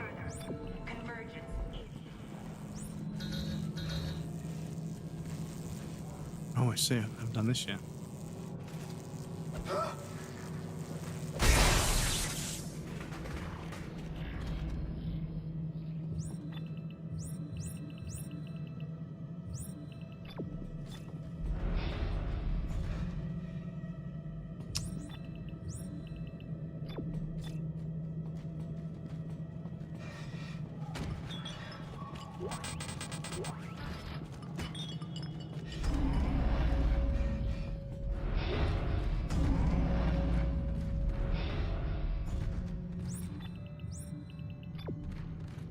I might change store to. I might change.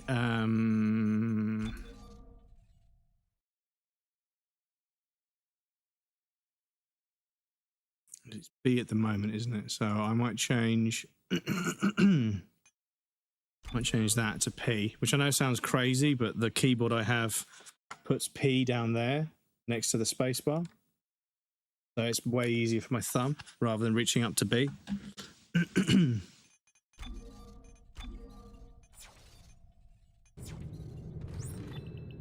That's way easier.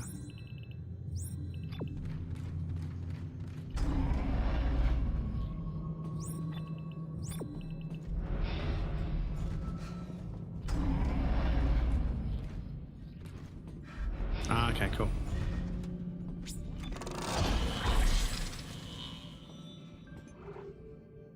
They fucked it. It's so fucking windy. Right, so I've got one to use. So I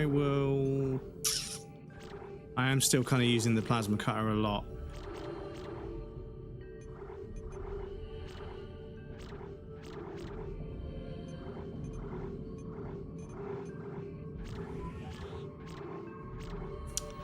But yeah, being able to freeze enemies for a long period. Yeah, I want to get to there. Because I can get there and get there, and once I get there... Yeah, okay. Yeah, so no, yeah, it's kind of annoying. You have to burn a node just to fucking get close to the next one. Kind of evil. Right. Hopefully we've got a bunch of stuff to sell as well. Javelin spears, okay.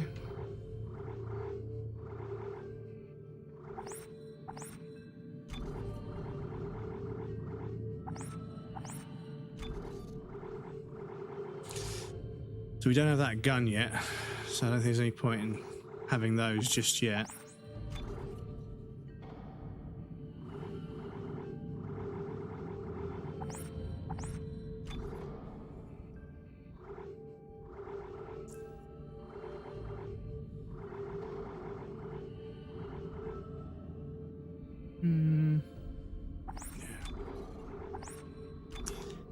Phoebes! Welcome in, Phoebes. How's it going? I'm so back. Welcome in. It's lovely to see you, Phoebes. How's it going? Thank you for the resub.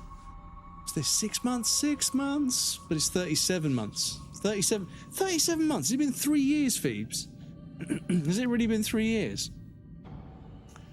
God damn. Some of you guys have been stuff for so long. Thank you so much, Phoebes. I appreciate that. And also, we were watching the Summer Games Fest at Kate's stream, over at Kate's stream last night. And yeah, the Stellar Blade sequel came up, and obviously the Stellar Blade girl on the screen was Phoebe was like, I need to do more glutes. But yes, thank you so much for the resub, Phoebes. How are you? It's good to see you. I hope you're well.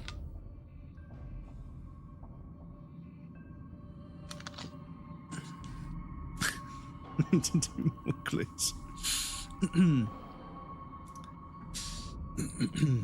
Not to mention, if they are illegal and undocumented, they can't get. But yeah, they can't get benefits if they. Yeah, it's ridiculous. Runs Reform UK. Send it on Discord. I'll watch it in like 1 week after they burn down the Parliament. Leon really is as stupid as shit. He's a top secret high security lab. He picks up a vial of full on and goes, well, that was easy. Time to get like back to it. Yeah. He's only, the thing is, in Resident Evil 2, he is only a kid. He's like a baby. He's like maybe 20 years old. He's very young and naive in Resident Evil 2. Then you get to Requiem, and he's this fucking gruff old man that's been involved in so many fucking like stupid missions to save the president's daughter, save the world from some zombie apocalypse. But he's just like really jaded by it all. The other thing I was going to look at the floor was Bread popping up at a door. Maybe I remember the guy reacting to and rating EAS around the world. And the Bayesian Barbados one, he put, it's nice but lacking a drop because it sounds like it belongs on an EDM song. Yeah, sometimes you get that. You get music that just won't fucking, like, it's just, yeah, that's it. That's the song. It's not going to build and drop. It's just, and some people like not the monotony, but they like the repetition. No idea why I suddenly had that thought at the time. Yeah, well, this is the thing about the best jokes. This is the thing about the best jokes. You never see them coming. Oh, they're so fucking good. I'm going to burn that to get a node because, yeah, I feel like I might be able to start selling some of this health and ammo. It's a bit early in the game for me to start selling health and ammo, but yeah, I am not really having to manage my sort of resources as much as I thought I would.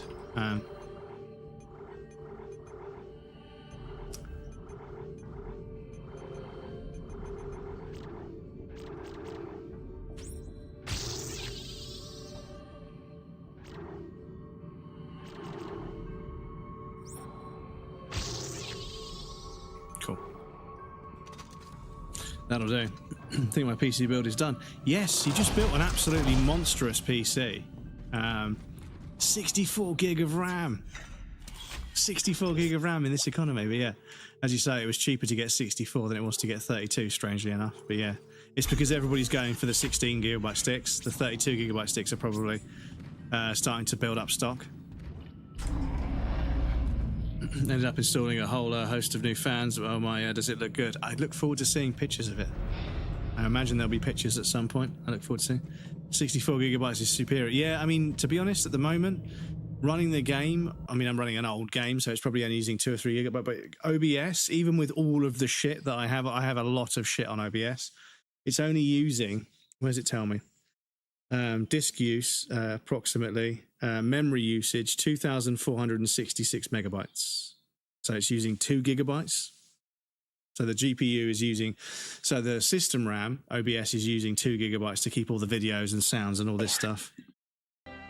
All of that stuff is just sitting there in memory. But yeah, the GPU is obviously not having to work that hard, but 4K textures do. 4K textures will fucking saturate a graphics card pretty aggressively. But I think the GPU I've got has 16 gigabytes of VRAM. Or maybe it's, I can't remember. But it's got a decent amount of VRAM, so I should be okay. Playing games at 1440p, I should be okay.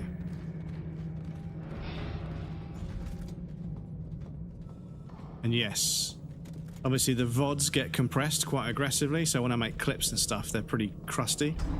But when I actually watch the stream back, it does look pretty sharp. So obviously motion is motion, unfortunately. It's gonna cause...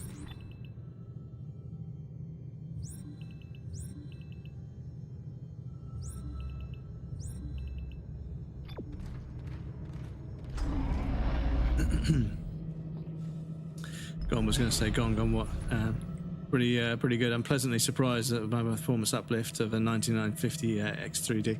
Yes, so yeah, you went from, I can't remember what your CPU was before. Was that your GPU? With AMD, yeah, because I know that the 30, 40, 50 series, whatever. But the AMD GPUs and the CPUs, I get really confused between the two. CPU, 5900X. Ah, okay. But yes, at the time, oh shit, I need to turn that off. Well, yeah, that's strange. You didn't turn the rain off for some reason, excuse me. Oh, you fucking... Fuck off. Didn't I fuck you? Yeah, you're on the stairs. Didn't I fucking kill you?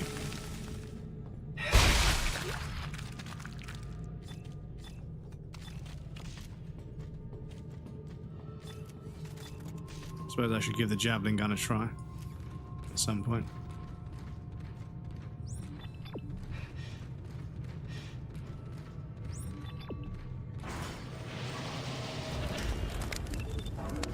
Oh, they're setting me on fire. It is a little bit chilly today. But yeah, I mean, this fire video is like quite high resolution, and I was going to re-encode it. I was going to re-encode the fire video to be... But yeah, setting up the green screening, the color matte chroma keying for this, and the smoke was, yeah, not... I had to fine tune it, but I'm really happy with how it came out. It genuinely does look like I'm being set on fire. Oh, that's why, because it takes the scroll as well as...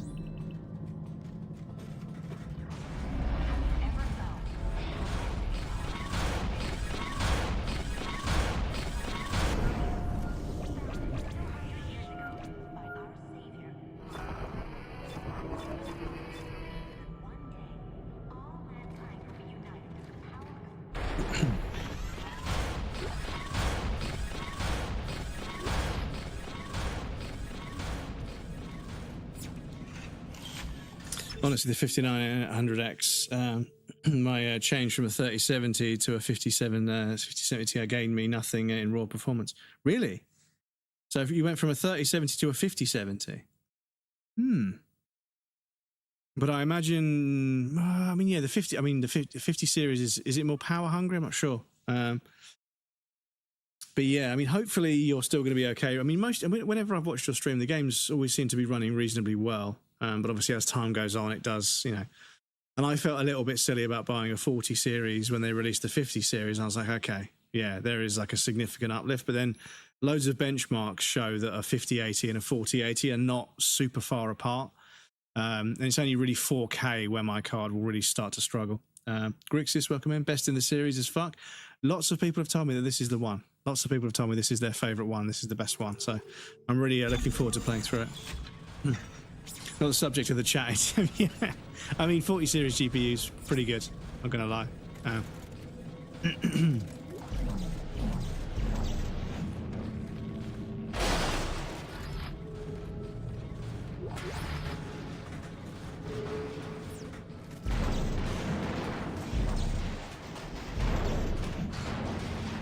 chat. Havoc physics. Been so long.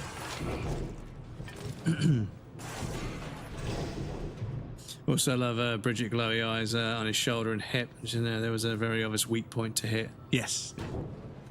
It's the best, man. I hope you enjoy it. Really is. It's my number one in the series. Fuck EA. But fuck EA. Yeah, fuck EA. Mind blown when I went from a 960 to a 4080. Yeah, well, I obviously not built a PC in such a long time. And my first GPU was a WinFast. Oh.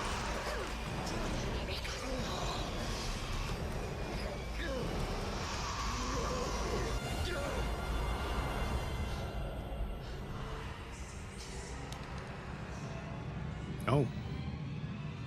You do it to yourself, you do. And that's what really hurts, is you do it to yourself, just you. You and no one else. Excuse me.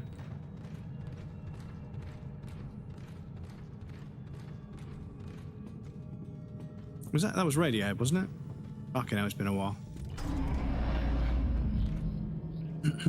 It's huge. I had a 970, and to be fair, it's pretty good. But the 3070 was miles ahead. Yeah, CPU was as big as the TV.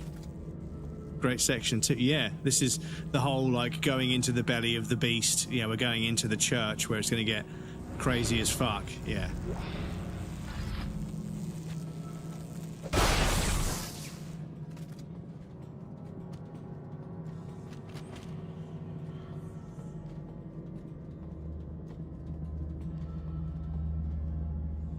So that's the library.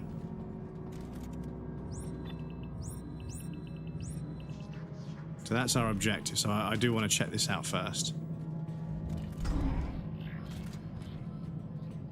Because the objective will be progression. Oh no, this is back here. Okay. Ah, this is back here. Okay, so this is open now. Ironically, I played this game so much that the atmosphere and soundtrack puts me to sleep, really. Because, yeah, somebody was saying that, you know, as somebody that struggles with anxiety, they wish they had, like, something they could just, you know, get out of their pocket and just turn on to make them feel calm. And then they realised they do. And it was the save music from, oh, fucking hell, okay. It was the save music from one of the Resident Evil save rooms. I think it was Resident Evil 4. There's a save room down on, like, a small underground dock. The classic Havoc physics. They just give something some upward motion and make it fly into the air for no reason. Oh yeah, so I came out of there. Okay, that's why I haven't seen this room from this angle before. Tiger does, it's called Gummies. Yeah, I mean, if that's what does it for you. And it's actually peaceful down there on the docks too. Yeah, so they said that every time this YouTuber said that whenever they're feeling a bit anxious, they just get the save music from Resident Evil 4 and they find the one that they like and they just play it. And apparently that cures their anxiety. If they're having an attack, it won't. But if they start to feel it starting to build, then they can turn that on and it sort of slows it down and sometimes just stops it completely, which is really cool. Once again, video games doing the most. Spider-Man, welcome in, dude. How's it going? Good to see you. Objects, excuse me. Some things can help mitigate that even whole. Yeah, exactly. Some things can just start you, because obviously anxiety, from what I've read, infidel. Anxiety, from what I've read, is a slow upward spiral where it just keeps getting worse and worse and worse and worse and worse. But if you can catch it and stop it, you can start it slowly spiral. It doesn't just immediately go away, but it starts to spiral downwards rather than upwards.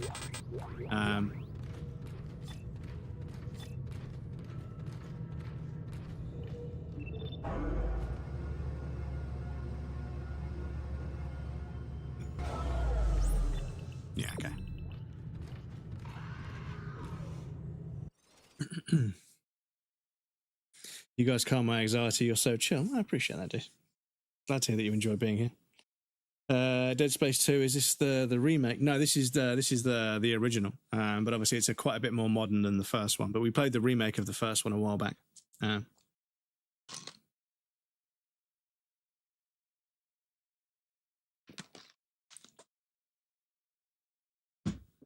So yes, they remade Dead Space 1. And because I never got a chance to play the original back in the day, I was like, okay, well, I'll play the remake and see what that's like. And yeah, really enjoyed it. Really enjoyed it. So I said to myself I was going to play 2 and 3, even though I've heard mixed reviews about 3. And even some people said that the first one was the best one. It wasn't worth playing the others, which I don't believe. But yeah.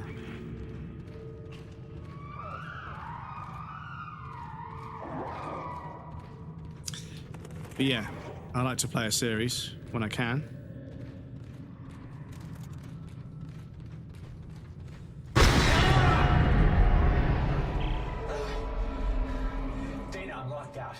There's something in the church. It broke the door. Hang on. I'll try to override all the gates in the area. Yeah, well, no. Don't unlock all the gates.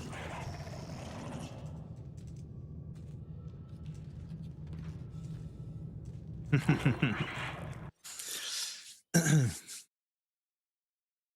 it's good to see you, Spider-Man. I'm great. Glad to hear it. And it's a bit drug-related, but I'll message you later. Dead Space 2, is this the... No, yeah. For me, because of a sensory issue, some physical stimuli help. I used to take a pair of compasses, slightly blunt ones, though, not super spiky ones. They're on my finger tip on the point. It's enough to damage your skin, just a slight pressure on the point. Yes, so I know some people, like, they squeeze their thumb.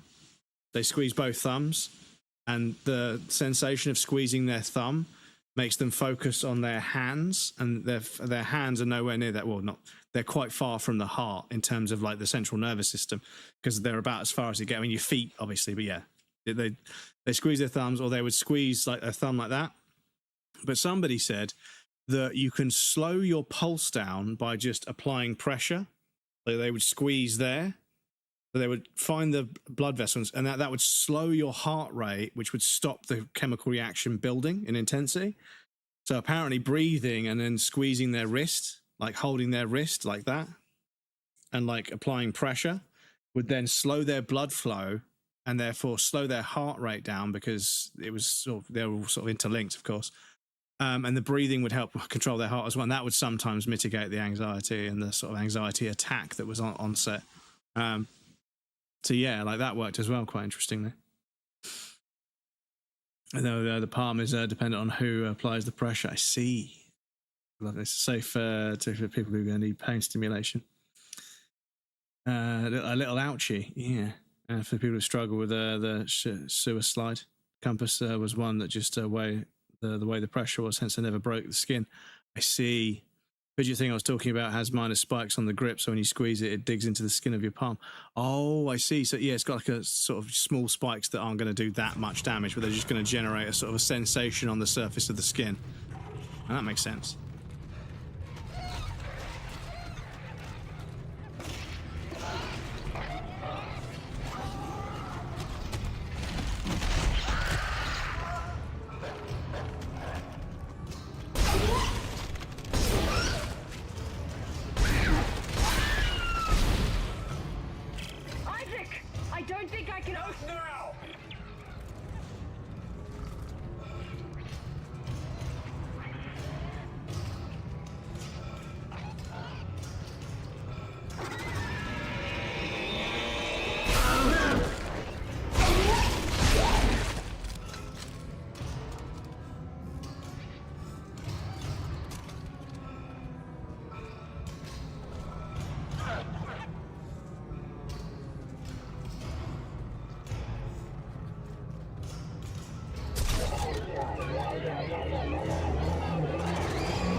Isaac, I can't unlock the elevator. Can you do anything from your end? Let me see what I can do. Okay, once you're through, you'll go through the funerary ring of the church and down into the crypt. It's very important you not disturb. No, Earth Cub can't jam us in here. Not in here. Dana! Important that I want.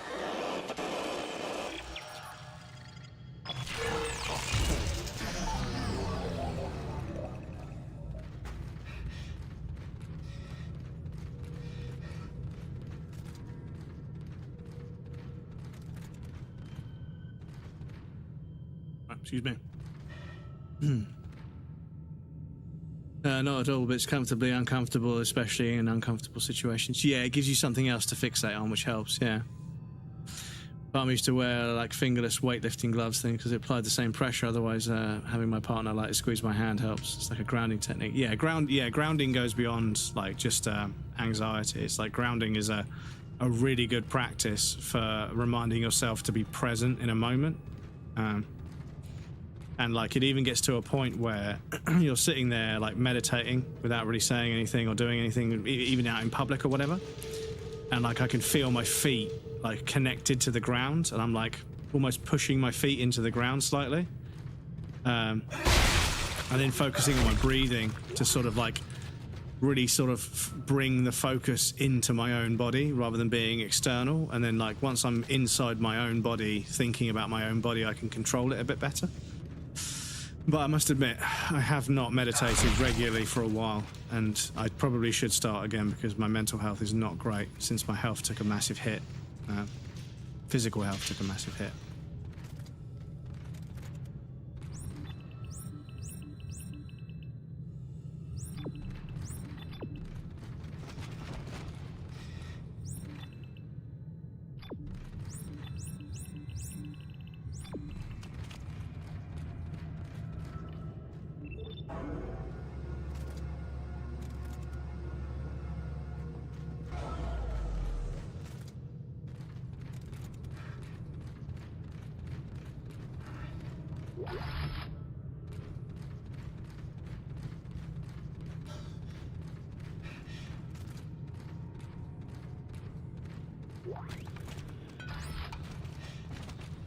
Power node, lovely stuff.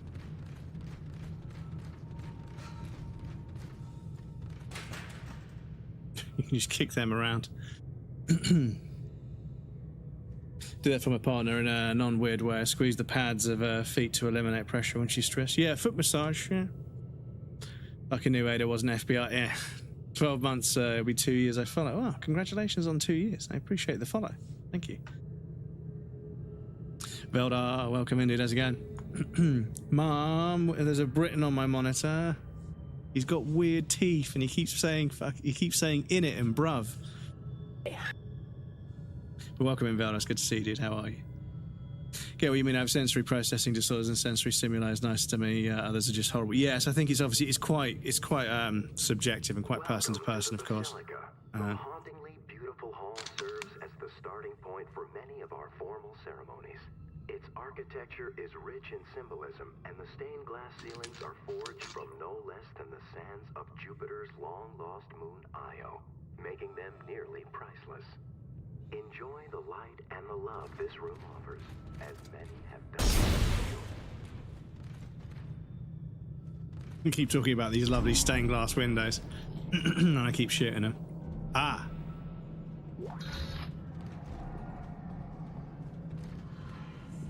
So is that our first conduit room?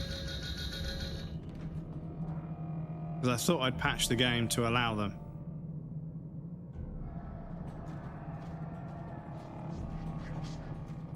So do we have any knowers in chat? The conduit rooms, are they just supposed to be unlocked?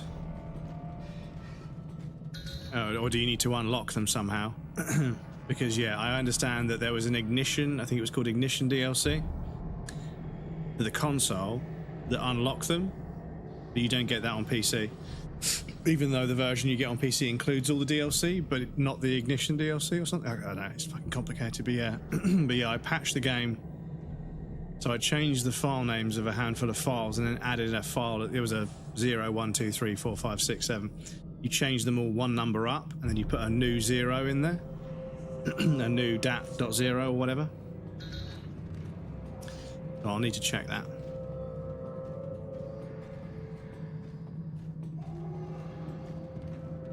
Yes, if anybody knows in chat, anybody who's got any experience, Stabby or anyone else, are those doors just supposed to be unlocked if you've done the DLC?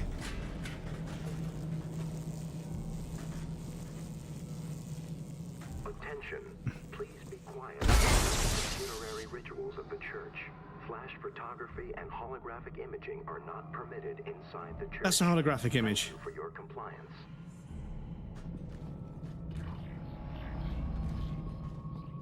Oh, this is here, okay.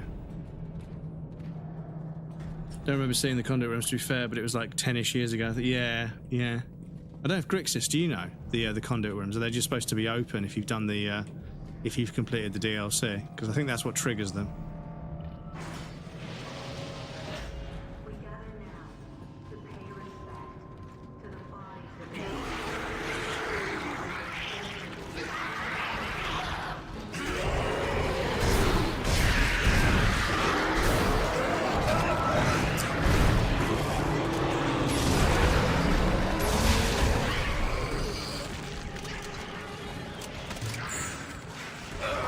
Oh, fuck off.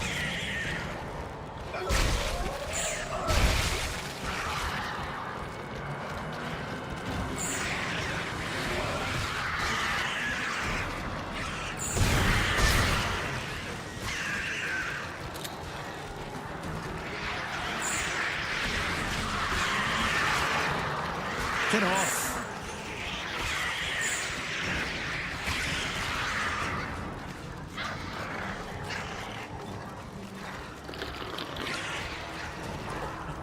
Thank you for the hydrate. I'll take care of that in just a moment.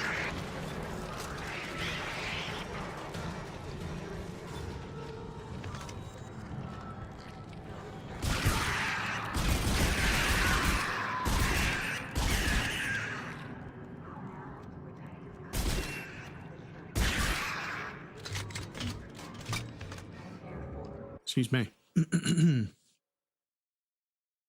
I thought it was tied to Dead Space Ignition. Yeah, so I've applied a patch to the PC version that should unlock them. But yeah, maybe it didn't work. Lord Fish and Chips. Lord Fish and Chips. Don't forget Tuesday and calling me love. Ta-ra, love. Englishman called me a muppet. Well, were you being a muppet? That's the question.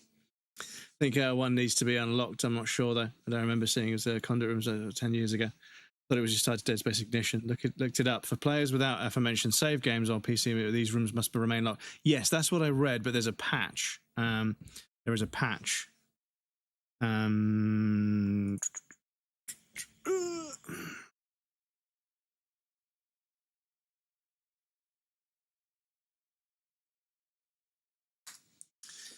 So there is a patch. As you can see, I've already clicked on this link, whereby you change DAT0 to DAT1, DAT1 to DAT2, DAT2 to DAT3, and then you add this and remove the conduit for PC bit at the end, and it should rename it to DAT0. Yeah, DS2 DAT0. Yeah, that's what I've done. I'm pretty sure. I was pretty sure that's what I've done. Excuse me for one moment while I check. Where was it? Yeah, program files. So C, program files x86. Steam apps.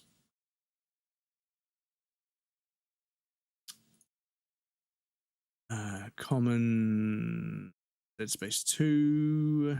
Yeah, so yeah, I should have a DAT10, DAT DS2, DAT0 underscore. Oh shit, did I not remove the underscore? Ah, that's what it was, chat. Ah, so okay. So, what I'm going to do is, right, where's the nearest save point, which I can find out by doing this.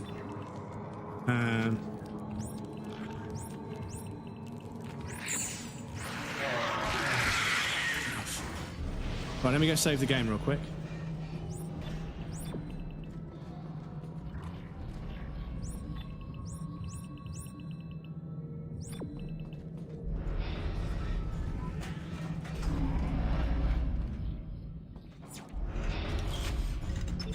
I'll get rid of the browser in a second.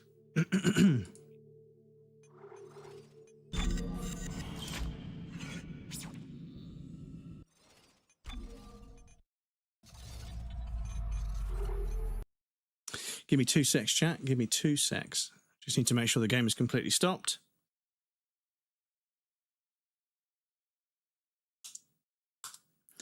Rename one file. We have got an ad break coming up as well, so I'll pop you guys over on the BRB screen. I'll be right back in just a moment. There'll be a raffle and some clips for you guys if you want to hang out, but please feel free to get up and move around, grab a drink or a snack. You won't miss anything. I'm going to take a break as well. And we also have anonymous follows on the BRB screen, so if you're lurking and want to follow without any alerts going off, please feel free once we're over there. But yes, I'll be back in just a moment, and then we'll carry on. And then I'm going to load up and see if that conduit room's open, because yes, hopefully the game doesn't break now, but it shouldn't break, because I left an underscore after that extra bit. I forgot to delete that. That's what it was. So I'm hoping that's the trick. But if it was working before with the underscore, deleting the underscore shouldn't break it, because it wasn't. That was the wrong file name anyway. So, but yes, I'll be right back, and then we'll carry on.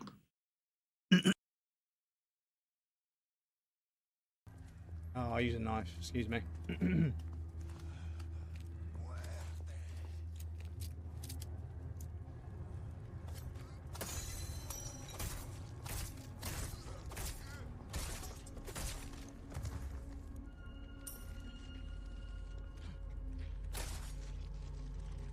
Get out of my tower. Go on. You go. Go on.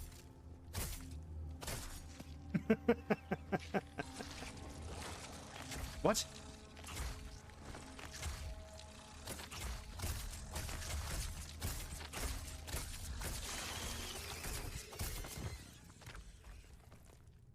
It's the ladder strats, chat.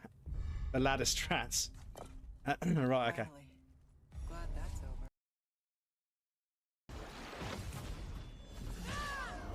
over. Ooh, that was 500 counterattack damage. I don't want to die, I don't want to die, I don't want to die, I don't want to die, I don't want to die. It's all yours, it's all yours, it's all yours. You sure? Yeah, it's all yours. Yes, let's go. Oh, he's not big dead. boy. He's not dead. Wait, he's not dead? He's not Are dead. You fucking for real? Shoot him, shoot him. Fucking you. Jesus Christ, that could have been terrible. Do you mind? Hang on, is this a shortcut? See ya.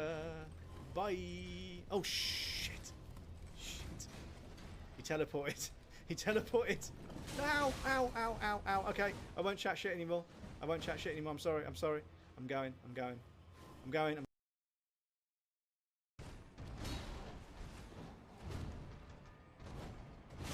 Fuck off.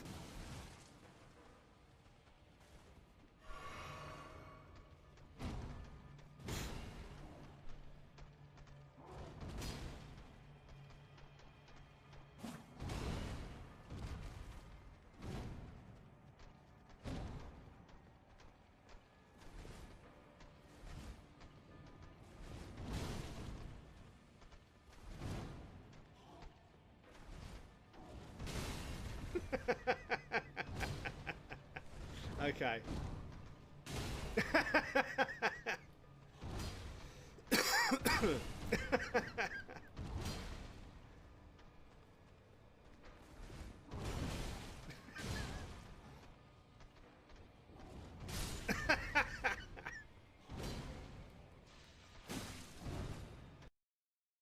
The thing is, I think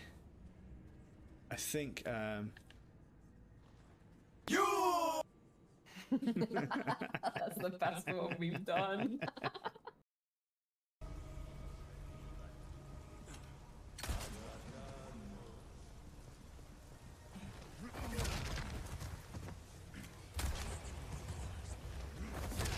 Oh my god, the triple.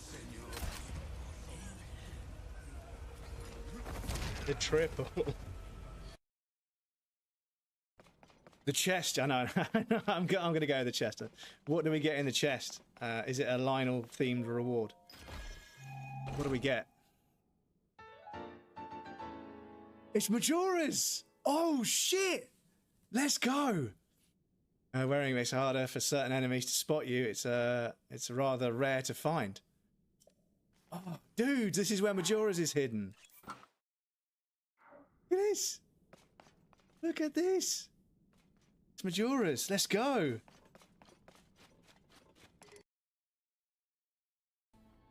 That does a fair bit, actually. Fucking hell. Excuse me. Hey, Siri. What's 289 plus 137? At 387? 289 plus 137 is 426. So that does 426. I set your alarm. 6 a.m. No, don't set an alarm for 426. Cancel that, please. I deleted your 4:26 a.m. alarm. You motherfucker. You can get pods that you reuse, because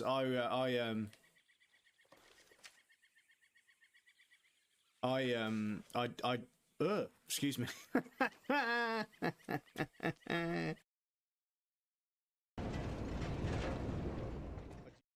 Welcome back, everybody. Thank you for your patience. I appreciate that. I don't know why the clips were still playing for a second after I came back. Yes, welcome back, everybody. Made a small change. But missed it by this much. Yeah. Instead of a browser. Yeah, so sorry. I need to see access those rooms because on the 360 piece they automatically open. Yes, in fact, if we were spoiling this game, it's either incredibly obvious or I'm super lucky. Apparently, this isn't the first conduit room, so I don't know. After a rare copy of Defiant on PS3, finding 9-year-old links for the door unlock a patch. Yeah, if you have the browser up, yeah, played your button. So, let me load the game up and see if that conduit room is now available.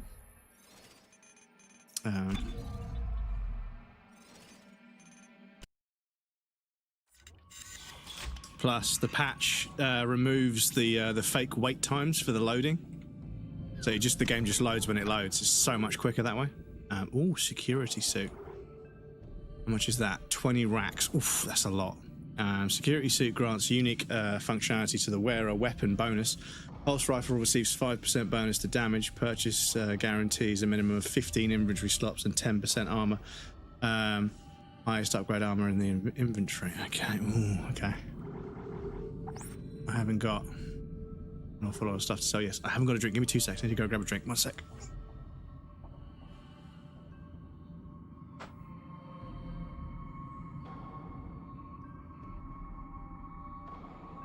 I did remember to close the window, but I forgot to get a drink. Excuse me. One of these days, I'm going to get a mini fridge just for the stream area. It's going to be the ultimate area to just cotch. It'll be a mini fridge with milk in it so I can make tea while I'm sat here. That'll be the dream. Mr. X would make such a good delivery person because even if the facility is going to fucking explode, he's still committed to making sure he gives it to me, and by it I mean a fucking beating, yeah. As such, dude would make sure you get your package even if you're in the middle of a natural disaster or was it? Yeah. He always delivers. Yeah, I suppose I could sell.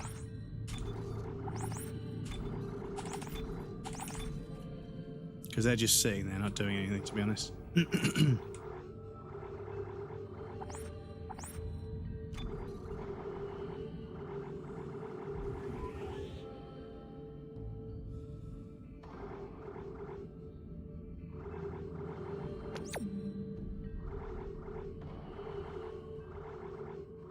Okay, so it's 20,000.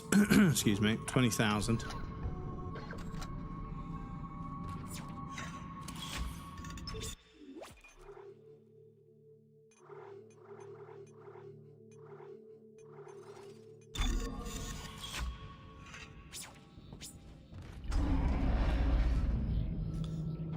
So, where did we... Yeah, we came from over here, didn't we?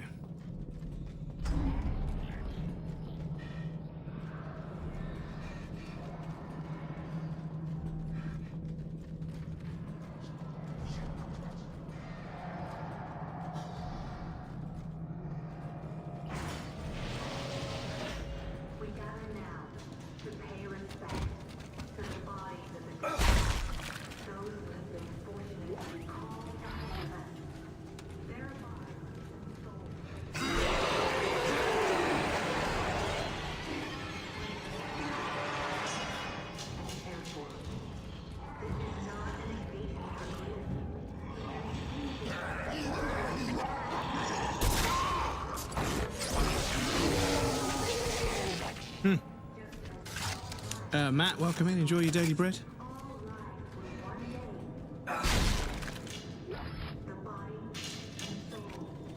Okay, so yeah, the javelin gun, pretty useful. Shoot it into one enemy, but it electrocutes multiple.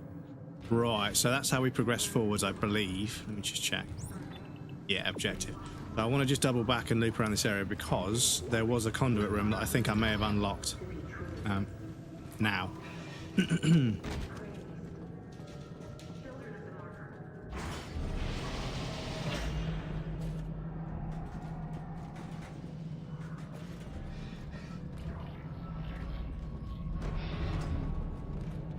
Where was it there?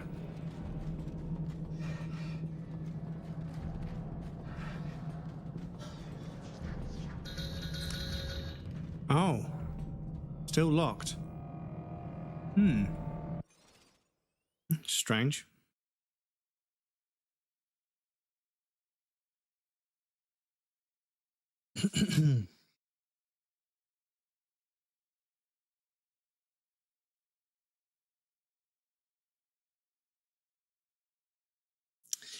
Yeah, I did start a new game when I started the stream. Oh, okay, yeah, no, because I started the game and I've got this far and I've been saving the whole way and then I've just made the change. Fuck. It's annoying. Okay, never mind. Never mind. Okay, yeah, I fucked it. Never mind.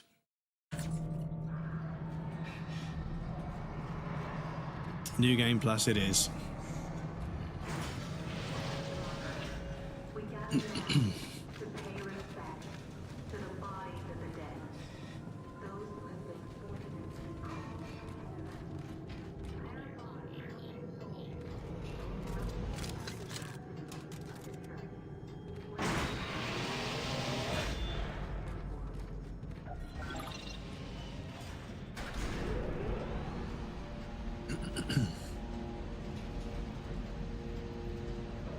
Also fucked it, got impaled by Mr. X's claws, though to be fair, is one hell of a death. Yes. Yes. And I'm not sure how many times you faced off against the big bad guy in 3. I don't want to say too much, but yeah.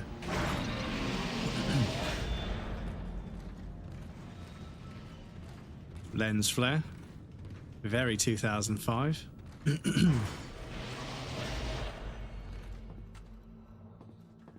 Chapter 5.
Pretty good.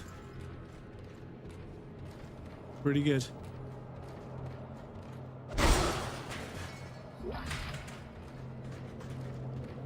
Some pretty good spooks.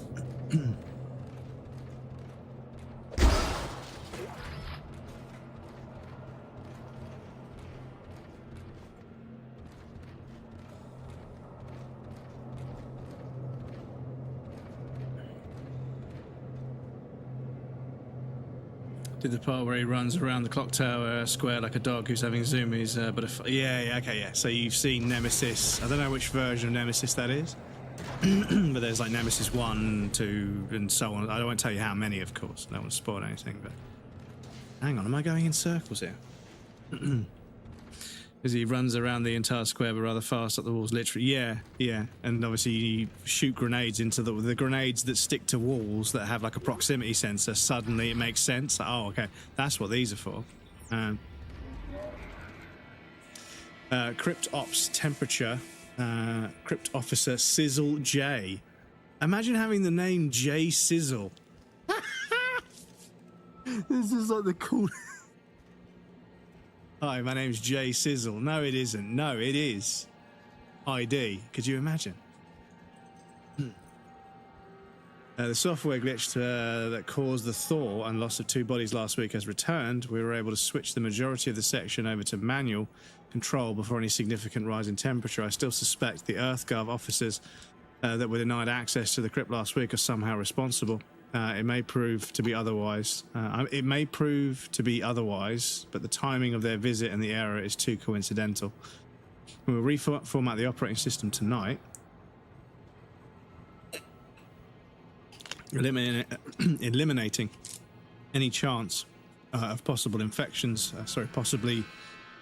Possible infectious software. But I'll triple shift to ensure all goes well. Sizzle out. Sizzle. What a name, J Sizzle. It's your boy, J Sizzle. We're getting given. But yeah, we're slowly heading downwards, which is a classic horror game thing. The same room over and over again, but you're going down slowly. Okay.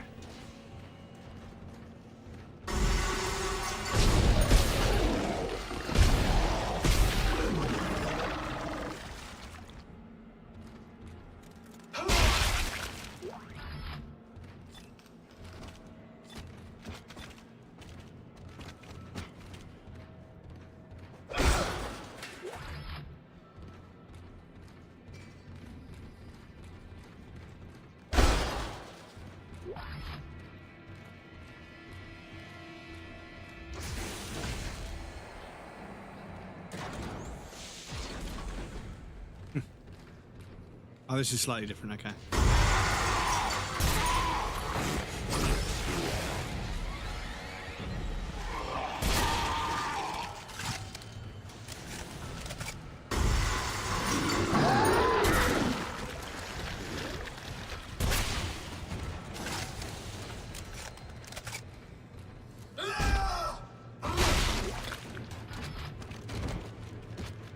Yeah, can I? Okay, I can't pull them back. Okay, that would have been a bit of a cheat. So yeah, javelin gun taking 2 shots. It doesn't impale them straight away, but okay.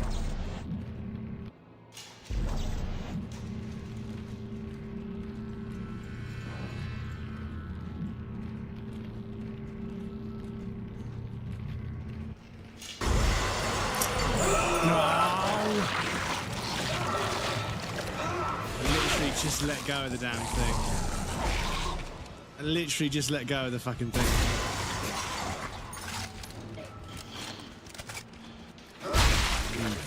You bastard.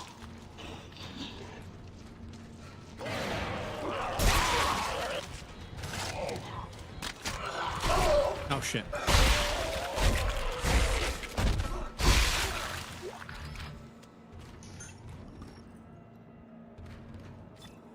Yeah, give me the plasma gun. I had the wrong gun out.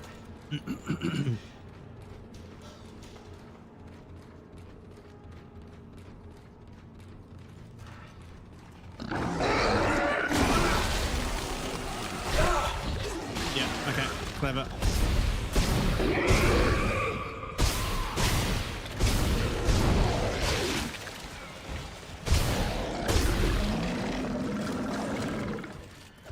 Clever. One of them slowed me down, and then another one fucking jumped out and got me.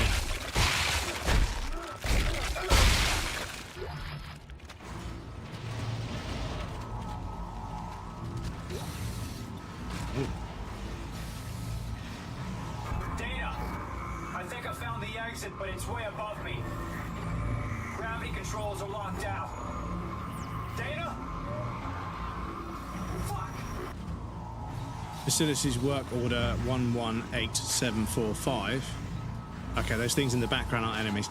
There's lots of like robotic arms that look a little bit like the limbs. I don't think that's a mistake. I think they did that on purpose. It's very clever. It does freak me out a little bit. I think I see an enemy, but then I didn't. Crypt coffins getting stuck in the tracks. Repair status. Examine the track system delivering coffins to the crypt. One coffin was jammed inside. Released gravity. TK'd the coffin free. TK'd the coffin? Took several attempts. Coffin damaged. Examining the track system, several support struts have broke free. Warping the track, it's cold in the crypts caused the brittleness in the poorly executed original welds. Realign the track, welded the struts properly back in place. Tested 5 coffins, all passed smoothly. Work complete, closing ticket, estimated completion done 5 hours. Job done. Gravity controls. Okay, so we're going to have to get the gravity controls working so we can get up there. But I have a sneaking suspicion when we turn off the gravity, there's going to be a boss fight. Don't tell me. But yeah. Oh, there's something going to be behind one of these grates. Oh, fucking look at this. I don't know if you can hear me. You need to go up. Do you hear me? You need to go up.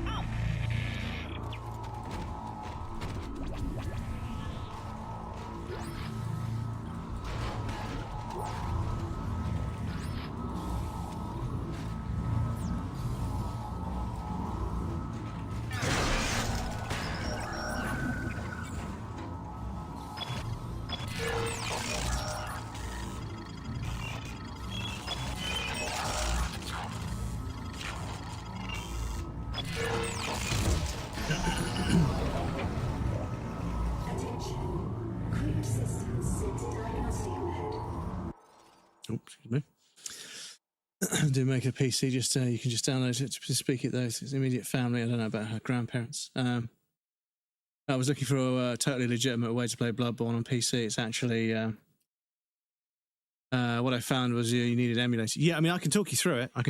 Because once you've got it all set up, you end up with oh, excuse me, computer. What are you doing? You end up with this. And you can basically apply whatever mods you want to fix and to add, like however you want the game to run. And for me, it runs at 1440, 60 FPS pretty much flawlessly. There's barely any problems. So yeah, the BB launcher 13.06 is what I've got. I think it just said there was an update, but yeah. Yeah. What it's a little bit of ball like you get the game, you modify it, you put it in the folders, you set it all up and everything. It's a little bit of extra work. But then you get a launcher for Bloodborne, specifically for Bloodborne. Then you can apply and you can obviously, I think you can download and load patches from here, and you can basically get your folder for all your mods and everything. And yeah, it's like I mean, you've obviously used a mod loader before, but yeah, more options at lamps, MOAL, more options at lamps will probably be good for you, because the lamps in Bloodborne don't work like the Graces do in Elden Ring or anything, where you can do loads of stuff at the Grace.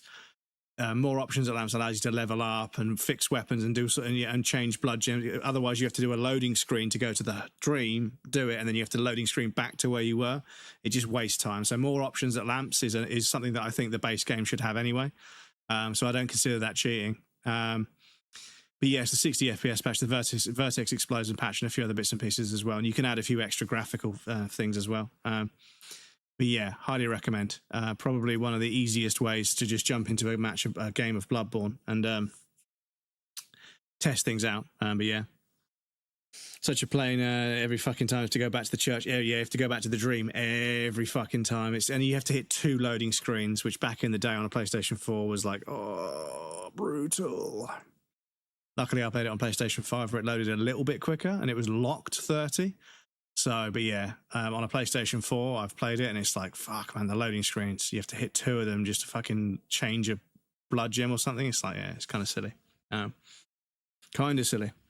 Pancake Master, welcome in. How's it going? Good to see you. Sorry, I haven't been on YouTube for a little while. I forgot. I changed it to private when I played Mixtape, I think. because I was worried mixtape was going to get me copyright striked. But I don't think I streamed it in the end to YouTube anyway. But I left my stream set to private, so it wasn't broadcasting them to the platform. It was just recording the video, which is fine. But I apologise to the YouTube people. Happy anniversary of D-Day. See, no worries. Yes, sorry. Yeah, no, it's nice to see you guys over on the YouTube. It's nice to have the ball rolling and start working on a platform, on another platform as well. It's actually pretty simple. Yeah, actually, Shad PS4 and Bloodborne is pretty... I mean, obviously, Bloodborne was the one everyone wanted to play, so, you know. But, yeah. They do now, yeah, not sure about anything else. Yeah, no, you can play lots of other stuff with Shad PS4, but Bloodborne was the one that got the most work, of course, because, you know, it's Bloodborne. Now it works. Yes, no, I managed to change the settings, so it does show up. But the cutscene 02 ended and had X minutes until detonation. I went, oh, shit, yeah.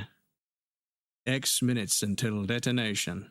2 weeks, but my Wi-Fi wasn't working. The technician kept delaying it. Oh, I'm sorry to hear about that, dude. And the whole YouTube thing. The YouTube thing.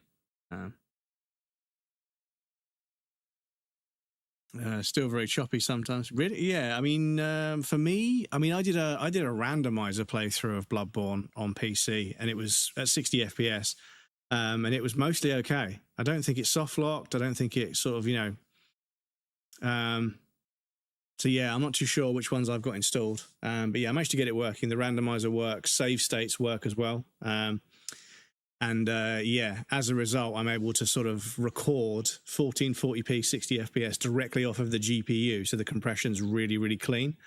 I can record 60 FPS footage directly off of the GPU to play boss fights and stuff. So I want to do one good boss fight where I don't get hit or very rarely get hit. I get to utilize all the various different mechanics and have one good boss fight per boss, but it's just an excuse to play the game again, to be honest. But yeah. Locked to 30, but still insanely bad frame timings. On console, yeah. Well, I think on PlayStation it was locked 30, and it wasn't too jumpy. PlayStation 4, it definitely dropped frames and became a problem. But yeah. In fact, whilst all the bloodshed was happening at the day for the British, this brave bloke Bill was playing his bagpipes, encouraging men to go on. Yeah. It's crazy how many people were like out there just for like moral support of soldiers and stuff. They didn't even need to be there, but they were there. They weren't going to let their mates. And this is the thing, like with all this stuff going on in the world right now, if there was a draft, I'm too old, but I would still probably sign up because I wouldn't want my friends to. I wouldn't want my friends to go over there alone.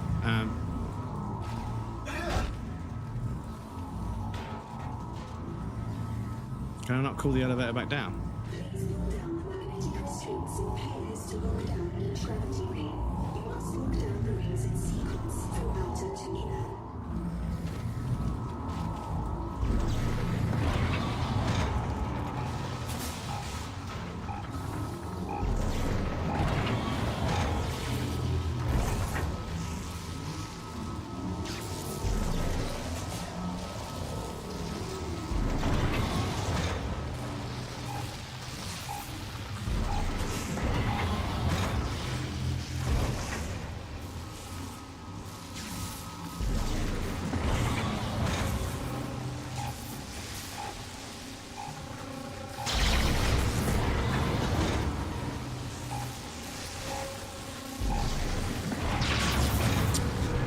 Hold still, for fuck's sake.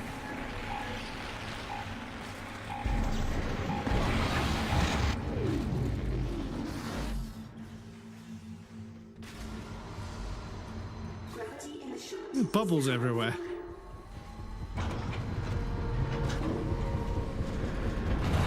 Oh, this is the stuff that was on the floor.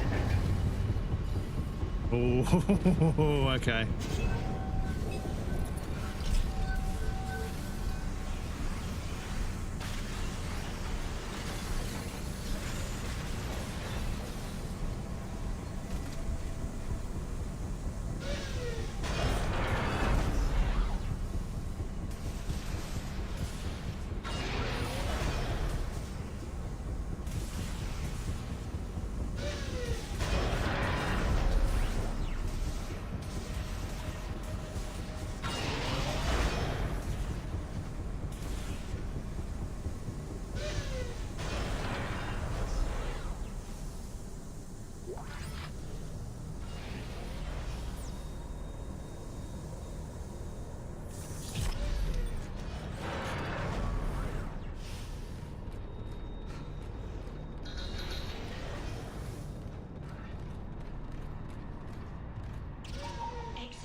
think they're jamming our signal with a mobile device.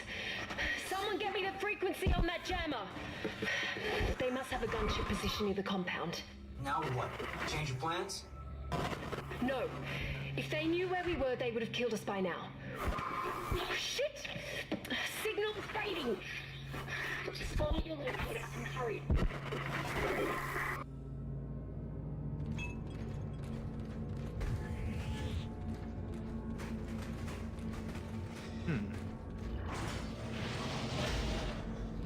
What's helmet? To be or not to be? Excuse me. Excuse me. Ooh, Ripper. Industrial saw, primary fire, tether a blade in a short radius from the saw. Press space to eject the blade from the saw at high velocity. Ooh. Sounds a bit naughty to me. But yes, what can we sell first?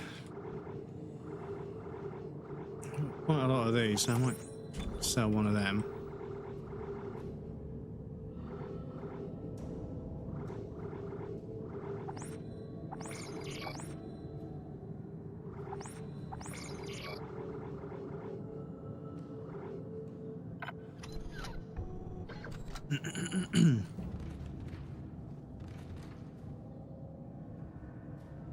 US have put the drafting age up to 42. 42? Fuck me, man. If somebody my age getting drafted into the fucking army, fucking hell. Realised as Leon found a letter written by Chris. He was he was in Europe. Once did Leon mention that Claire in my playthrough? Yeah, well, yeah, no, that's true. That's true. But also, I can't remember. Yeah, I think someone said to me once that when Chris in Resident Evil 2, when Leon says that Chris is in Europe, that's Resident Evil 5. And I was like, no, but Resident Evil 5 is in Africa. And I don't think Africa is part of the EU. I think it's its own continent, right? But maybe they're referring to a different game. I can't remember. Because there was Outbreak and a few others as well.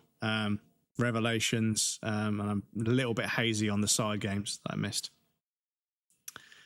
Remember Space Raiders back in the 90s, like 10p with that cool green-haired man on them. Oh, yeah, now I remember Space Raiders. Really, really bitter, like sour, crisp type thing. Yeah, I remember them. Yeah, they look like kind of a paw with a hole in the hand. But yeah, just watched a fucking helicopter crash into the station mid-zombie apocalypse and just flirting like a couple of college students at a bar in a cheesy American rom-com. So, yeah. Some content creator, not a streamer, but somebody who plays games like this with this setup, but just puts them on YouTube, puts the videos on YouTube. Leon goes up to the gate, the sort of fence gate thing, and Claire's like, "Leon, hi," because it's raining. They were like, "Damn, girl, if you're that thirsty, just open your mouth and look up." She's so thirsty because yeah, that's how it's written. But yeah. Sweden's up to 70. So they're getting 70-year-olds to go into the war. No, I said Africa isn't in the EU. I said Africa is its own continent.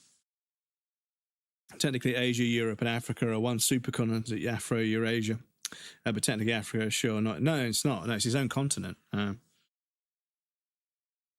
someone said when he's in Europe, when Chris is in Europe, that's Resident Evil 5. And I was like, but no, because no, he's not in Europe in Resident Evil 5, he's in Africa. Which is his own continent.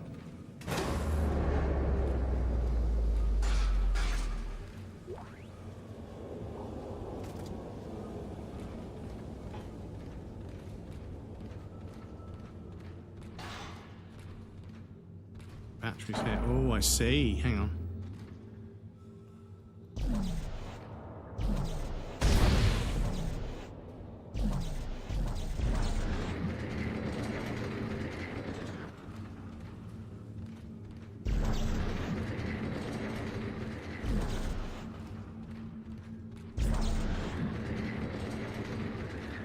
Just move shit out of the way, chat.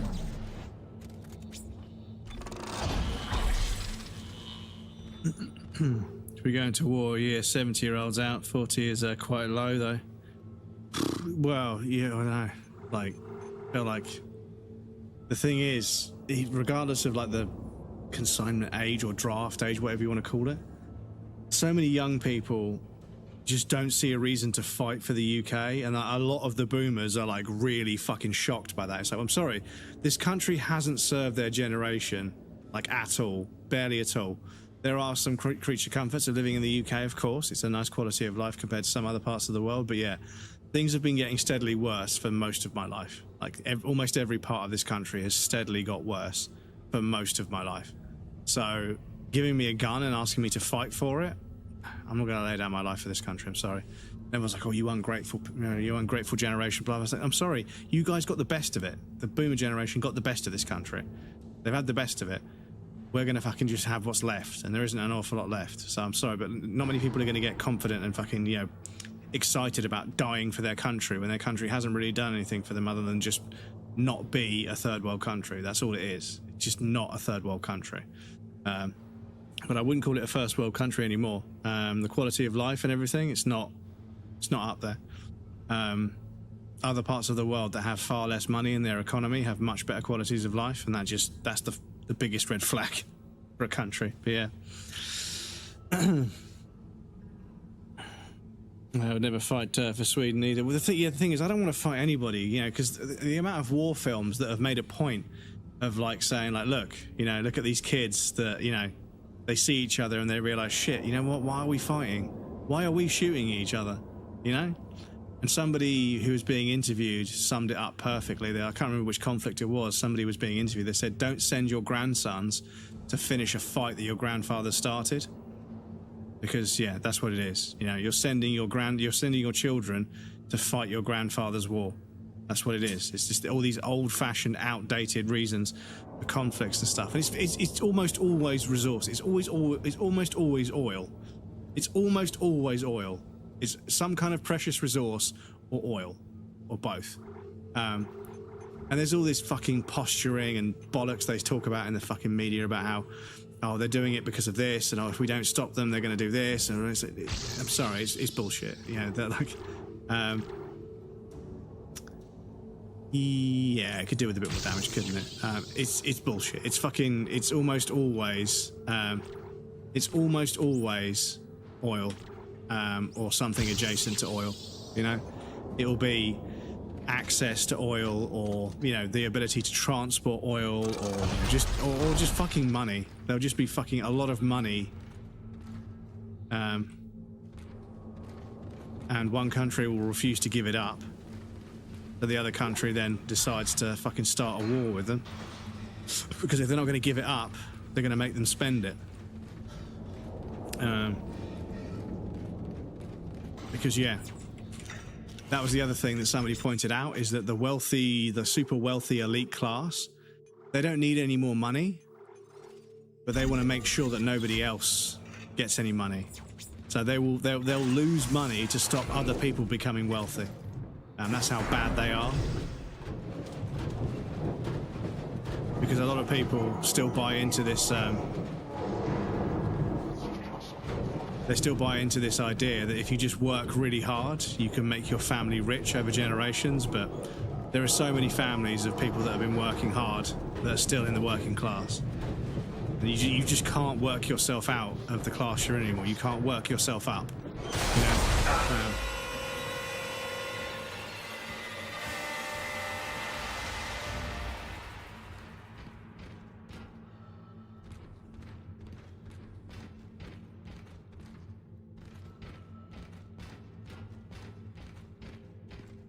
If hard work really mattered, the donkey would own the farm.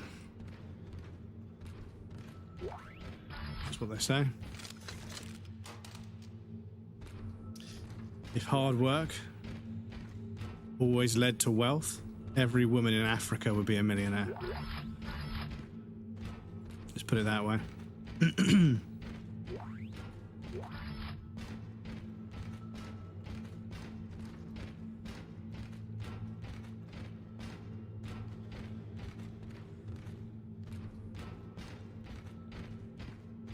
Oh man, they should have called it Dark Space. I'm just kidding. It's a horror game. It needs to be basically impossible to see.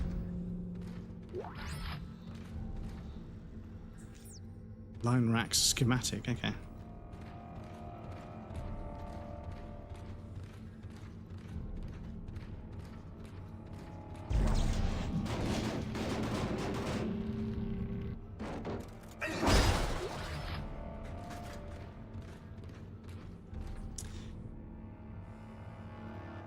Stop it. Sunglasses for 10 minutes, eh?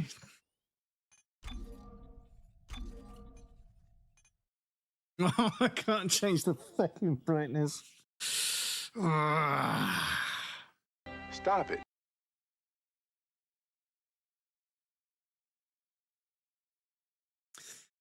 Oh, shit, wrong button. Excuse me. Sorry. Let me just get all the fucking cat hair off. See you, Brett. I'm going to go play some games. Pancake, thank you for hanging out, dude. See you next time.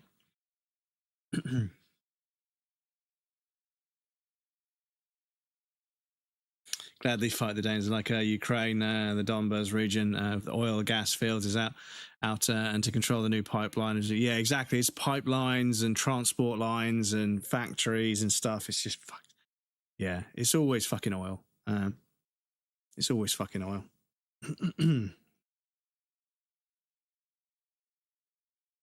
Hey Siri,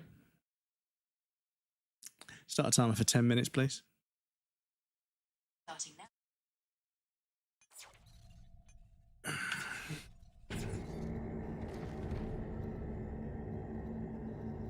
It's completely black.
Lads, I can't see anything. Excuse me. I can't fucking see anything. Another 8 minutes of being basically fucking blind.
Oh, it's nice that it's auto-saved after I lost all my health.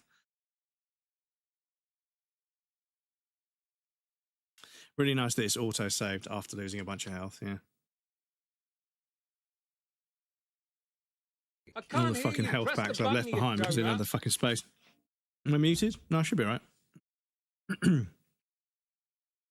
Struggling to fight kids, you must be hella weak. Well, yeah, I don't know. And hard to fight, they're just fucking annoying. Yeah, exactly. No, now I know you know what Stevie Wonder sees. Well, no. Smoothie check. Well, we haven't done a smoothie check for a while, but it's Blue Machine, Super Smoothie, Blueberry, Goji Berry, and Blackcurrant. Boosted with vitamins B, C, and E. But yeah, no vitamin A or vitamin D for me, apparently. Right after he coughed it. Yes, sorry.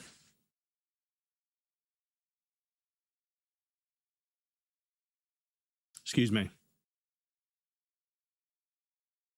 But yes, I'm going to have to fucking try and line these fuckers up.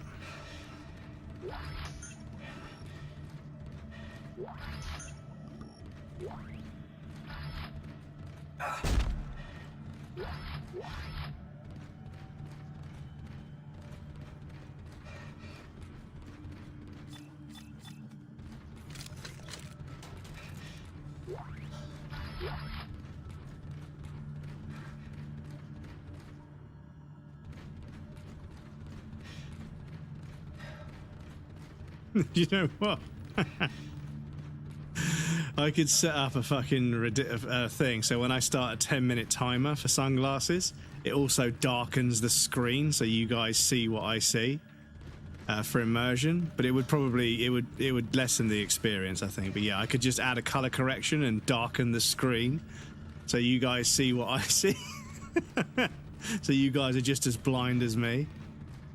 But yeah, I think I wouldn't want to compromise the sort of the look of the game, and I wouldn't want to make it harder to see where you guys are seeing or what you're seeing. Sorry, but yeah, I could just make it dark as well. It'd be fun for like 5 seconds. Yeah, exactly, because like, you know, I could just do a filter like that. Sunglasses for 10 minutes. Okay.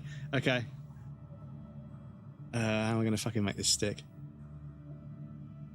There you go, guys. Enjoy. Just get a filter for the thing.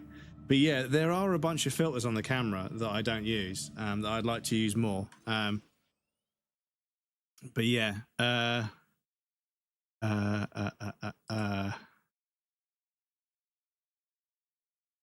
Yeah.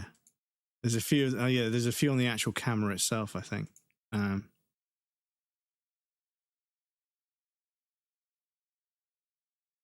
This one's fucking cool. This one turns me into like ASCII art, but also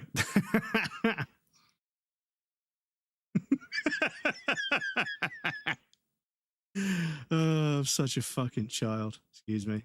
Oh, the dither isn't on there. Okay.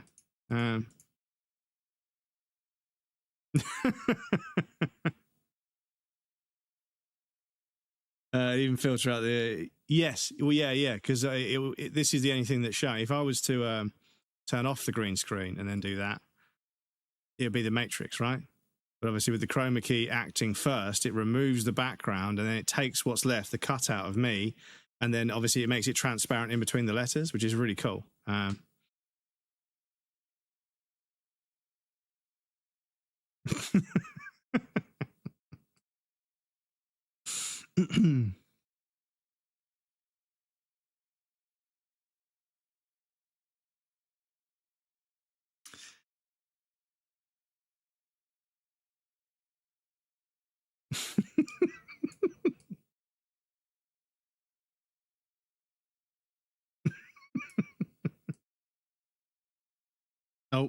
no. Oh. No, I didn't want to do that.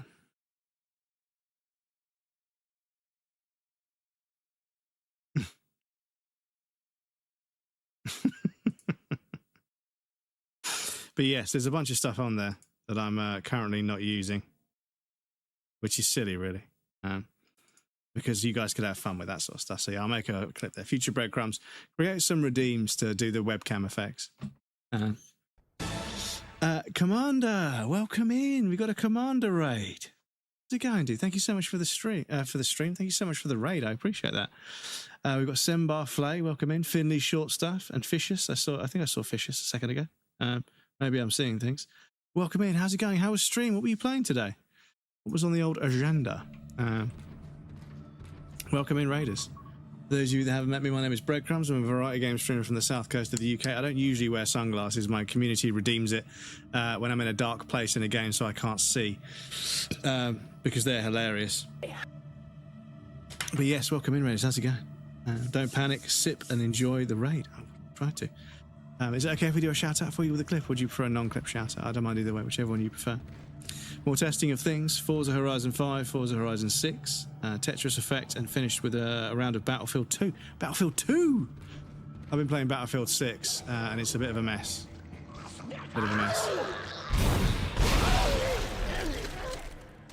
Excuse me, moi. Clips are fine, wonderful. We do this. Non-raiders, please feel free to say hello to our lovely friend up here who just raided. Lovely member of the Hellion Cake community, but a streamer as well. Are you going to do the... Is that broken? Is that broken as well now? Everything's fucking broken. No, the clip thing is working. The clip player is working. So... why is it not doing that? Do you have any clips? Because if not, we'll just do one of them. There's a Commander tag came from Desired to being squatted 2017. Oh, Battlefront. I see the Star Wars. Oh yes, that's a bit more modern, isn't it? No, I have a bunch of clips. That's weird. Why did it not work then? Why did it not work? Says it right there. That's strange.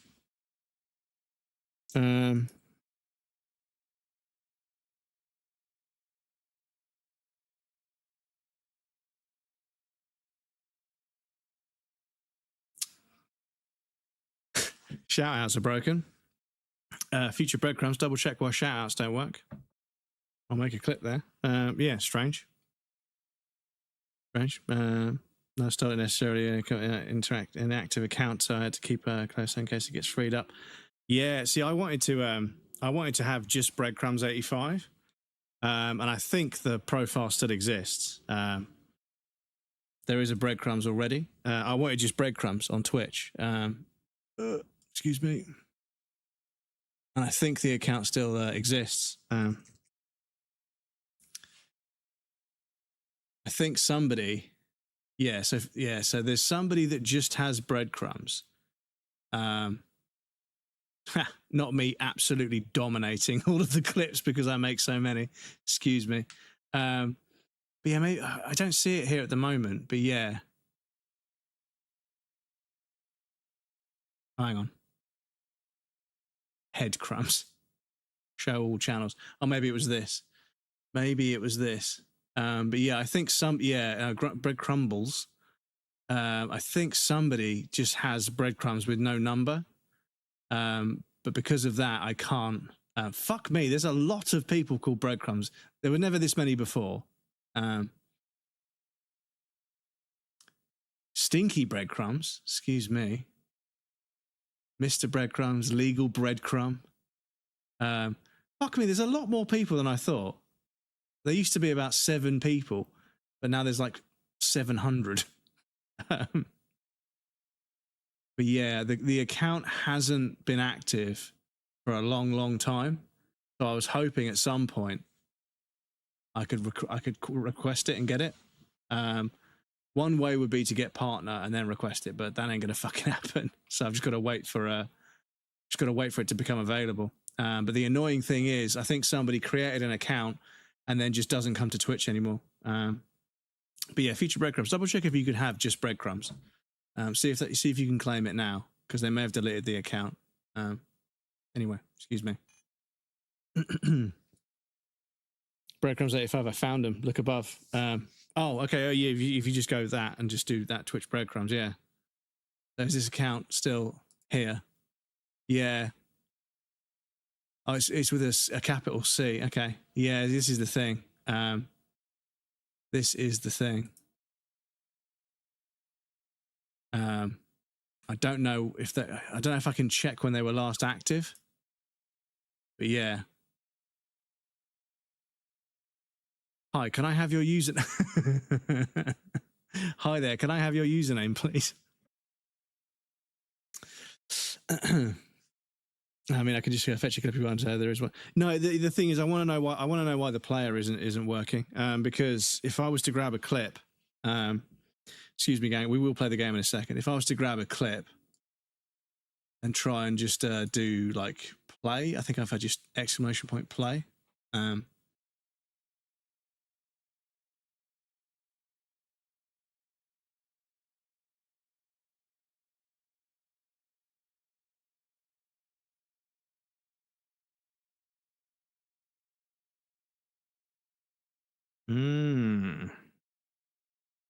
Yeah, that ain't working. Is it broken again? Yeah, because the highlight reel was working before. So, okay, future breadcrumbs, double check why clips aren't working. Technology. Nothing ever fucking works, does it? Excuse me. But yes, welcome in, Red. It's lovely to meet you. Sorry for being a grumpy old bastard. Oh, excuse me, sir.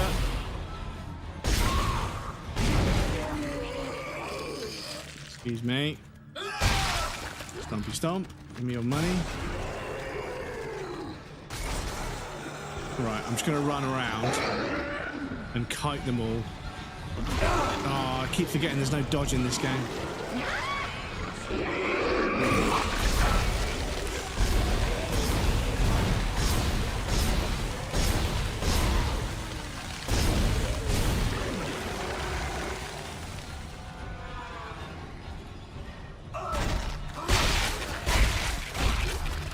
Stumpy stomp.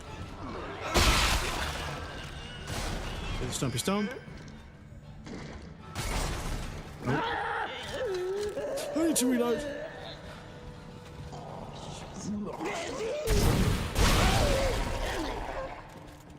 No, thank you, sir. Excusez-moi. I'll take that. Oh, you sneaky bastards. Ah. Sneaky bastards.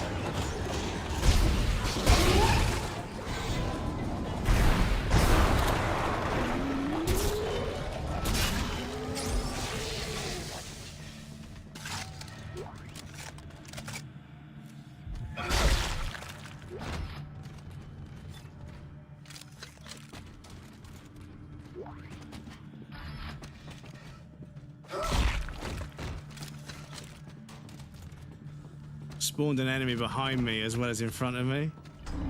That was very cheeky. Very cheeky.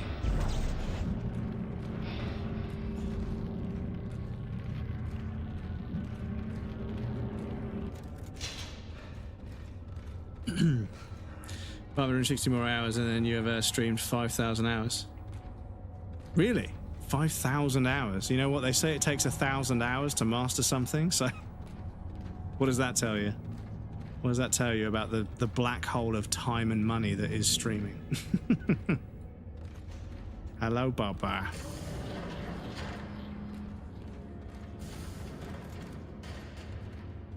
But it was 10,000 hours to master. Oh, is it 10,000 hours? Okay, well, I'm only halfway there then. But 10,000 hours is a lot. Hey, Siri. What's 10,000 divided by 12?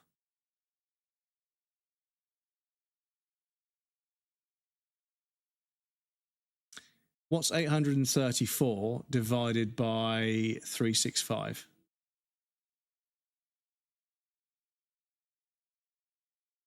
So if you did something, I think if you did something every day for 12 hours for 2.28 years, that would be 10,000 hours, I think. Japanese tradition craftsmanship like katana making, you ain't a master until you hit 60,000 hours. Psh. The thing is, though, like how much time you spend doing so. If you, like, it's important to know that if you work hard and you working hard and working smart, but like you could spend 10,000 hours doing something. If you don't have any sort of any guidance or structure, you could end up with nothing. That's the scary thing, is you will develop an understanding of it, but there'll be things you miss out on. So you do need to sort of study it as well as do it. Because, yeah, I'm pretty sure there are people out there that have done things for like 7,000, 8,000 hours, but they refuse to learn how to do anything different than the way they know how to do it. So they're not really a master of it. They know how to do one thing, and that's the only thing they know, if that makes sense. But yeah, 10,000 hours is a lot. Need to pad it more. Same if you haven't played it. Ages, let's hope for it. No install it necessary, just an inactive account. The only way to test it is to change your name. And yeah, I'll have to try and, yeah, if it exists, it exists. But yeah, because you can change the capitalization, but I can't just have breadcrumbs, unfortunately. Like Lisa's skill on talking shit. She's only been alive for 6,000 hours, but she has 5,000 hours of talking shit experience.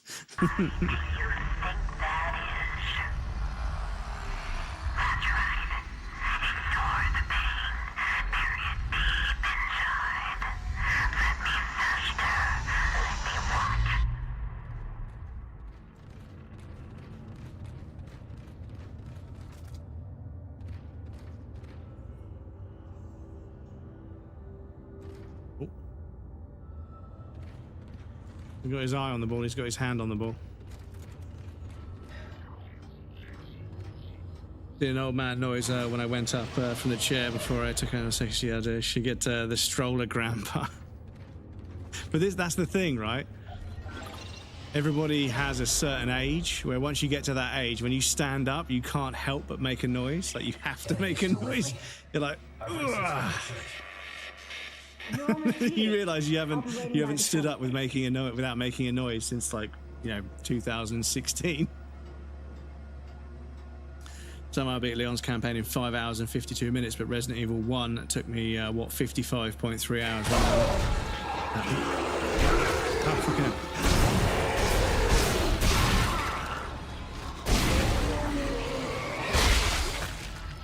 Excuse me, sir.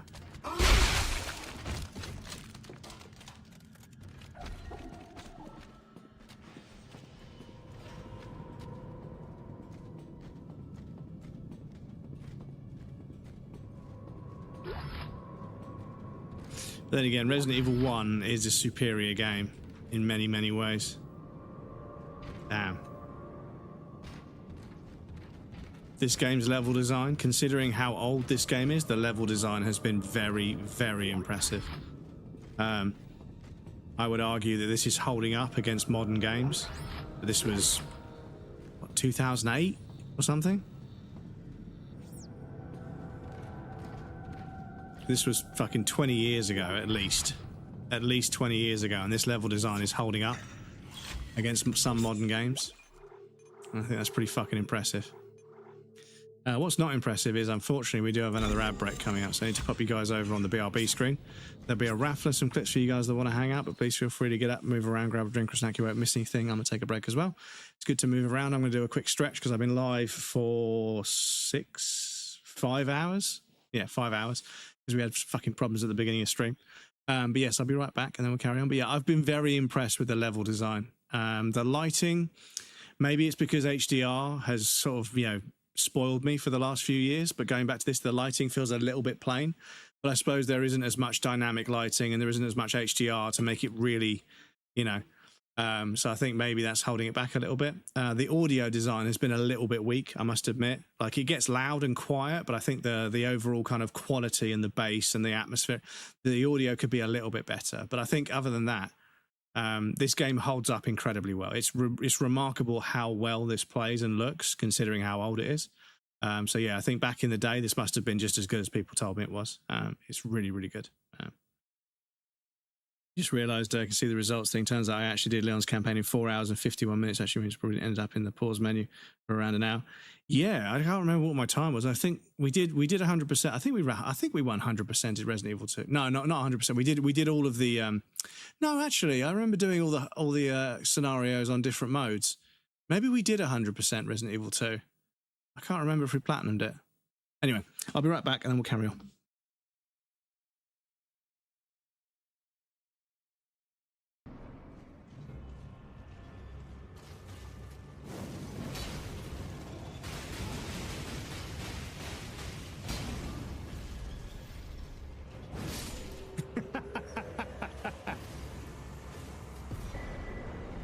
That'll do.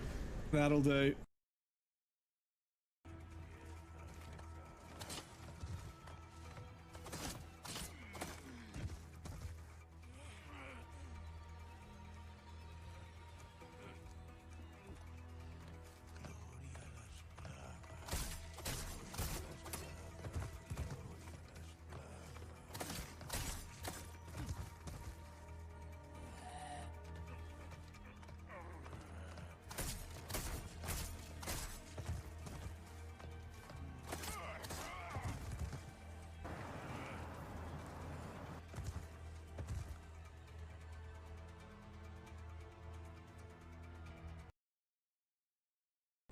Bit of a puzzle to figure out which ones to reverse and which ones to leave. Is this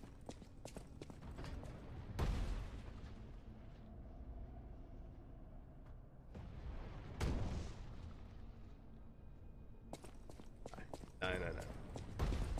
That's why there's a shortcut. That's why there's a shortcut, breadcrumbs. Come on, you know how these games work. Know how these games work. We should get the backstab for free this time. Means we get a free R2 as well, and then while he's recovering we get a free R1. Excuse me.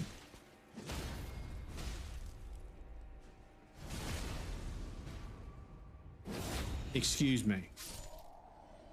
How very dare you? Where are you? Can I summon? Oh, I can't summon you. You're not one of the ones I can summon. So where are you? Come on. Yes, come here. Come here.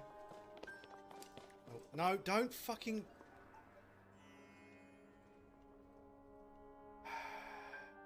And then you get stuck on a rock and then you don't go up. Stop it. Fuck's sake.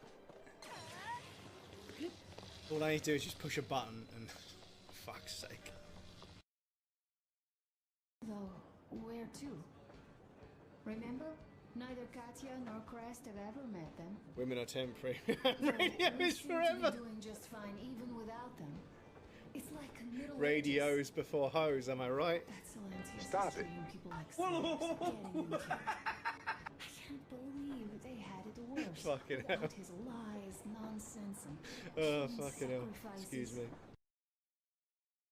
Some Shadow of the Tomb Raider and Control last night to test.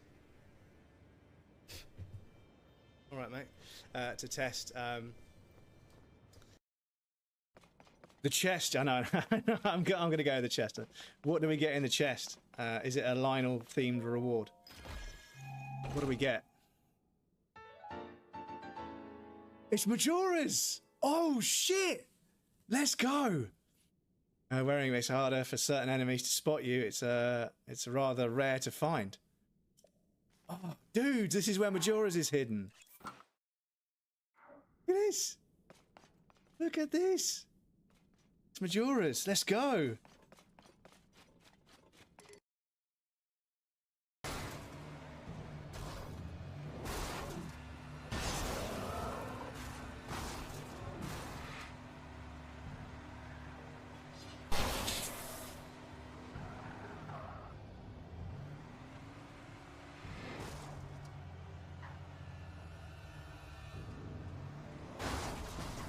Does anyone else want to get fucking escalated?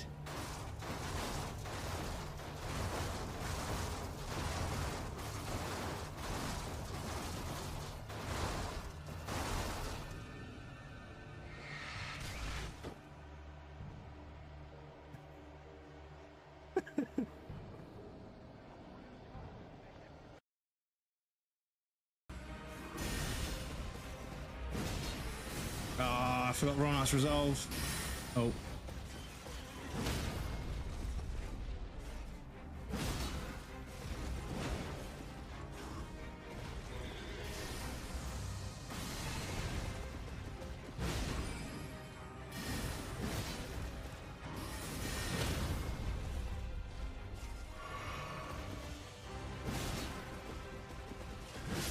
Means. Mate, the amount of people that told me that using a bleed build was cheesing in Elden Ring, and then I did a strength build and just fucking stagger locked almost every boss and just absolutely fucked them with just beat them to death without even really having to engage with the fight. I was like, strength is actually not that much easier. Like, it's pretty fucking simple. Like, I had to really focus on building up a bleed. Yeah, damage. Strength, faith in Elden Ring. I don't know if they've patched it since, but yeah, it was really, really fucking powerful. Anyway, welcome back, everybody. Thank you for your patience. I appreciate that. No idea why the clip player isn't working. Please accept my apologies. Yeah, we can't do shout-outs for some reason.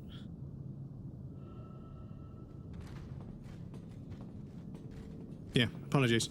Yes, please feel free to hop over and say hello to Commander when they're streaming next.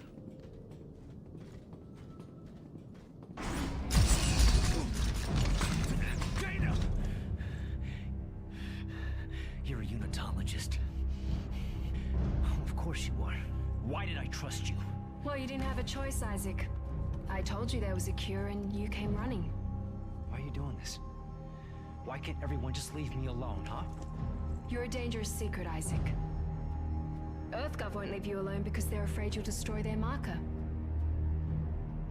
After all, you did build it. What are you talking about? Well, that's why we brought you here. To build markers for us.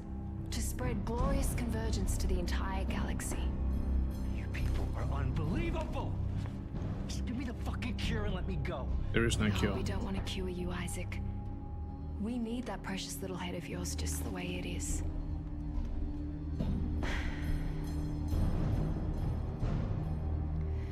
Now would you escort Isaac to the shuttle and put him in stasis? The last thing we want is for him to die.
Yeah, shoot the thing. Lots and lots of shooting the thing during the cutscene, which is kind of cool.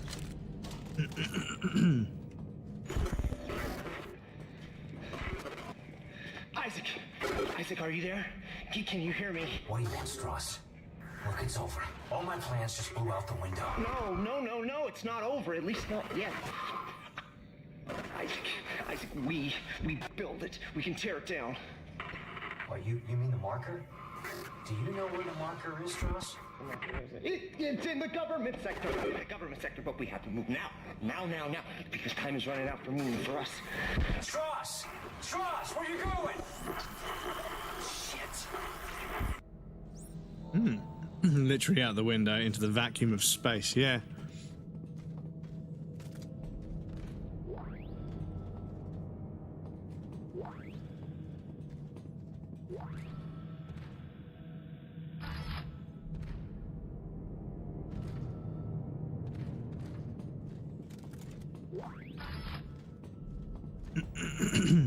But yeah, automatically flushing toilets. It sounds ridiculous, but you know what? The amount of people that just leave a public toilet without flushing, it's like, come on, man. Oh, but it's dirty. I don't. You just wiped your ass. Like, get over yourself, man. Like, come on. Nutsake, welcome in, dude. How's it going? Happy Saturday. It is a happy Saturday. So, Brad, how you feel so far? Yeah, this. I was saying before the break how the level design and a lot of the art direction, this holds up against modern games. This is crazy. For a game that came out probably 20-something years ago, this holds up incredibly well. It's very impressive. The cutscenes and the animations are a little bit weak, but I feel that's just, compared to modern cutscenes with HDR and animation and everything. But yeah, thus far it's been, really, really, really good. I think it's doing a good job of building tension. I think it's got several of the important factors of survival horror well catered for. So yeah, I'm impressed with it so far.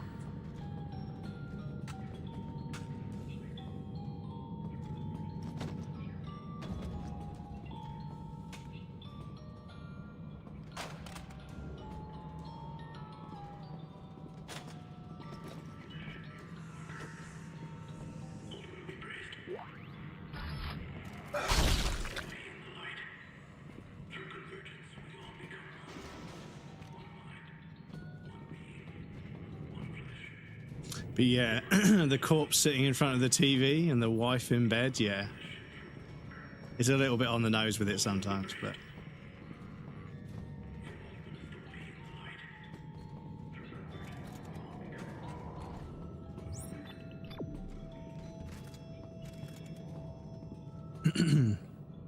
This is the original Dead Space. This is Dead Space 2, and it's the original Dead Space 2, because they haven't remade this one yet, but they should.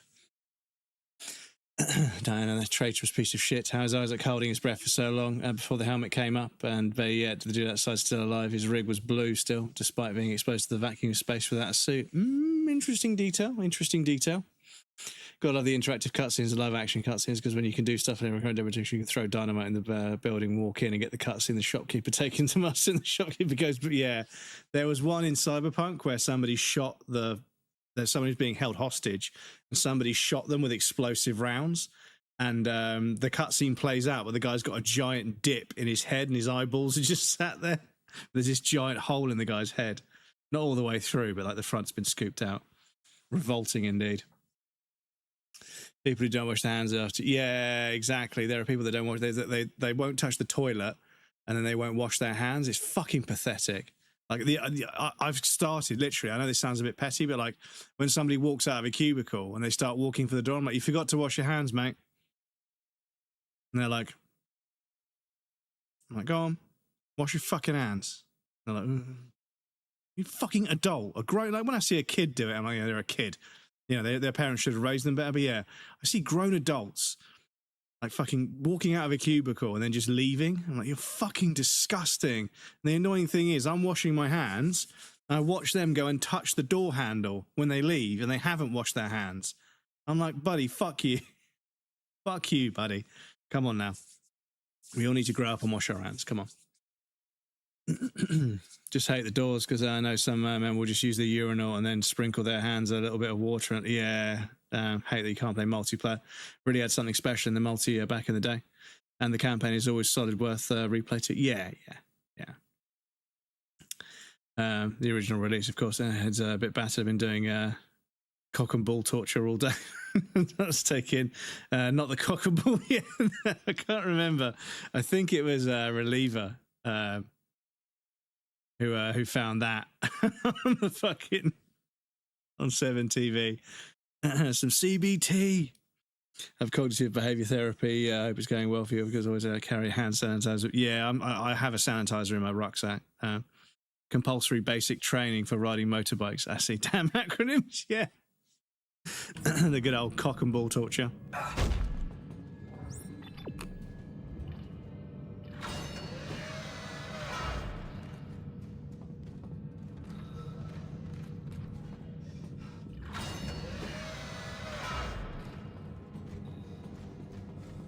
Yeah, we've been here, haven't we?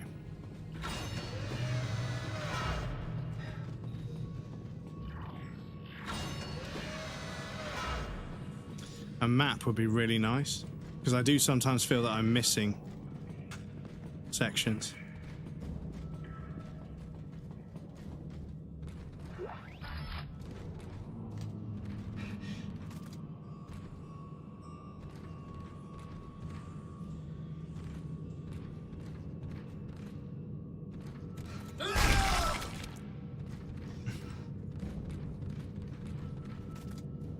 Always fucking 12 o'clock, apparently.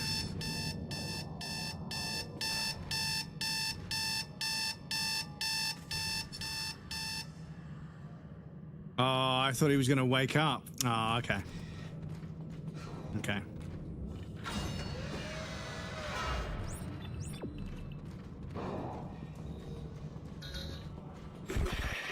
They were afraid of us after possessions. I remember. They took us to the machine for our sessions, for the steps. I don't remember any sessions. Abby, welcome in. You don't remember. Put him in a permanent, yeah. When you do, he starts Permanent coming nap back. by fucking stamping his head. Who comes back? Who? Should have been one below the bed, like grab. Yeah, something coming out from under the bed or something. Yeah. Not up so much. Oh well. Where are you going? Straws don't follow. He's not really there. But yeah, sometimes with horror games, I like when they sort of, it feels like they're setting up for an enemy to jump out and then just nothing. That's sometimes more scary. So I respect that. But yeah, Stabby, if you're going through the Resident Evil games, when it's setting up to make an enemy, yeah, an enemy will jump out. Like, yeah, don't worry, there will be an enemy. Yes, the sort of fake out jump scares 3 or 4 times in a row to make you think, to lull you into a false sense of security, and then one does actually become a jump scare. Yeah. The jump scares in this have been fucking visceral. Like, the game can be quite loud, but it stays reasonably quiet the rest of the time, so they do make you really jump. I'm going to make my horror game idea. Write all the ideas down, write it all down, get it all recorded.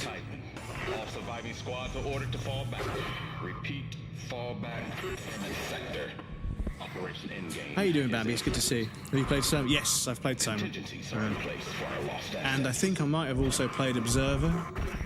Can't remember. All surviving squads are ordered to fall back. Repeat, fall back in the sector. Operation Endgame is in effect. Make a proof of concept demo and post it on itch.io. Yeah.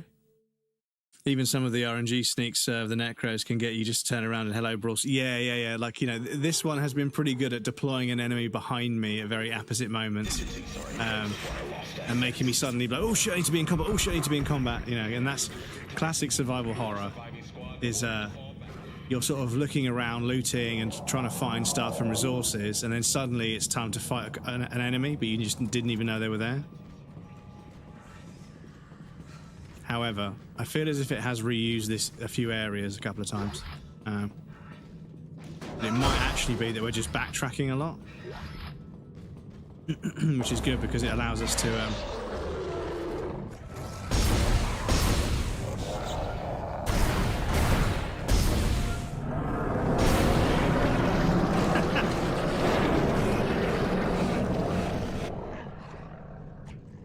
So you just float into the air and you take his legs out. Oh,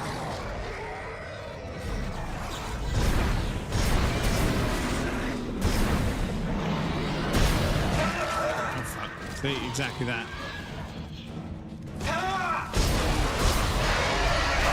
Oh, fucking hell. Yeah, this is bad. Yeah, I might just let that go. I need to be a bit more careful there. The patch that makes them fucking automatically load as well. Yeah, that's nice. I like that. Good, man. Just sent some of what I've been up to earlier on the Instagram to look at your leisure. Ah, thank you. I appreciate it. One legless over. Yeah, good old fucking, this guy's legless as fuck. Love when you can hear the necromorphs banging around in the vents and you're unsure. Yeah, this is it. I think that, like, horror games in general, horror film first, but horror games, I think you really need to be good at audio design. Like, you have to be able to use audio to unsettle the player, because you can't always be jump scaring the player. Otherwise it wouldn't, you know, it would wear off. But I think with good audio design and good atmosphere, you can genuinely create a sense of tension, which means the occasional jump scare will still work, but it won't just do their head in. Because some games there's a jump scare every fucking 5 minutes, and it's like, oh yeah, okay, great, cheers, you know. And yeah, they're a little bit lazy with jump scares as well. Every now and again, a well orchestrated jump scare can be really good, but yeah, you can't overuse them. And I think a lot of these sort of, like, you know, PT clone pursuant horror games, they do overuse them a lot. And the thing is, even if one game doesn't necessarily overuse them, it just uses them a lot, the next game also uses them a lot. So you just collectively get, you know, a bit fed up with them. But yeah. I've done the ideas. You're a janitor in an orphanage, but the orphanage is built on a druidic sacrifice site for a spider deity. So one day you're cleaning away in the hallway, and there's this 500-year anniversary in the site, and you see a girl just standing there with her head down at the end of the hallway, and she screams in pain. Half the body splits in two, and the spider legs crawl out of it. Oh, okay, that sounds pretty good. That sounds pretty good. Me after a night in the sauce, me after leg day. Just a flesh wound. Absolutely, we say it's too much stimulation and too much often desensitizes. Yeah, you get used to it.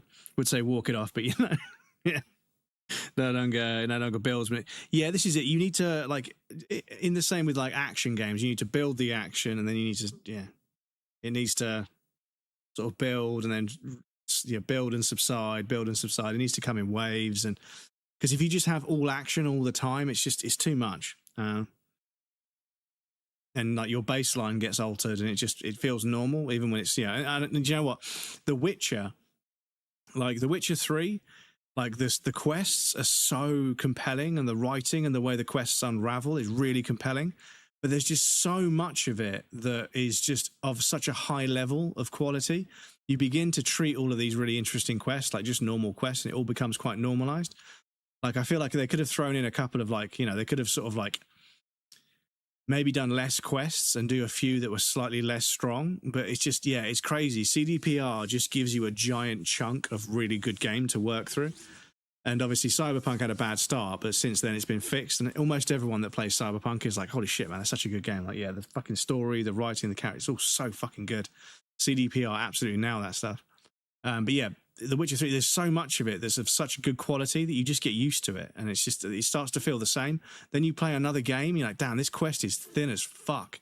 There's hardly any meat on the bone. There's no fucking depth to this bit of narrative at all. Oh, I've lost this, I need to go and get it. Okay, so you go and get it, you go and collect it. Oh, thank you so much, here's 5 gold, and that's it. And I'm like, fuck, man, like, what the fuck? You're going to tell me your name, your history, you've lost something of great value that belongs to somebody that's going to help you with some ceremony or something. There's just nothing there. Then you play a, you know, CDPR game, oh shit, there's way too much. Yeah. Speaking of tension building, no spoilers, but the movie Obsession had one of the most jarring on-off tensions I've ever felt safe or able to rest, because it was really off. But yeah, everybody is saying how good Obsession is. I'm going to try and see if I can find a cinema near me that shows it, and try and wait to the very end of the showing, and wait for one of the really obscure times, because I don't want to go to a public cinema. Felt continuously unwell and unsafe. Damn, that's, yeah. I mean, that's high praise for the film, but yeah, I'm sorry you felt that way. But obviously, it means that you know, it was effective. Hate it already, and that's a compliment because it's a horror game. One day maybe it feels like it could be pretty good. Yeah, I think a lot of video game design is planning. I think a lot of people just start making a game because with Unreal Engine 5 you can just start making your game today. You could just start fucking around with things and end up with like a small playable demo in the space of like a year. But I think planning everything out, working out the writing, the characters, the story arc, the development, the mechanics, and really, really thinking about the game before you start it is probably going to be the best way to do it. Because, yeah, I have ideas for games, but I would need to sit down several times a week for several years to get everything worked out. So I had a plan of what I needed. But, yeah. Spent the last 15 minutes of the film and 5 minutes into the credits and my mouth just wide open. Damn, okay. Lucky guy. Would fully recommend watching it and giving the money to the director who's only 20 years old. Yeah, no CGI, all old school. Yo, ayo, 20 years old, no CGI, old school SFX to receive the money. Yeah. I want to go. I want to go and see it because it's such a nice breath of fresh air compared to the modern sort of like, you know, film slop trend of just fucking like, yeah, just make another one of those. Who gives a fuck if it's any good?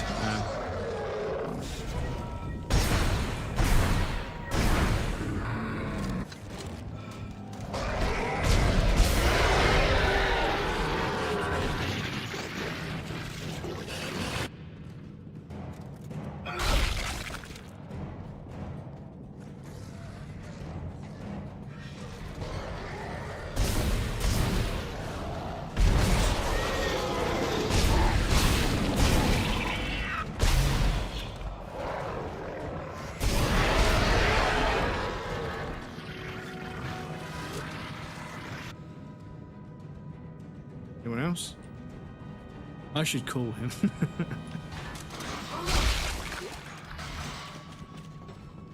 Oh man. I don't know if I saved it. Oh, fuck off. Oh, fuck off.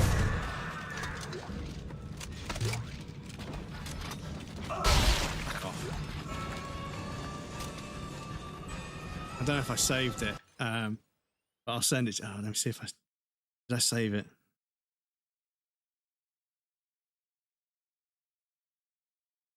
Oh, I sent it to myself. Yeah.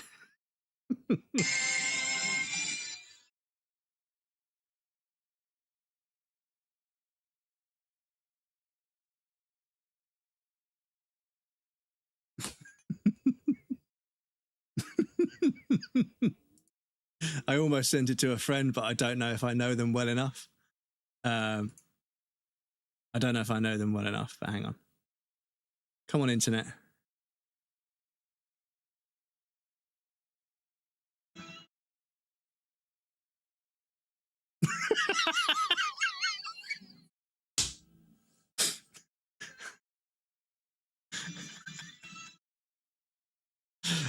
Oh, fucking brother.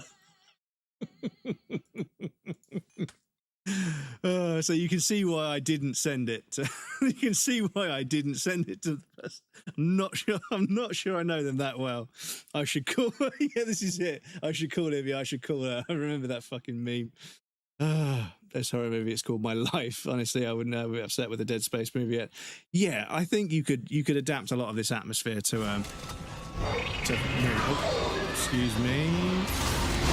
Oh, fucking hell.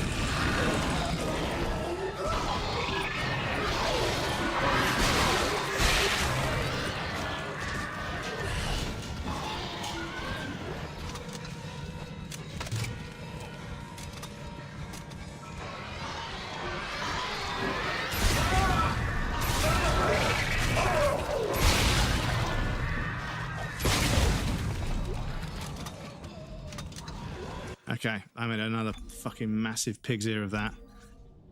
Excuse me more chat. Let me just because I might start using this gun earlier. I might use this gun on this guy here.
am, okay. Yeah, it is, yeah, the fucking animals, the noises are a little bit loud in places, so I think the dialogue's all right. Music is fine. The music could be a bit louder. I think I'll go 95 on that. But yeah, sound effects, I might go down to 70. See how that is. Yeah, the audio is all over the place, chat. I apologise. Some of it's really loud, some of it's really quiet. I'm trying to balance it out the best I can.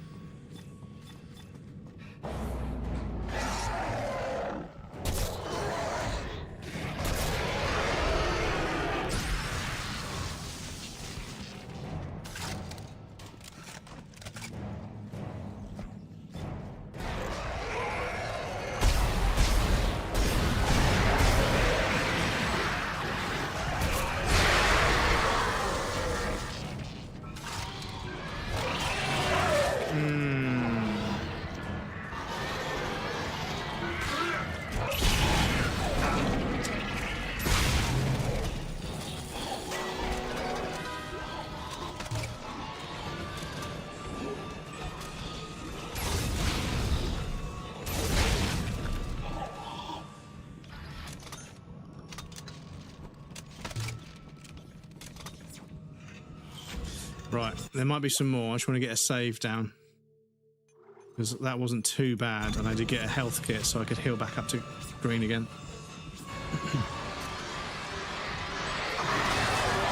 Why did the gun not fire? I was clicking and it wouldn't fire.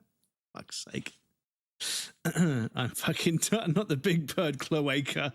Not the fucking cloaca. Shit, you know, I swung around in my gun and ready to mag dump a zombie. Just then I was thinking it was in my game.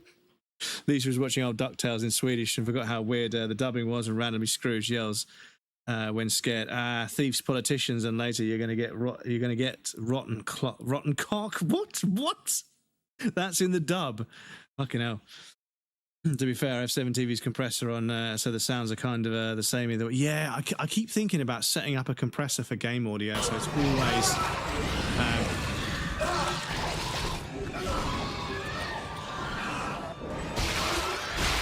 so it's always the same.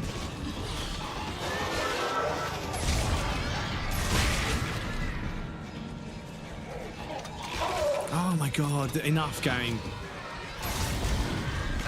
Oh, game, you are actually taking the fucking Michael. Excuse me. Rotated, yeah, fucking...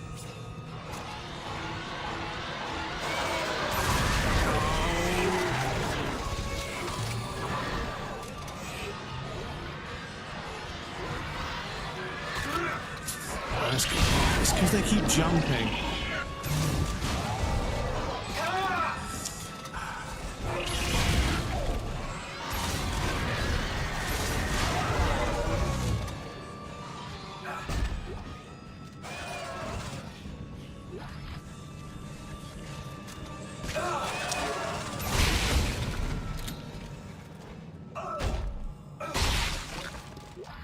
Fuck me, dudes. Excuse me.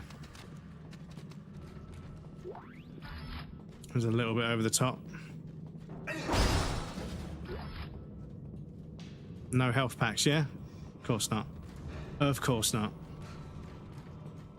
Not a fucking smidgen of health. Absolute bastards. Fuck off. Probably as good as it's gonna get. Oh.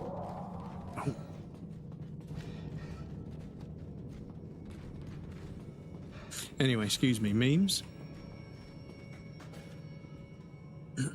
So the rich duck. Well, yeah, I suppose back when old like 1700s wealth. Hello, Chairs. Welcome in, dude. Thank you so much for the raid. How's it going? How was stream? What were you up to today? Were you challenge running something? Were you doing a run? I hope it was going well. The Chairs raid, welcome in. Cheesy Gator Cat, welcome in. How's it going? Hope you're well. I'm very well, thank you, yes. The weather outside is absolutely fucking atrocious, so I'm indoors playing video games, hanging out with lovely people such as yourselves. So I'm all fucking good, even if the fucking internet was dicking around earlier. And technology is just the biggest scam in the world. Oh, excuse me. Okay.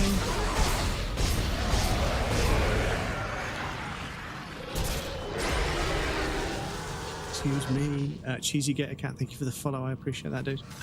Going playing Bloodborne, attempting Deathless, hopefully soon. Well, I wish you the best of luck, dude. Best of luck on the Deathless. Is it okay if I do a shout out for you with a clip? Or would you prefer a non-clip shout out? But I must say, I don't think clip shout outs are working at the moment, so I apologise. But we can do a shout out for you if you like, or no shout out. That's totally up to you. But thank you again for the raid. I appreciate that. Sure thing. Okay, I'll try this. It wasn't working earlier. No.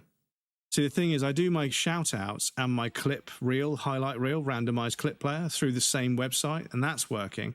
But the shout outs aren't working at the moment. So I think Twitch has changed something and not told anyone because, you know, they're really good at doing that. And then you can't do shout outs. But yes, I'll do one of these instead as well. So we get a link. Yes, non-raiders, if you'd like to see Bloodborne Deathless sometime in the near future, I'm sure that will happen soon. Please feel free to give them a follow. A lovely individual I know. I think I know you from Dino's. I think I know you from Nico's stream. Thanks for the shout. No, thank you for the raid, dude. I appreciate that. Had lots of raids today. Lots and lots of raids today.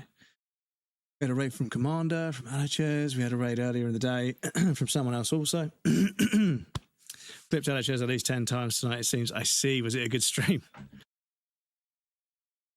Was it a good stream?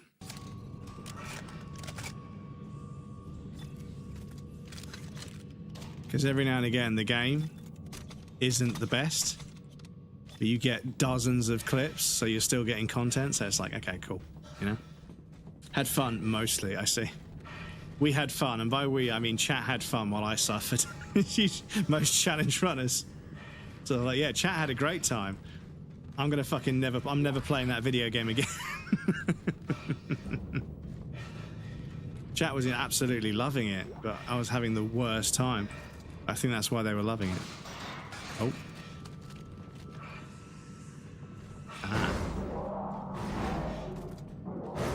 Excuse me, sir, do you mind?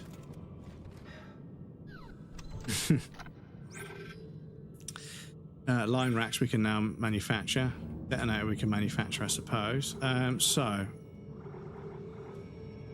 We could buy the security suit. And I think that might be a good upgrade because we are starting to get into these fights where we're getting slapped around a little bit. So I think I'm gonna take the plunge and buy that. Still got 10 racks left over, so we should be all right. Need to grab lunch. It's nice to meet you. Cheesy Get a Cat, thank you for the follow. I appreciate it. Thank you for staying in with the raid. Very pog champ of you. Enjoy your lunch. I've got some rice and chicken in the fridge that I'm slowly working through on the breaks. Got to hit the hay, unfortunately, be lurking. I hope you enjoyed Dead Space 2. Yes, thank you, dude. Thank you for the raid. Sleep well. I appreciate you just done a whole stream. So, completely understandable, dude. Thank you again. See you again next time. I'll see you over at Dino's, I presume. Just enjoy your lunch.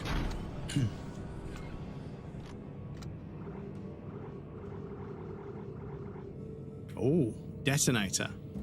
Proximity mine deployment tool. 8 grand? Yeah, 8 bands is fine. Oh, I haven't got. Oh, I see. Game's being a bit mean. Oh,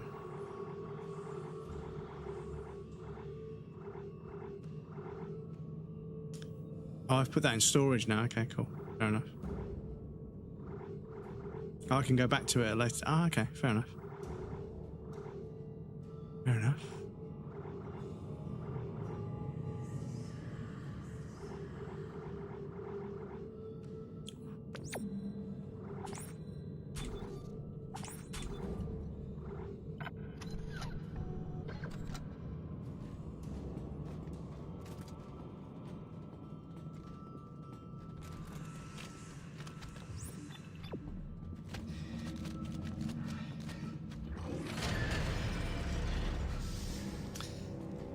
Yes, I was telling everyone earlier about how,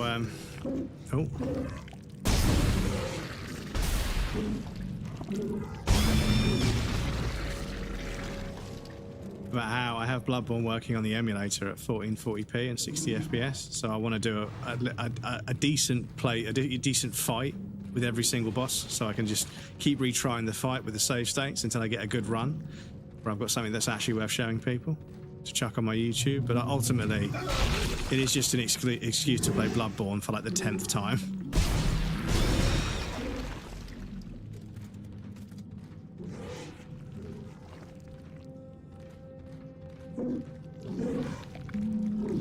Ooh.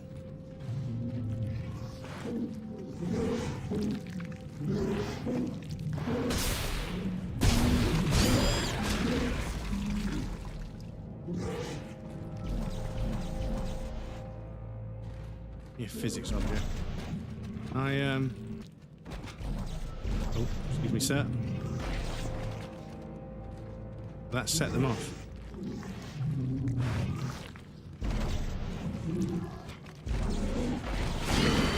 Yes, it will. Okay.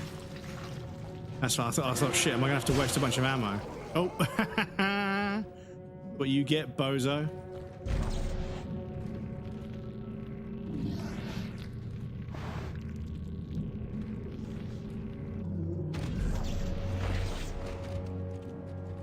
I'll keep an eye out for him though, because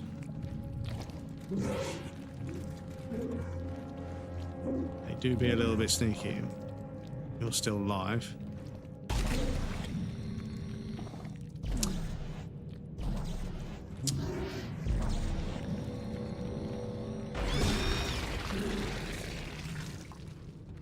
Okay.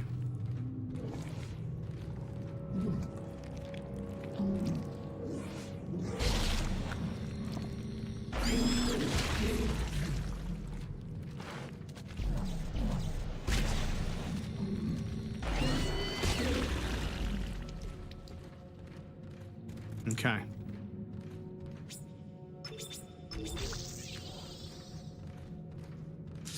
Right.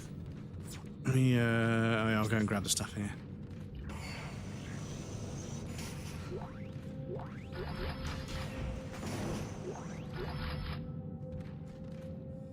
Because, yeah, there's always a bunch of good loot in here.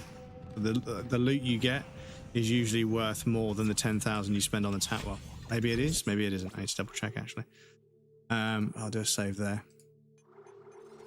But yeah, overall, I've been very impressed.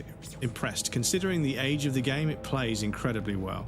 And yeah, it's doing all the things that Dead Space 1 did, with a new sort of story and a new sort of layout of everything, a new sort of way of approaching it, which is really interesting. So yeah, my suit won't have... oh, does the rig carry stuff over? Okay, that's good to know. Stasis, I might need to make them last a little bit longer. Giggity. So I might go for more duration. And then...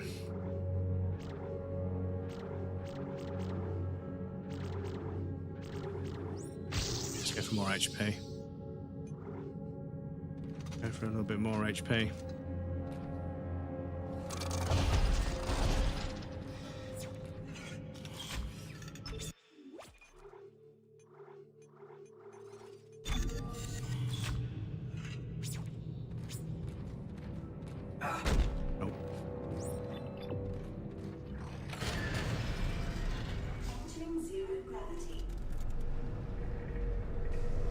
Entering zero light bulbs. It's fucking so dark in here.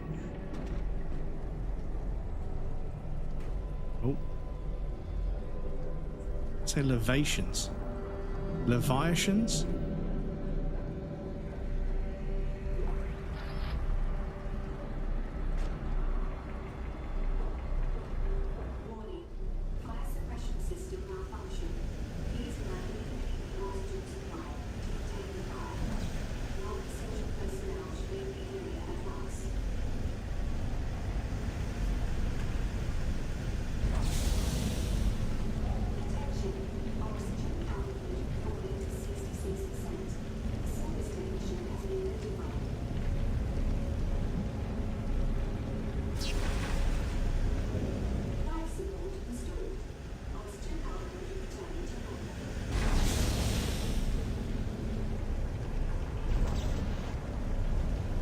No, don't go over there.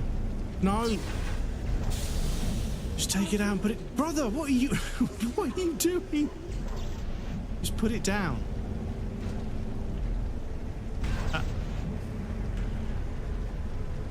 Stay.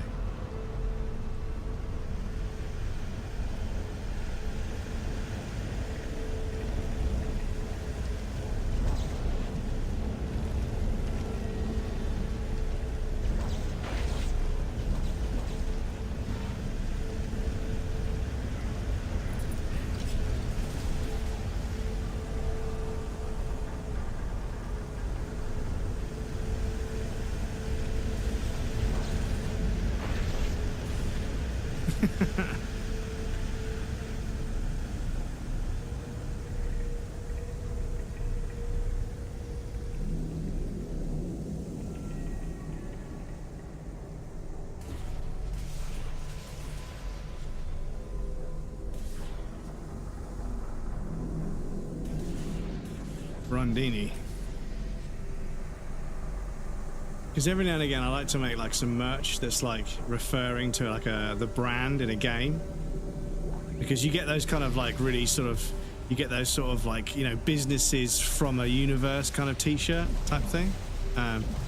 Why can I not and it's like the pod racing garage, you know, and they've got like a little logo and everything. And they were kind of cute at first, but then they became really sort of, you know, there were just loads of them.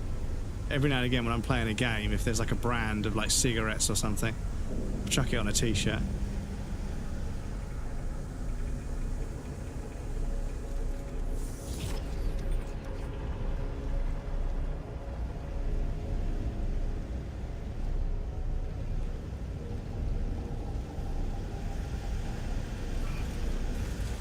Okay, I don't know why I'm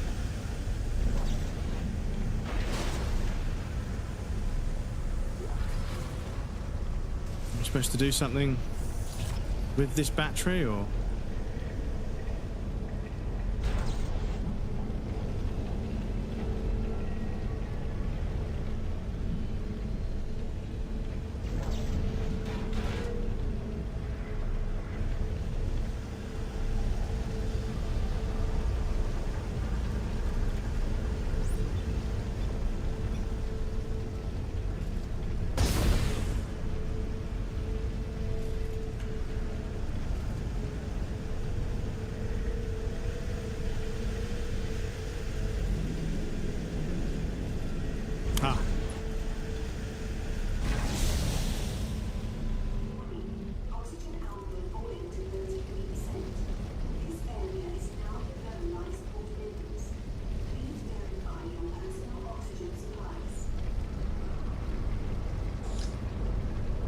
okay, so are we looking for another one of these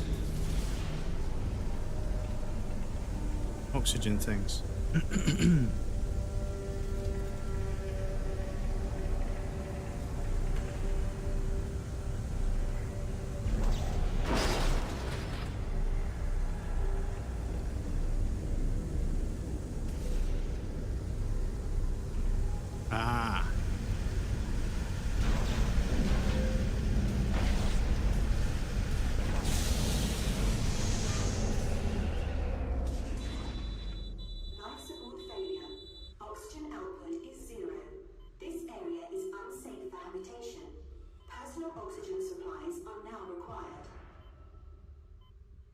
Right, can I put it back in? Giggity. Will the fire just start? Will the fire get started again? Or can I,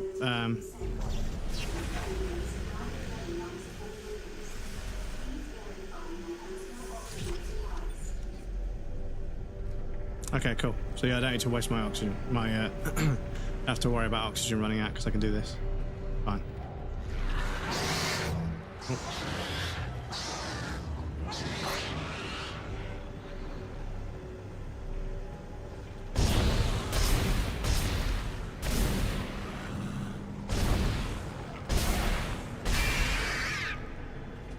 Oh, you took fucking 4 shots. Oh, fuck off.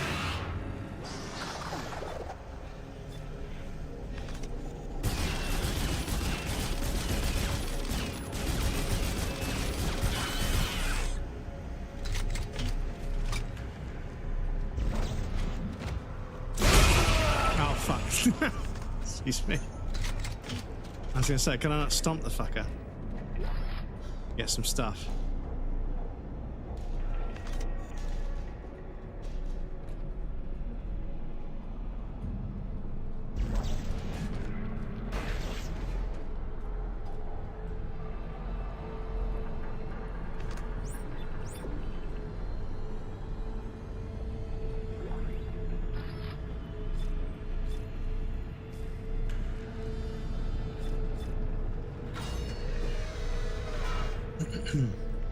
Loki bought the technician hat and jacket on Animal Crossing last night. I see.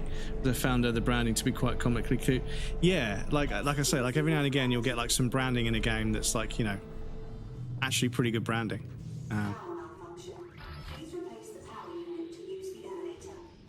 And yeah, I'll shamelessly rip it off, of course.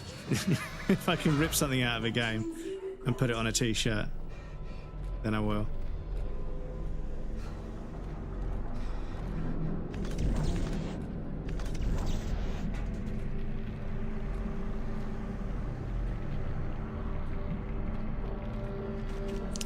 Which reminds me, I've got a few more merch ideas to get going.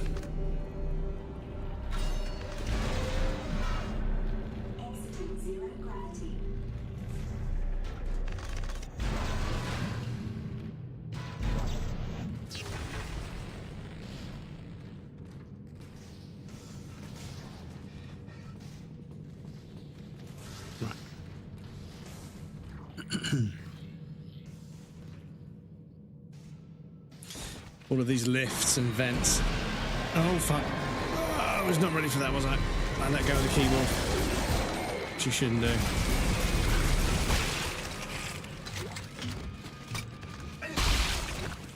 Shut your bitch ass up. It's gonna be one of my favourite fucking modern expressions. Shut your bitch ass up. Because yeah, when people were like "Seabow, Seabow," I was like, "What the fuck Seabow mean?" But yeah, shut your bitch ass up. He wants me to follow the steps. Step 1: crawl into the dark machine. Strauss, calm down. He can't hurt you. He wants me to go into the dark machine, Isaac. I can't go. She's in there. She's waiting for me. Strauss. Oh God! Oh God! Oh God! Strauss, listen to me. You need to keep moving. Can you get to the train? Can you do that? He's coming. Can't talk.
Remember that space when I'm aimed down sights is the secondary fire. Just not always what you want right in your face.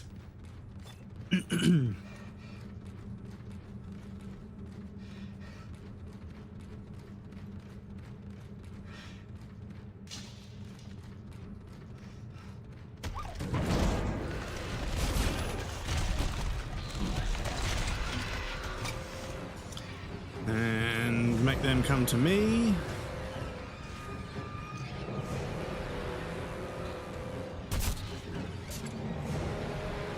Come on then. Come on.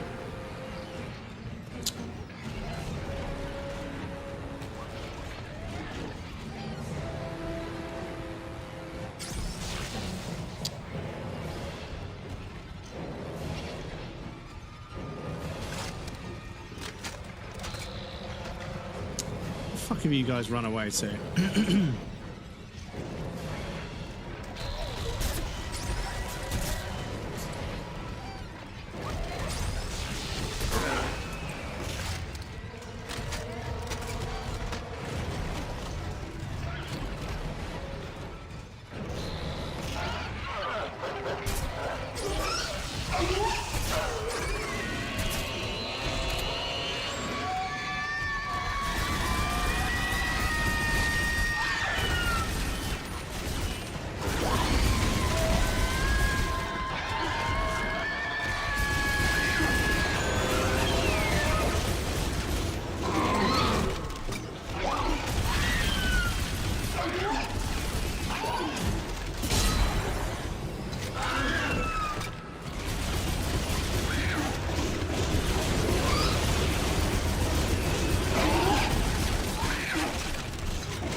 Right, there is a bit of scripting there where they only attack me when I'm in the room, so I can keep using the door trigger to make them de-aggro, then re-aggro, then de-aggro, then re-aggro, and just fucking shoot them. So, after my speech earlier about first-person shooters and how everybody focuses on cheesing the game rather than getting good at it, I know that might be a bit hypocritical, but yeah, it's a horror game.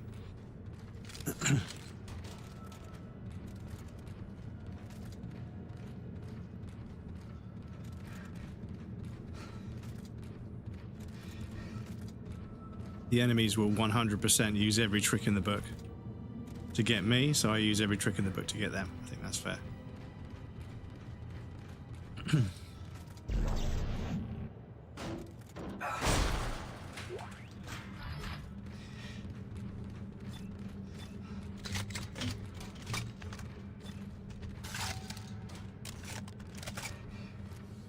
Like all things, cheese is lovely, enjoyed in moderation. Yes, this is true.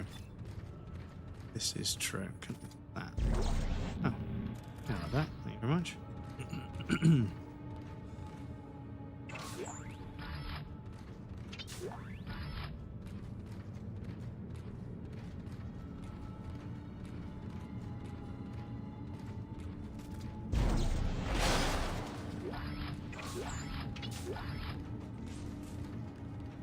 Right.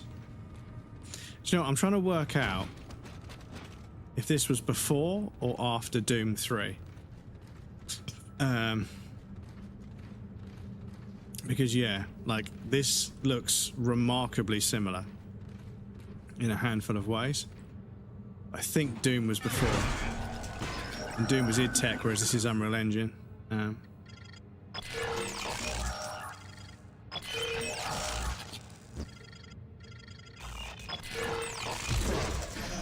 Doom was 2005, 2004. So when did this come out? Because this was PlayStation 3, so this was around 2006, 2007, maybe 2008? I think. 2011. Ah, okay. A little bit later than I thought. Oh.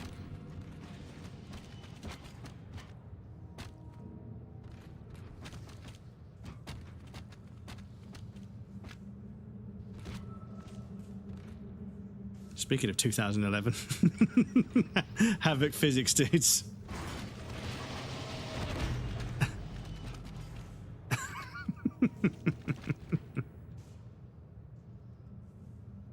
Callisto Protocol, the same universe as this? No, just a copy, I presume. Just borrowing the same art direction, I presume. Just got jumped by a brain-dead zombie. Go to run to the door, out the door, only to have Mr. X himself and two zombies at the door. Yeah, it happens. Scotch, welcome in. Another raid. We've had so many raids today. Scotch, welcome in, dude. How was stream?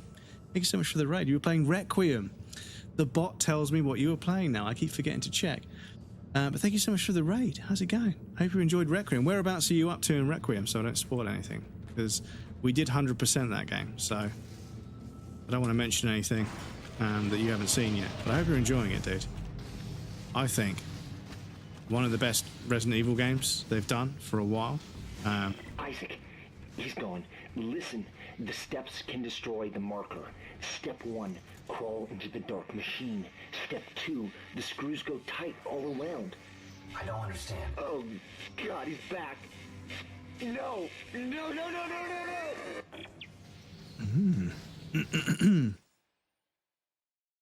So, man, clip is all good. The clip shoutouts are broken at the moment. I apologise. But we can do one of those. Non-raiders, please feel free to say hello to Scotch. Lovely individual playing Resident Evil Requiem at the moment. Now made by some of the same crew. Spiritual success, but not tied to this at all. Yes, yeah, it's made by some of the people that were involved in this. Just on the second Grace are in the mines area. The underground bit with the okay. So you've done the first bit of the care center. Okay, you're down in the mines, enjoying the game with the lights. Okay, yeah, I hope you enjoy it. But yes, welcome in, Raiders. Nice to meet you. For those of you that haven't met me, my name is Breadcrumbs. I'm a variety game streamer from the south coast of the UK, currently on my first playthrough of Dead Space 2. We played the remake of Dead Space 1 last year, and I was really impressed with it. I think even though it's obviously a nice new modern remake, it looked really nice.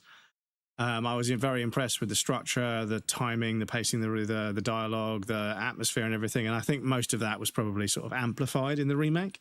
But yeah, I always heard good things about the Dead Space games, but never had a chance to play them as a kid.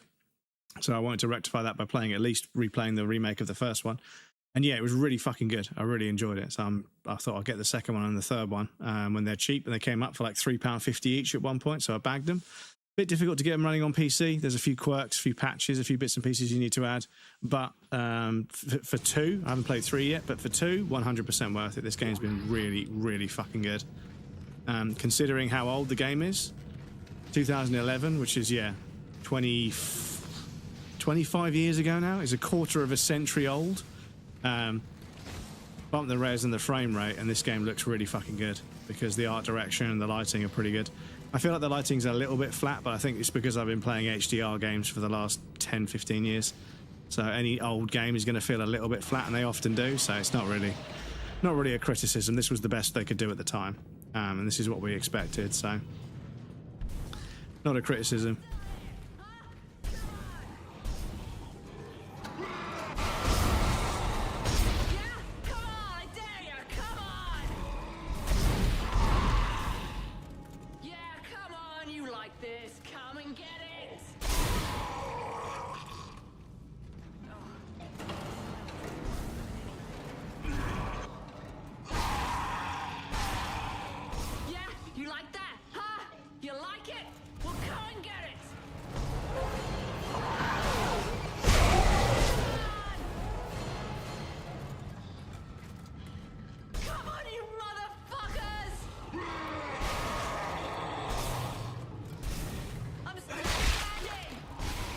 Better than I ever did.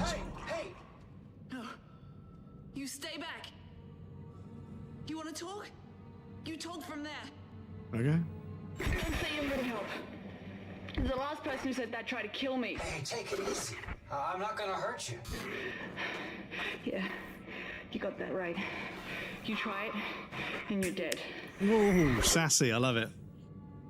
I'm not going to kill you. No, you're not going to kill me. Of course not. Hey, Vasquez, you ever been mistaken for a man? No. Have you? This is so fucking iconic, dudes. I should probably make that a fucking redeem.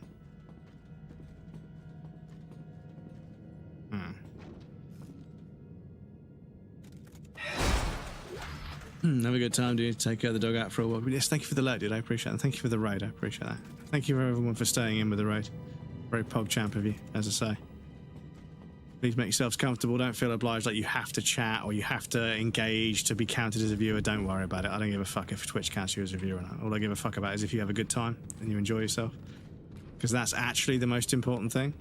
I don't know if anyone remembers that, but yeah. So make yourselves comfortable. Feel free to say hello if you'd like to. But feel free to lurk if you'd like to also. Look, I think we got off to a bad start here. I'm Isaac. Ellie. What do you want, Isaac? I'm trying to get to the transport hub. I need to get to the government sector. What do you think we were trying to do? Hey, I can help you. Besides, we got a better chance if we stick together. Don't you agree? It's not a chance, Isaac. Other people are just a liability. I'll release the door lock. But after that, you're on your own. And please, don't follow me, okay? Wait.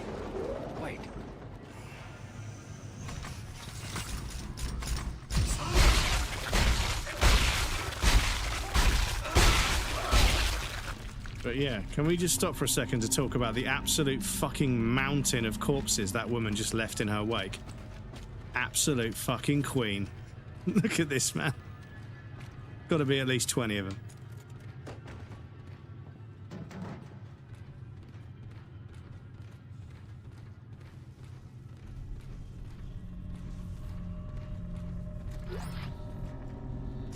Pulse round schematic.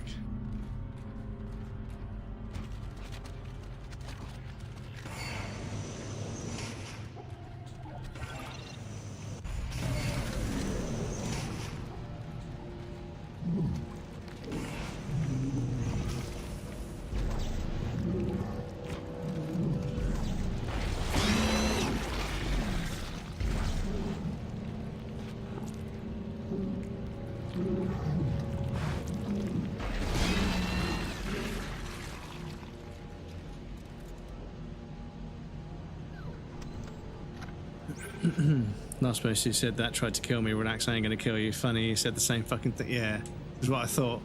That's what the last guy said.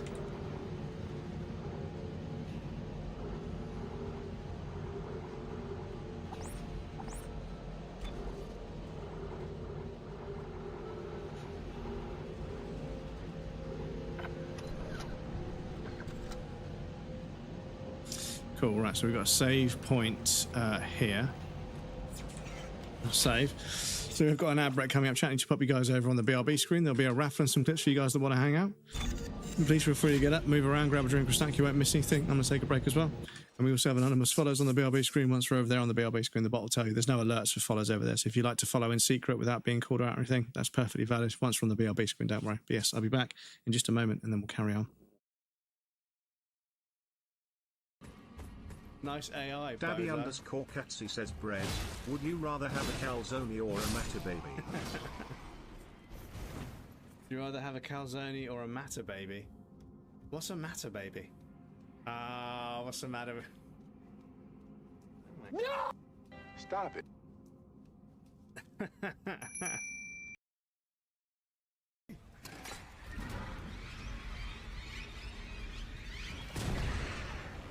That's what I should have done.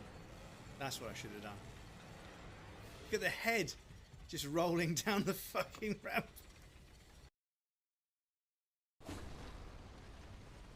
But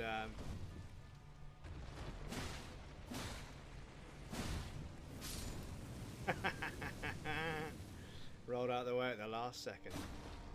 You love to see it.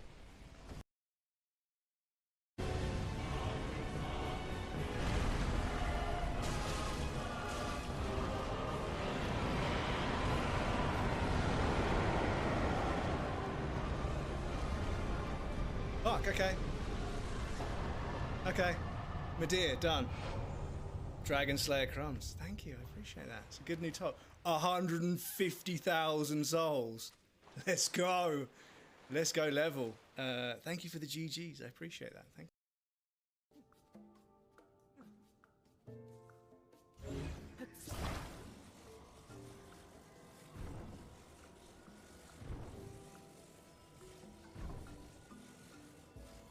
Get out of the way, please.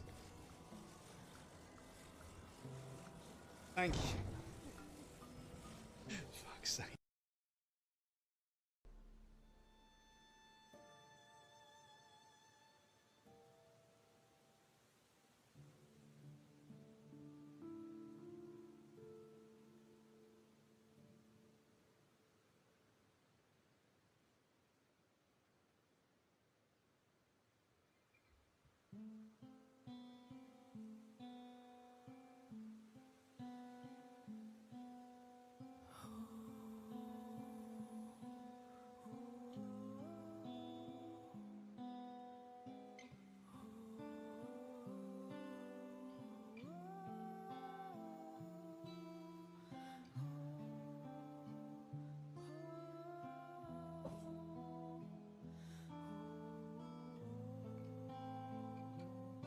What it means to be a mother.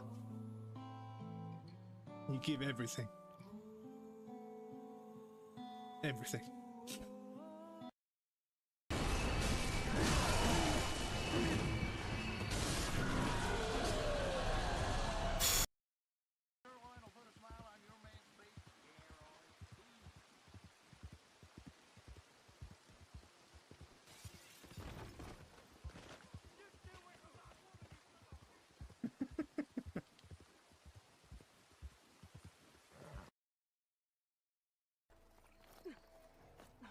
You can kind of climb anywhere.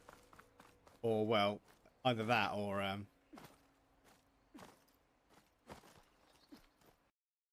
amazing camera, and then he went and got like this crazy expensive camera, I can't even remember what one it was, and had a built-in ring light, and it never focused because his room was so dark.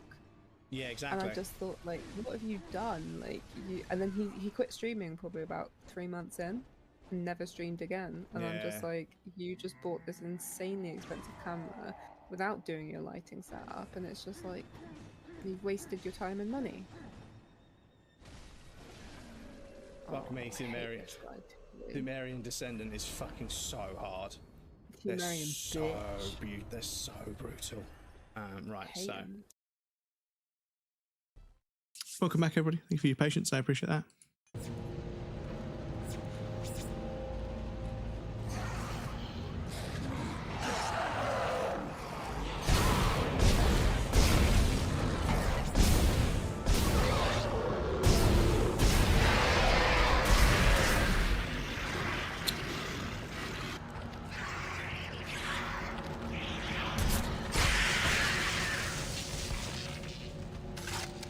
Yeah, we want to use the javelin gun on those big guys, because the electric shock thing afterwards is really good for dealing with those baby spider things.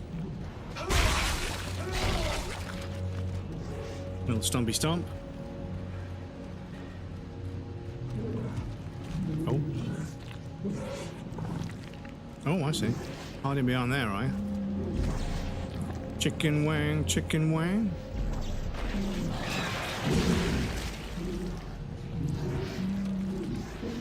Chat, it's a tragedy. Oh, you fuck. You fuck.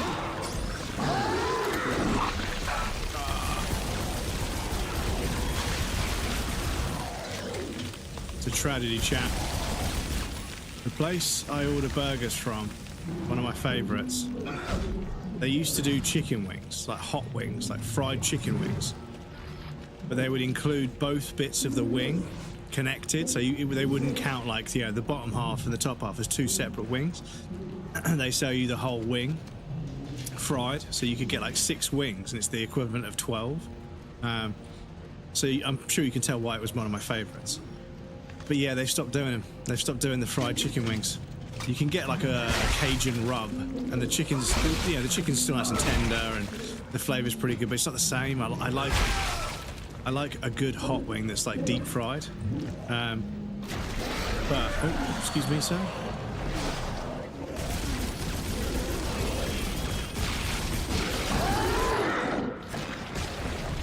Ow. But yeah, there's nowhere around me that I know of just yet that does like a nice, decent. Because the chicken wings you get from KFC, yeah, they're deep fried, but there's no meat on those bones. It's really depressing, right? There's no meat on the bone. So they're kind of like pointless, because they are literally just bones with bits of like skin on them. Where are you?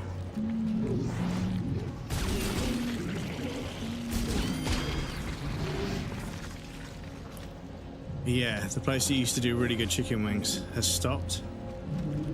I'm really gutted. So I've been on the hunt, but quite a lot of the time. Fuck off. Oh, you were right there, okay. Like, I'll get like Korean hot wings, and they're just really, really overcooked hot wings. So the chicken's really dry. A nursery. Fuck it. Okay then, game. Yeah, there'll be like, there'll be a crispy shell. Oh, fuck off. Are there baby necromorphs I'm gonna have to shoot? Just when you thought it couldn't get any fucking weirder.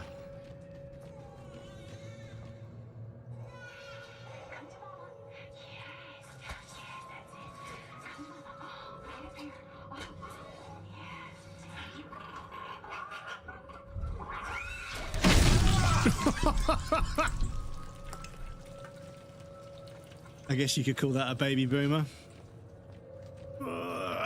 Sorry. Okay, everyone. Could you imagine? Could you imagine if they were actually called baby boomers? I would go on Nexus and I would create a mod that changes it so that instead of the noises they make, they just say, houses aren't that expensive, you just need to work harder. And the economy was broken when we were kids as well. You know, all the standard boomer rhetoric. You just need to pull up your bootstraps.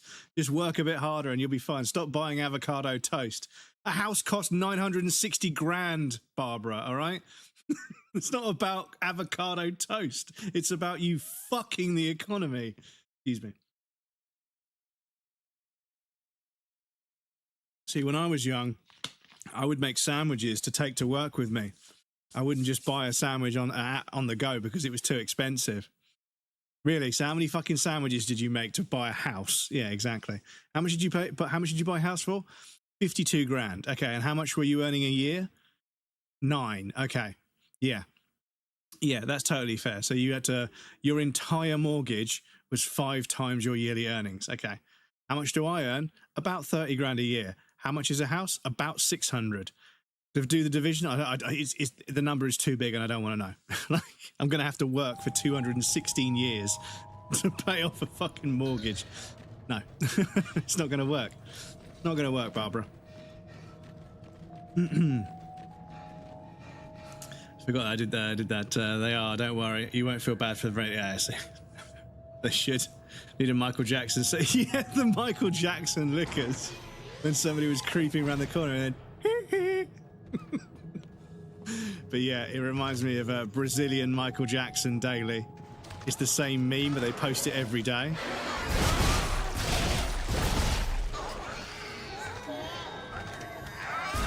Oh, they're fucking coming out of the fucking bookcases.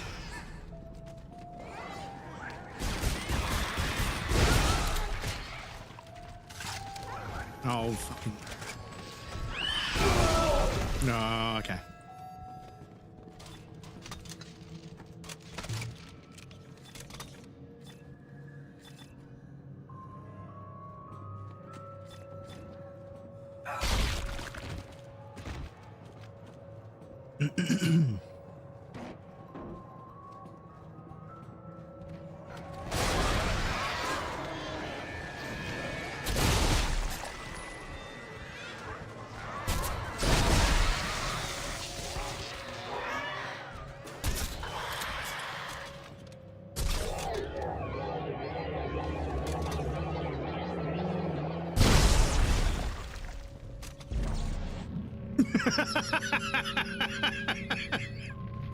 Come on, game. Why is this baby's head just stuck to the stick? They even cast a shadow. Good game, dudes. Really, really good game. Oh, come on. Why is the baby's head stuck to that post? Like facing me as well. Fuck's sake. Need to move to a better country. Yeah, we do. We do need to move to a better country. Apparently they're called crawlers. Yeah, makes sense. They do crawl. They do be crawling. Conspiracy theory that Michael lives in Brazil. Yeah. There's so many. And, you know, there was this whole conspiracy that Avril Lavigne, like, died and they found a lookalike to continue her legacy or something. It's like, look how her nose is different and everything else. It's like, I don't know, man. Maybe she's wearing different makeup in a different light. Maybe she had some work done. It's, you know, it's her business. You know, if she's rich, she can do whatever the fuck she wants, right? You know, you don't get to tell a woman what to do with their body. And I always forget the lady's name, but there's a female comic, and she was saying how she will never ever criticize or make fun of a woman for getting plastic surgery, because we shouldn't be making fun of the women getting plastic surgery. We should be making fun of the doctor that does it, that takes their money. And it's like, and obviously when they have a procedure done, it doesn't go too well. People mock them for it. And that's not what they wanted. All they wanted to do was look a little bit younger, you know, look a little bit healthier, you know? Which arguably, in a society that's like ours, you can see why, right?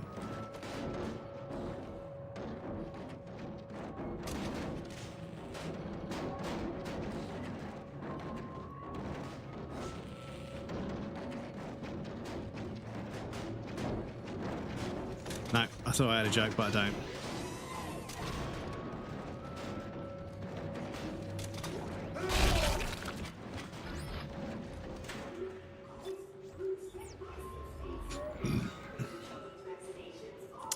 going out my office door. Few kids sustained injuries bad enough to need to go to the infirmary. Call me old-fashioned, but I think this is the problem with kids growing up in space station.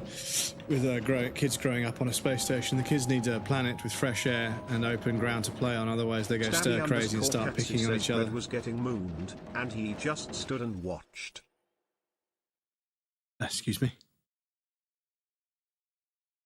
Getting mooned, he just stood and watched. I suppose I was getting mooned, wasn't I?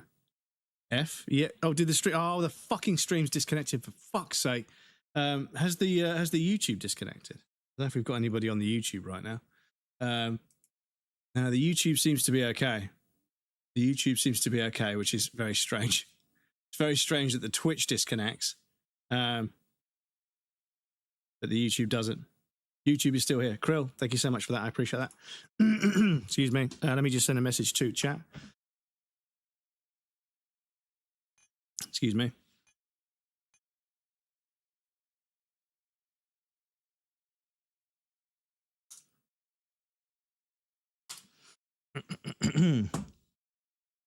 So, the YouTube is okay.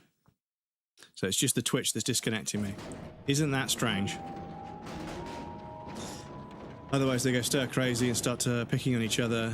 Places famous, if you ask me. Yeah, okay. So kids are cooped up on a space station, and it's not good for them.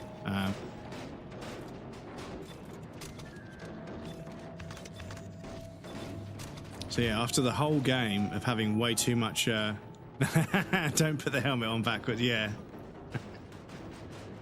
Somebody's girlfriend wanted to come to the skate park and sort of rollerblade with them. And they got them a new helmet, and they put the helmet on backwards, and nobody at the skate park said anything, but everybody kept laughing.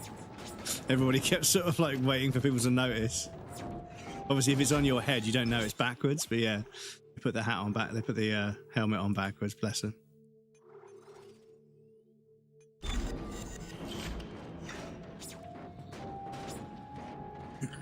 Yes, no, yeah, I realised as I was typing it said we reconnected, so. Yes, refresh if you can't see anything. And obviously, if you can't see anything, you didn't hear me say that, but yeah. I'm telepathically kind of communicating it right now. Oh.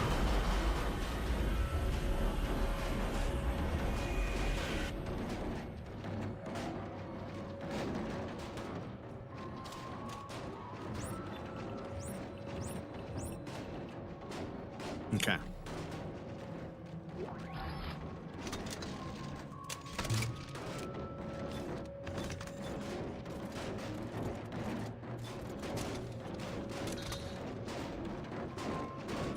And if you're blind, you no need to refresh. Yeah, exactly.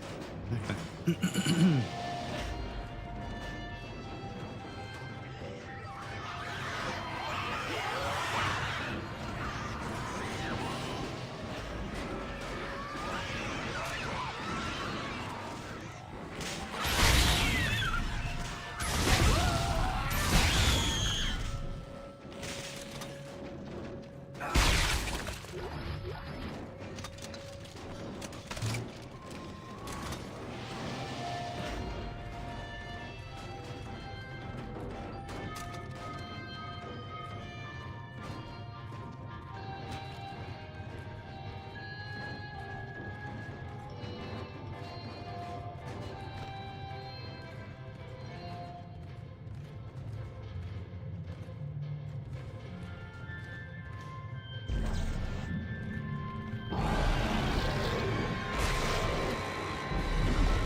You were supposed to be dead.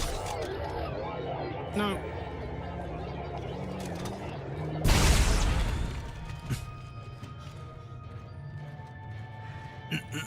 I'm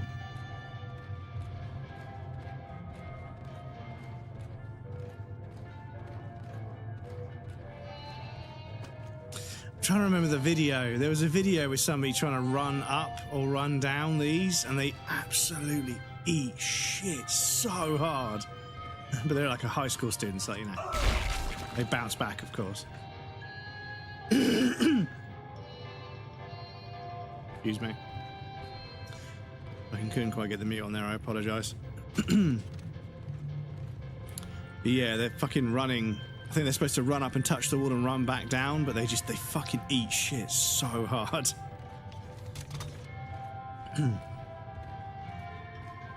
So the guy who backflipped down those. Yeah, well, yeah. There's loads and loads of videos of people doing stuff with bleachers at high schools. We didn't really have them in the UK. In the UK, kids just sat on the floor, and if you were lucky, you got to sit on like one of the benches that was slightly higher. Very good. You got to sit on one of the benches that's ever so slightly higher. Oh, is that? Okay.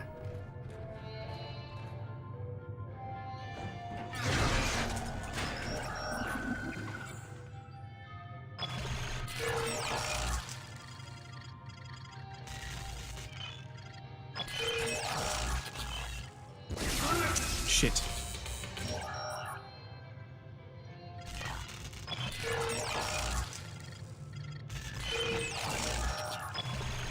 What? Again?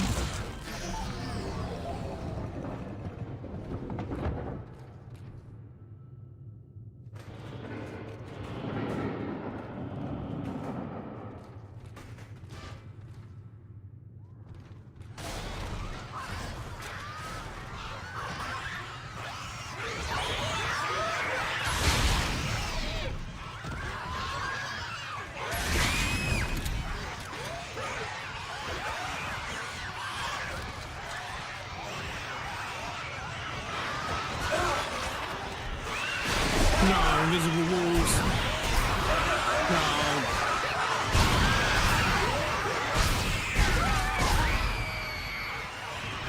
Fucking 2008.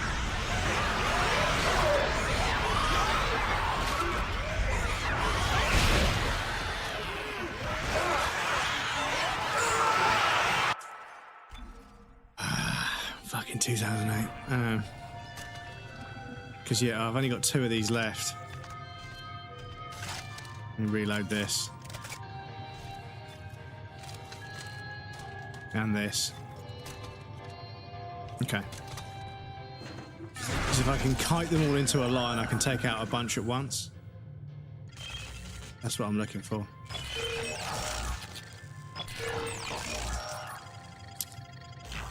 It's disconnecting me from Twitch again.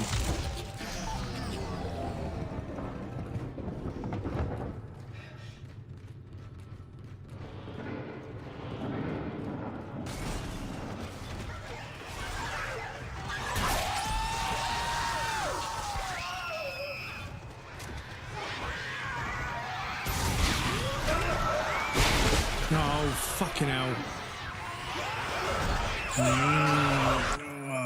Oh, fuck's sake. Right, excuse me. It's disconnected me from Twitch and now it won't reconnect me. So I'm going to have to fucking manually try and start the stream.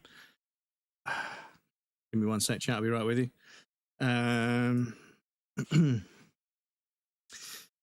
Welcome back, everybody. Apologies. It's really great when you get loads of raids and Twitch is like, no, you're not allowed to get raided. No. It just fucking disconnects you into oblivion. It's like, yeah, great. Cheers. Thanks for that. It's crazy how, like, whenever I don't get a raid and hardly anyone knows I'm live for like fucking 8 hours and nobody knows I'm live, never get disconnected. But I get 2 or 3 raids in the same stream, disconnected probably 5 times today. And YouTube has stayed connected. YouTube has been absolutely fine the whole way through. The whole stream will be live on YouTube. Sorry, it's a bit of a piss take. It's a bit of a piss take. Right now, there's some vacuous Just Chatting streamer with 60,000 viewers, and because the servers are starting to struggle, they're disconnecting me.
Right, excuse me.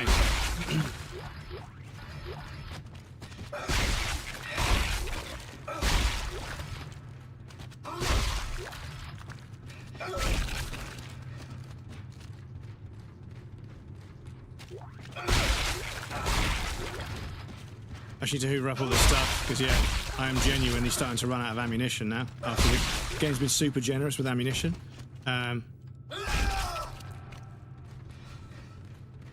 Been super generous with ammunition, but now it's suddenly being really stingy. So, right, there we go.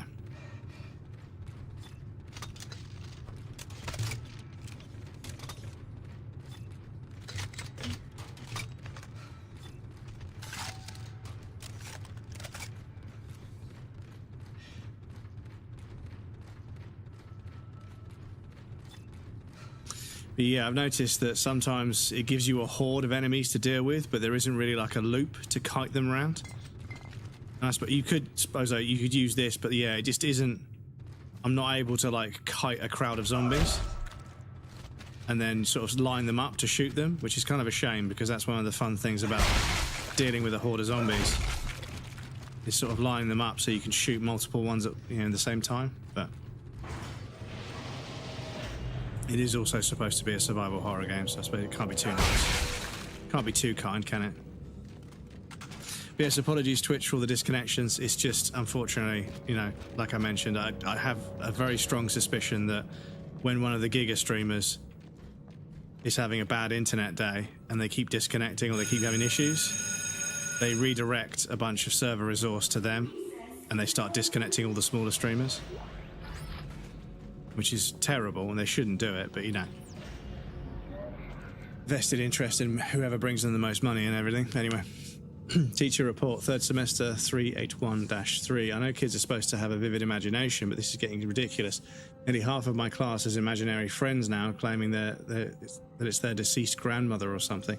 Normally this wouldn't be a problem, but it's getting harder and harder to get these kids to concentrate. This semester, I've sent more students to the timeout chair than I have in all my 12 years of teaching. Maybe these kids are having trouble at home. I've noticed parental involvement steadily decreasing in this semester. It's also a little bit of commentary about how parents, even back in 2008, 2011, parents were working crazy hours to make ends meet. And if you take time away from if you take time with their kids away from parents, how are they supposed to parent? People are like, oh, parents need to be better. It's like, well, if parents need more time to bond with their children, if you can't bond with your children, you're never going to be able to act as an authority figure because they don't know you. They don't come to you to ask questions. They don't have you demonstrate, knowledge and understanding. They get everything off the internet these days. So like, they don't really see their parents as like, necessary because they get everything they want from the internet. So the parents can't really act as that superior authority figure because they don't get a chance to demonstrate it enough, Can we go on the right? Can I go on the right, please? Still in denial? Afraid you're gonna cut your wrists if you listen to me? I'm not listening to this. You may fool Strauss, but I know you're not real. Oh, you claim I'm not real, and yet here I am. You were just an hallucination. Strauss knows how to destroy. He knows how to destroy the marker. Being mooned again. How convenient. Destroy the marker and all the hurt and pain go away. Imagine that, Isaac. You'll never have to listen to your heart.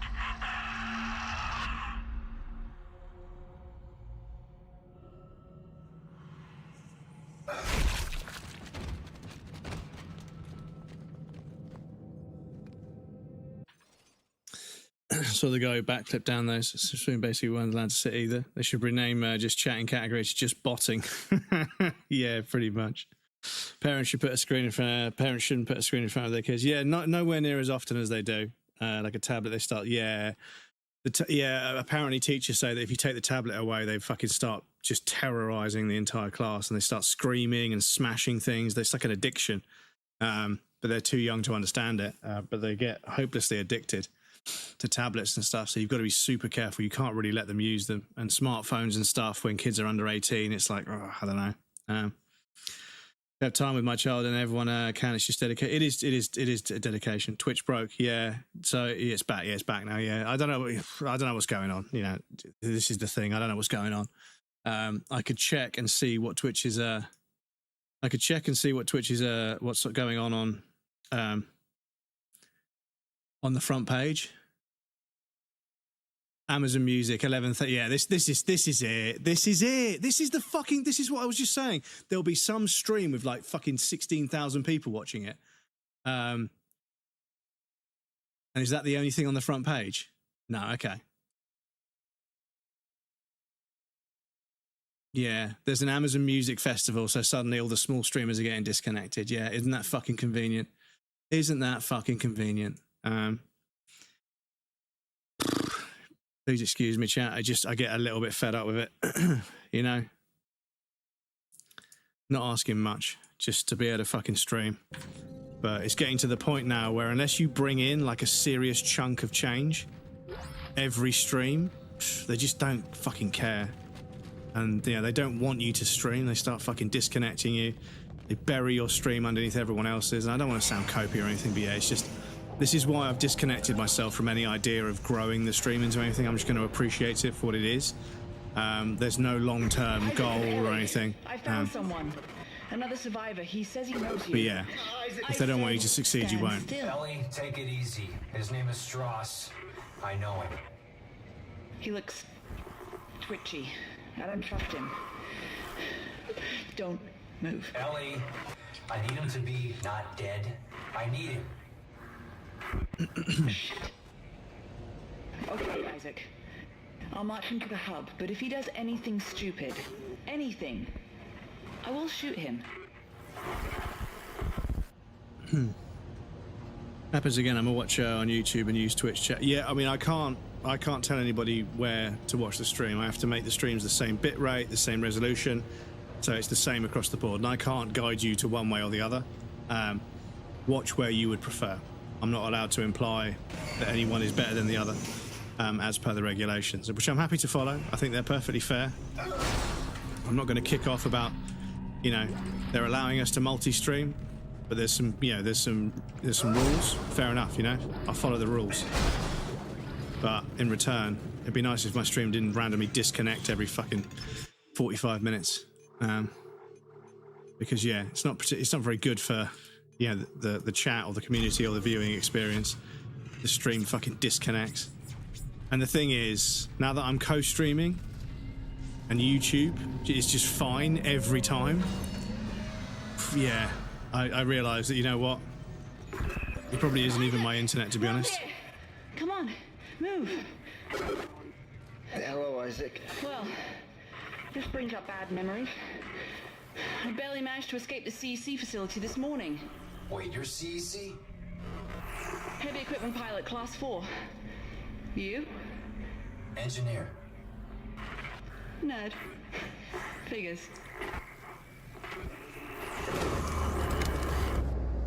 Got banned. It's dark. He'll find me in the dark. Shut up. It's okay, it's just a power outage.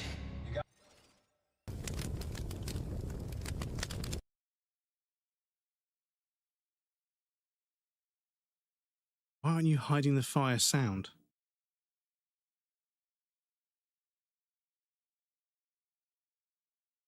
Where is it?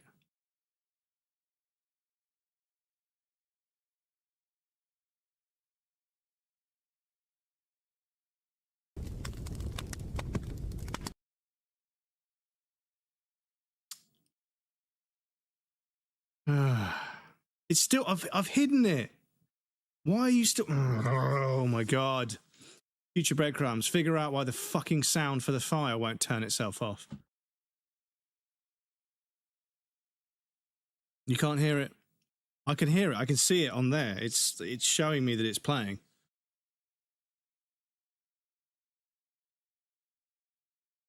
Why is it still oh my god.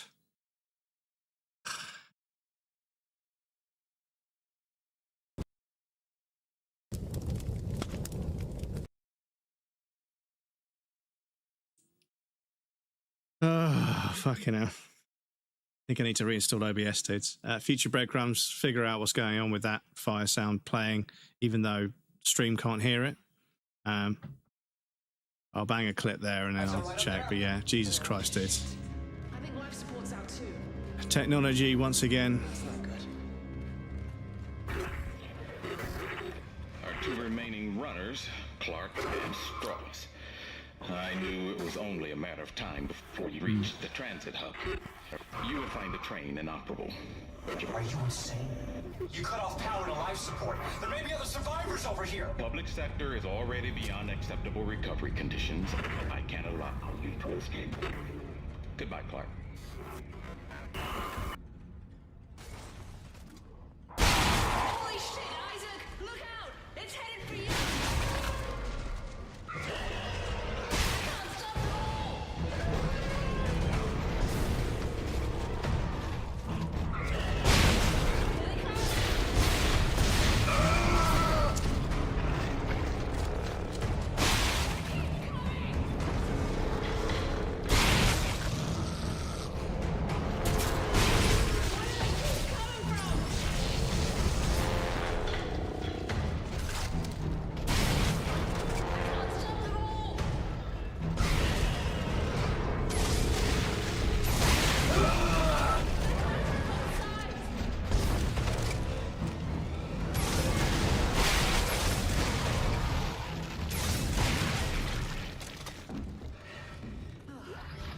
Isaac, are you alright?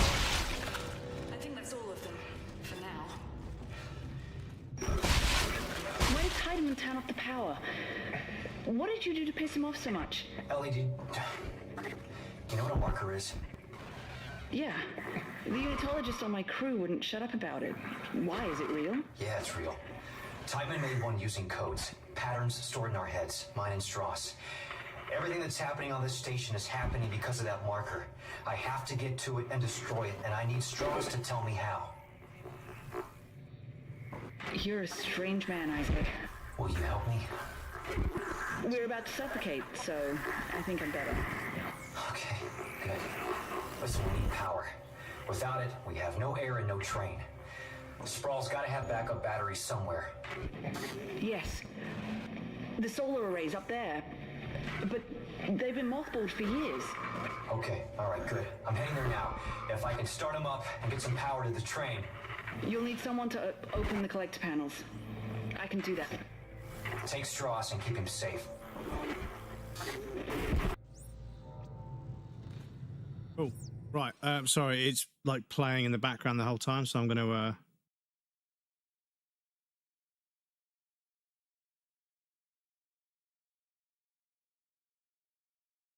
Right, I'm going to just mute it in both ways so it can't bug me anymore. Excuse me. You know what I miss? Roller skating me. Oh, I haven't done that in 20 years. 20 years. To be fair, you're not the only one telling us to send us over the Twitches. Well, this is the thing. I can't. I'm not actually allowed to imply or anything at all, which is fair enough. I understand where they're coming from, but yeah, like you guys can watch wherever you want, whichever suits you best. I know the chat experience is better on Twitch, but the YouTube is less likely to disconnect. But I can't guide you in any way, shape, or form. Even saying this, I'm incriminating myself. I'm genuinely like, you guys can watch wherever you want. I stream to both. Yeah, it's both 1440p, it's both 60 FPS, both using fairly similar encoders with fairly similar bit rates as far as I can tell. Obviously, there's slight differences between different encoders, but I'm trying to make it the same as both. But yeah, Krill, welcome into the to the YouTube. I appreciate that, dude. But yes, you guys watch wherever you want. It's up to you. Well, when I saw Pang for the first time in this game, it made me piss myself laughing. I can't hear the fire sound. Yeah, it's weird. At least it's not an issue for stream. Yeah, it's weird that it just won't stop playing. But yeah, audio on OBS has been really fucking broken for like a year now. They changed something and then suddenly microphones and fucking all sorts of other stuff was included on scenes that didn't have the microphone and everything. So I think what I need to do is make a backup of my stream, both the scene collection and my configuration, and then reinstall OBS because I think I've installed and uninstalled so many so many plugins that it's starting to suffer. So I think just a fresh install might be the way to go. But I need to make a list of all the plugins and everything, and yeah. So yeah, like I've said before, it's probably time I think about rebuilding the stream and trying to make it a bit more optimized and a bit more well coded and well built.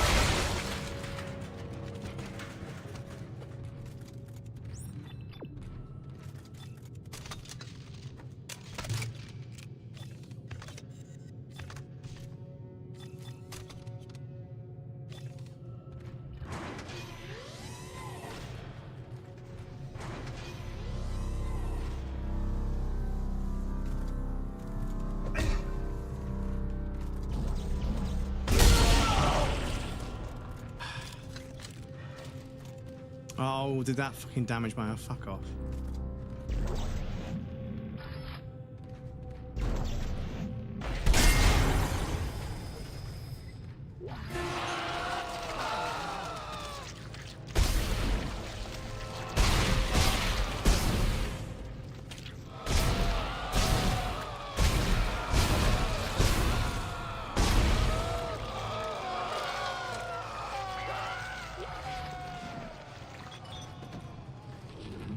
Physics engines. Objects.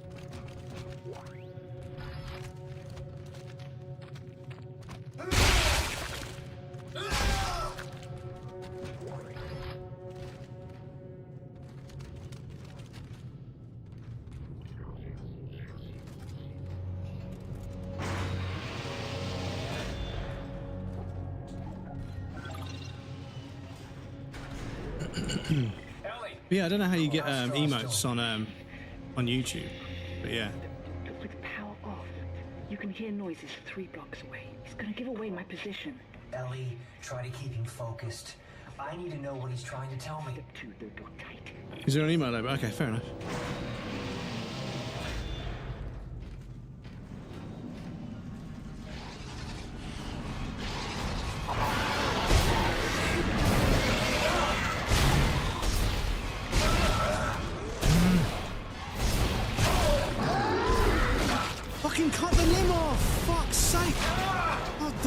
What the fuck? I can't fucking hit the thing. Excuse me, sorry, that was fucking ridiculous.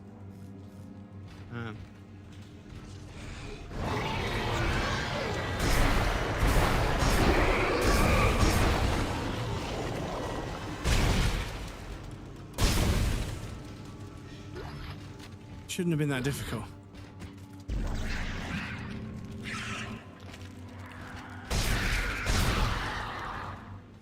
Excuse me.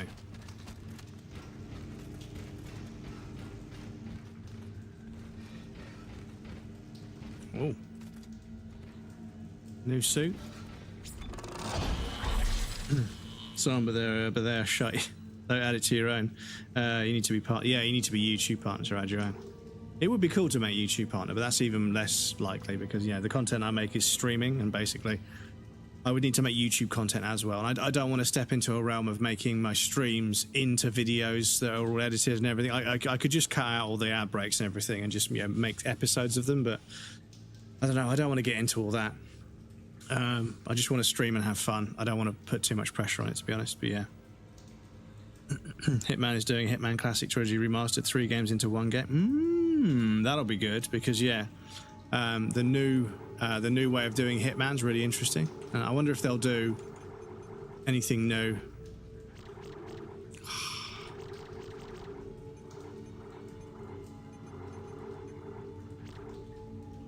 Enjoy your dirty bread, Blind Bat. Welcome in, dude. Good to see you.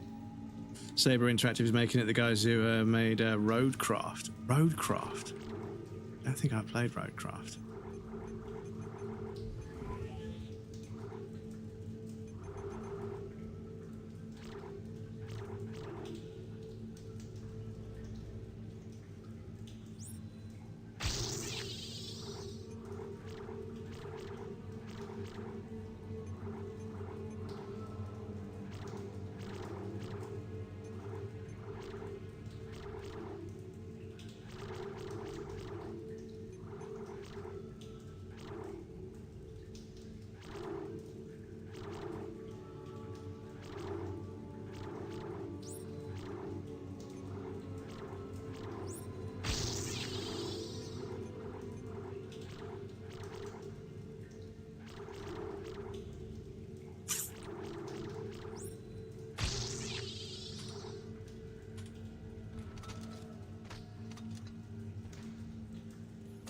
Motocross is awesome. Is that where you make your own car to then drive over like a challenge course or something? I'm trying to remember. It rings a bell, but I can't quite remember. Flamethrower.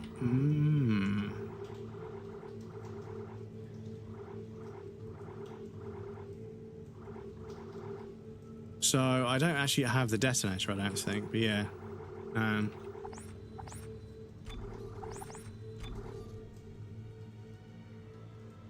Yeah, okay.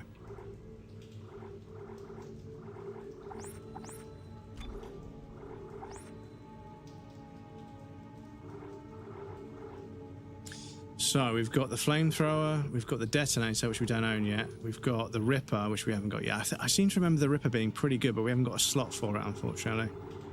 But yeah, I might buy a couple of them, and then a couple of these, I think.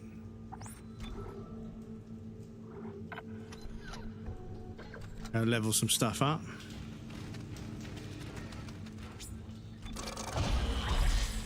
Build roads from scratch. Ah, I see. So it is actually road crafting.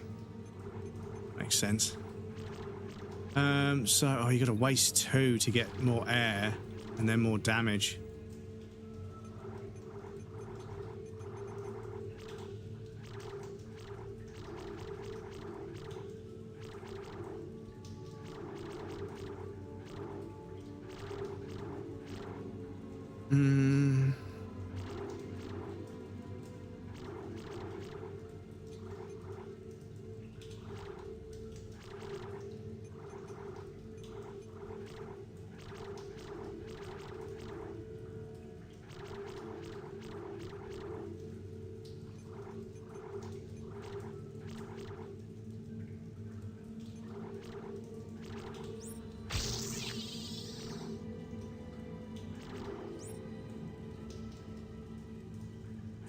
Air hasn't been a problem so far, so I'm going to go for that. Because I want to unlock damage, more damage next. And then more HP.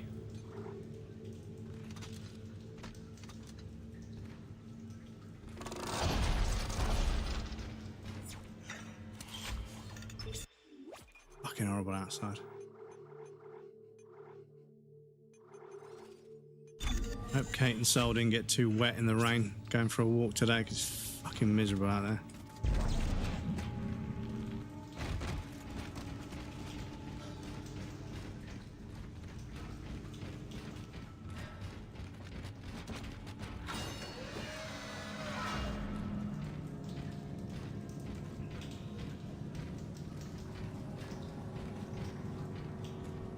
Planes flying over at 5 AM included or DLC. The docking pod is off the The Krill Simulator. An engineering work order has been issued. Ellie, I ran into a snag. It looks like the docking pod that runs to the solar array is floating at the bottom of the shaft. That figures. Don't worry. I can fix this. I'm heading outside to have a look.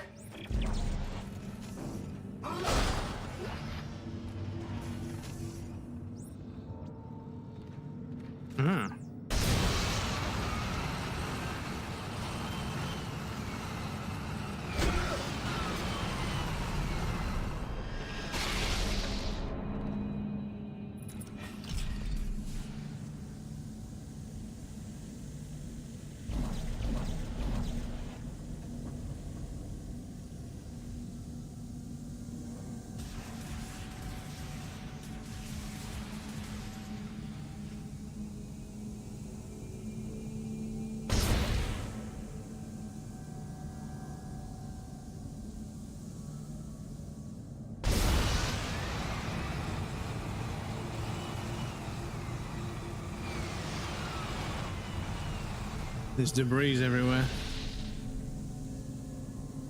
Krill Simulator.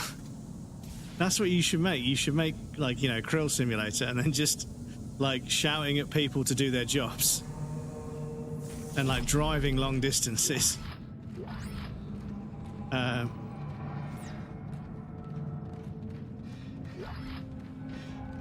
then, you know, Lisa makes a joke and it detriments your mental health. Your mental health meter goes down. Krill's Heli DLC. And anything else? Dark humor, sarcastic remarks, and best political stance. It'd be easy to find ideas for that too. Yeah.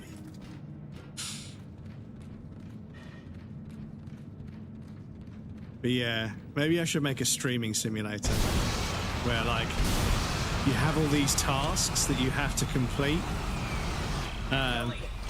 but nothing ever achieves or completes, like, any, no challenges or tasks get completed. You just do all the work and nothing happens, and then the credits roll. This is going to be tricky. It already is. Just keep moving.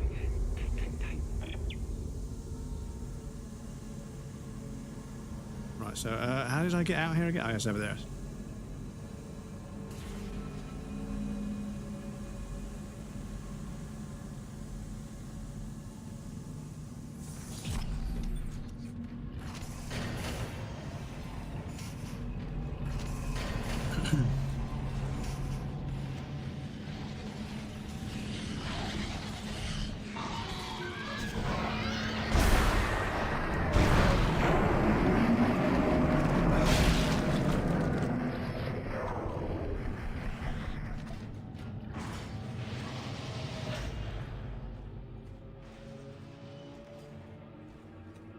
This lift is way too big. I have a feeling something is gonna fucking jump out. Oh. We're gonna get a nice view.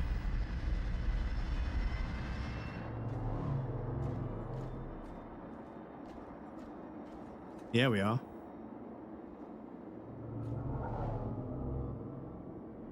Hi, Saturn.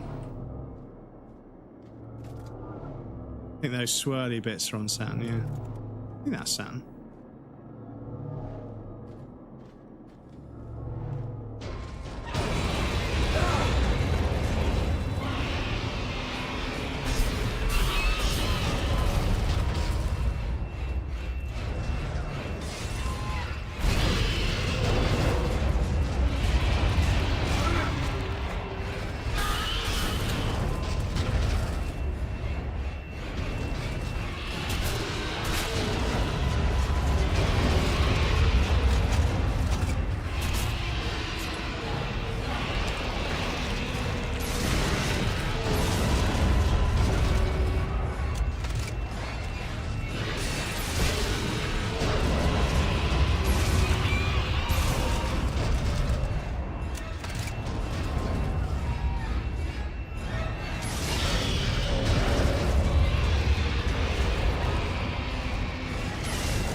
No, this is fucking stupid again.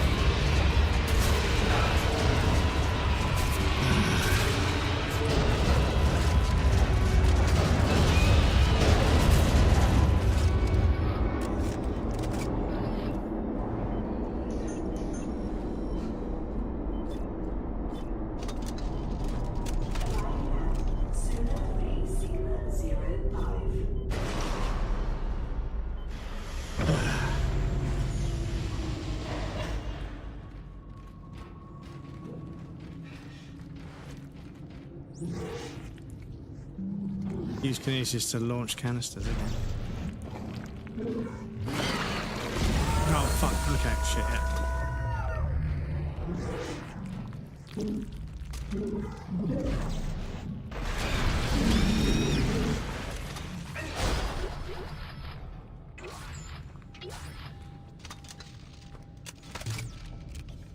Shit. I said something on the screen, but I didn't read it. Couldn't see it.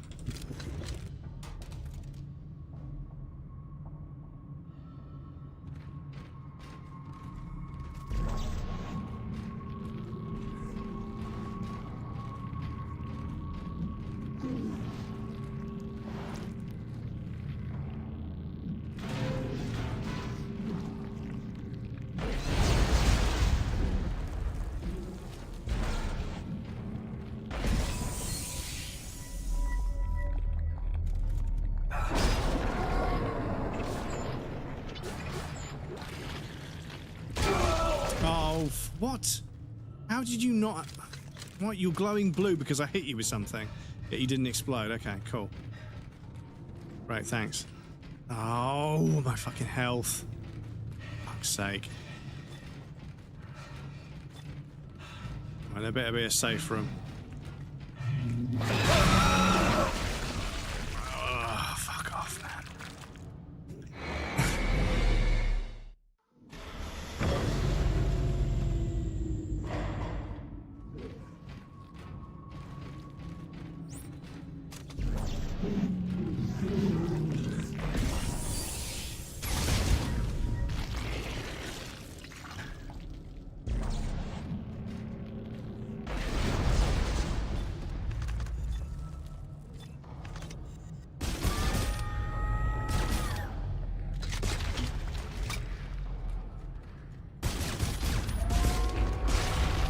Right, so the canister just slows things down. It's like a crisis. It's like a stasis bomb. Okay, that wasn't quite as clear as it could have been. But yeah, maybe that's what I didn't read. Maybe that's what I couldn't read.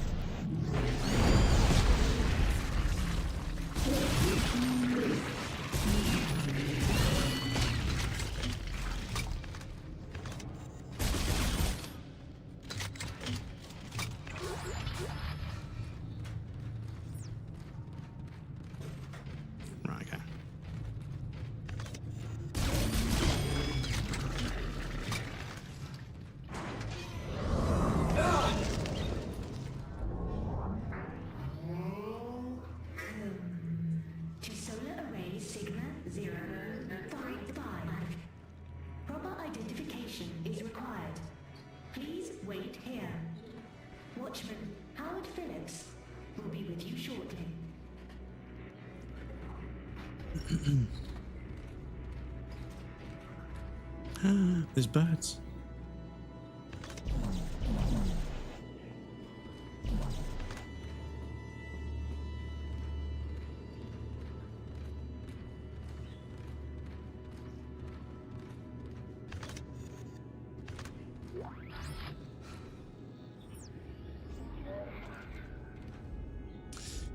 Personal log, Howard Phillips, record number 302. I want to go home. Auntie claims she didn't get a response to my transfer request, but it's the 5th one.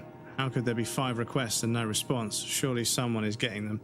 Someone is reading them. Hate to admit it, but the loneliness up here is really more intense than I expected. I think it's starting to affect me. The only good news is that the auntie claims to have authorized my shipment request. They're supposed to be arriving later today, but I can't believe anything she tells me. Been asking for so long, it's hard to believe they might actually let me have my birds. Time will tell. The night will tell, actually. Oh, so this person just wanted some birds to keep them company. Chat, if you had a bird that could speak, what phrase would it hear from you and pick up on the most? For me, it would probably be Baba Boo, because I say Baba Boo to my cat probably about 1,000 times a day.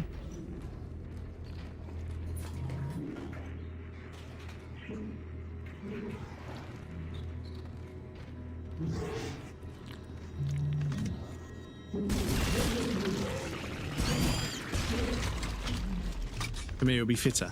Fitta, okay. Is Fitta Swedish for anything in particular, or is Fitta just stop because you're telling Lisa to stop doing something? Oh no, thank you very much. Another word for fuck in Swedish, but it means pussy. I see.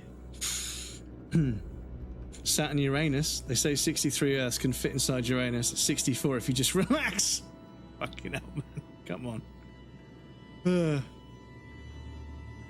know if it's worth 15. Born in the 1900s, stress about to age goes up and her back hurts more. Tonight's going to be a bad night. Tonight's going to be a deadly night. I got a feeling. Oh shit, I got to play Sherry, and she has a crouch. It's time for a mandatory stealth sequence. Yes, yes. Indeed it is. Right, give me one sec, chat. Let me just... Oh, come on. Pause the game, please. Excuse me one moment.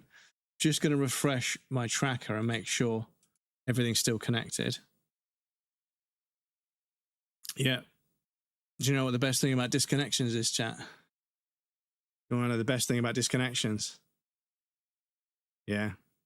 Half your viewership just fucking disappears. It's such a fucking piss take, dudes. It's so fucking annoying. So fucking annoying. Excuse me. Fucking grind your fucking ass off. Get lucky with a few raids. And they just take it away from you. It's so annoying. Anyway. I'm going to play the video game. I'll be back in a minute, chat. What time is it? 8:30? Been streaming for... How long is that? Oh, I can't tell because of fucking disconnections. It means it's fucking... How long have I been streaming and recording? Does it tell me? 8 hours, 8.5 hours is probably long enough, isn't it? Oh, the ad break's just hit, hasn't it? Okay. I need to eat something. I should probably call it there, to be honest. Sorry, I'm getting a bit grumpy because of the disconnections and stuff, so I should probably call it there. I've got to fix OBS. I've got some stuff to do afternoon, so I should probably call it there. I've just done a save, haven't I? I've just done... Let me do a save. Where was that save point? Let me do a save here. 7 hours. Yeah, 7 hours is long enough. 7 hours is long enough. My voice is starting to go as well. And yeah, we're on chapter 7. Please step away from the door. Yeah, we're up to 7 hours. So I think that's probably a good place to call it because I want to save some game for the next stream. So let's jump over to the raiding screen and we'll find out who's on for a sneaky little raid. Let me quit the game so I can get the screen back. But yeah, sorry chat. I just get really fed up with fucking working really hard and then just getting disconnected. It's so like it's such an insult because like, you know, like if you can't handle this many streamers, then fucking do something about it, you know? It's not my fucking responsibility. Because you contact them and they say there's no problem, they can't see a problem even though they're the ones disconnecting you because YouTube stays up, but yeah, my voice is starting to go, so it's time to call it anyway. But yeah, apologies chat. Hopefully over the next few days there won't be some fucking music stream from Amazon on taking up all the bandwidth for my server. Because yeah, I used to just leave it to connect me to any. So it said, you know, let it automatically choose the best server for you. But I found that I got disconnected like crazy. So I just found the best server with a tester, and I just connect to that one, and it's been fine.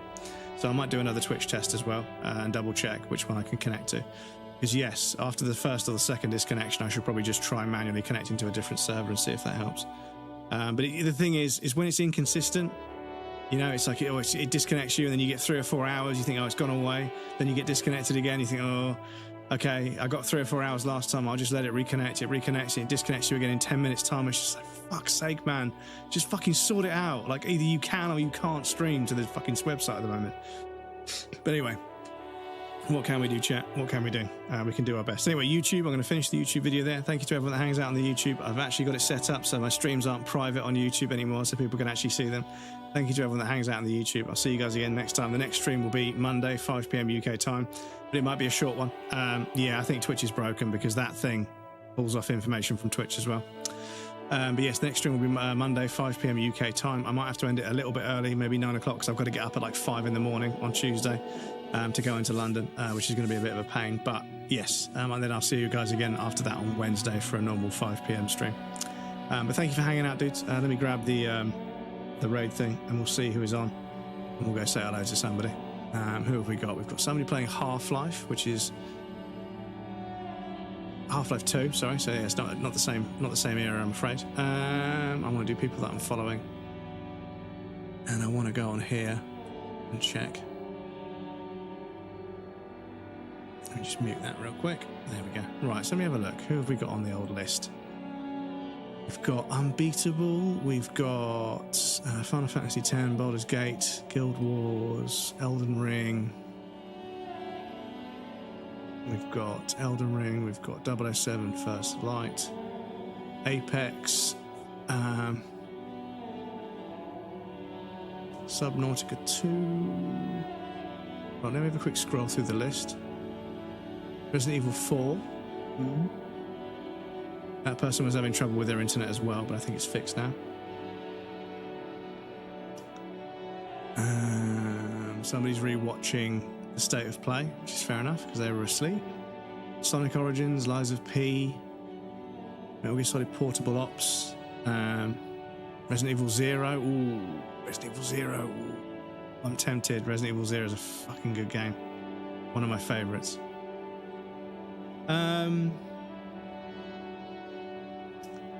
Ooh, this always happens, chat. This always happens. I always see like 7 or 8 people that are good choices, and then I just can't decide.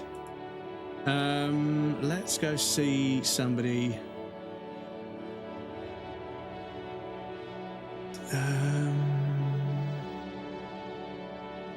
No backup. Gatekeeper. Enshrouded. Let's go see.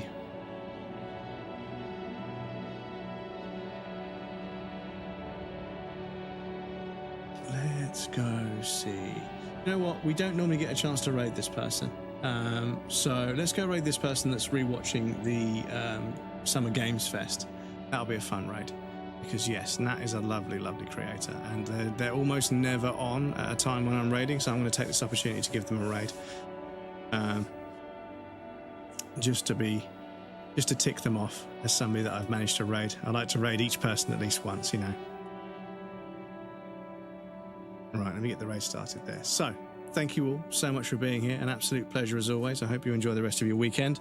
If it's fucking as horrible as it is here, where you are, please make sure you wrap up and stay warm, stay dry, because yes, it was roasting hot, hottest May since records began, and now it's pissing with rain. It's just the fucking weather is so fucked. It's so fucked. Anyway, YouTube, I didn't actually end the video, did I? Excuse me. YouTube, thank you for hanging out. I'll see you guys.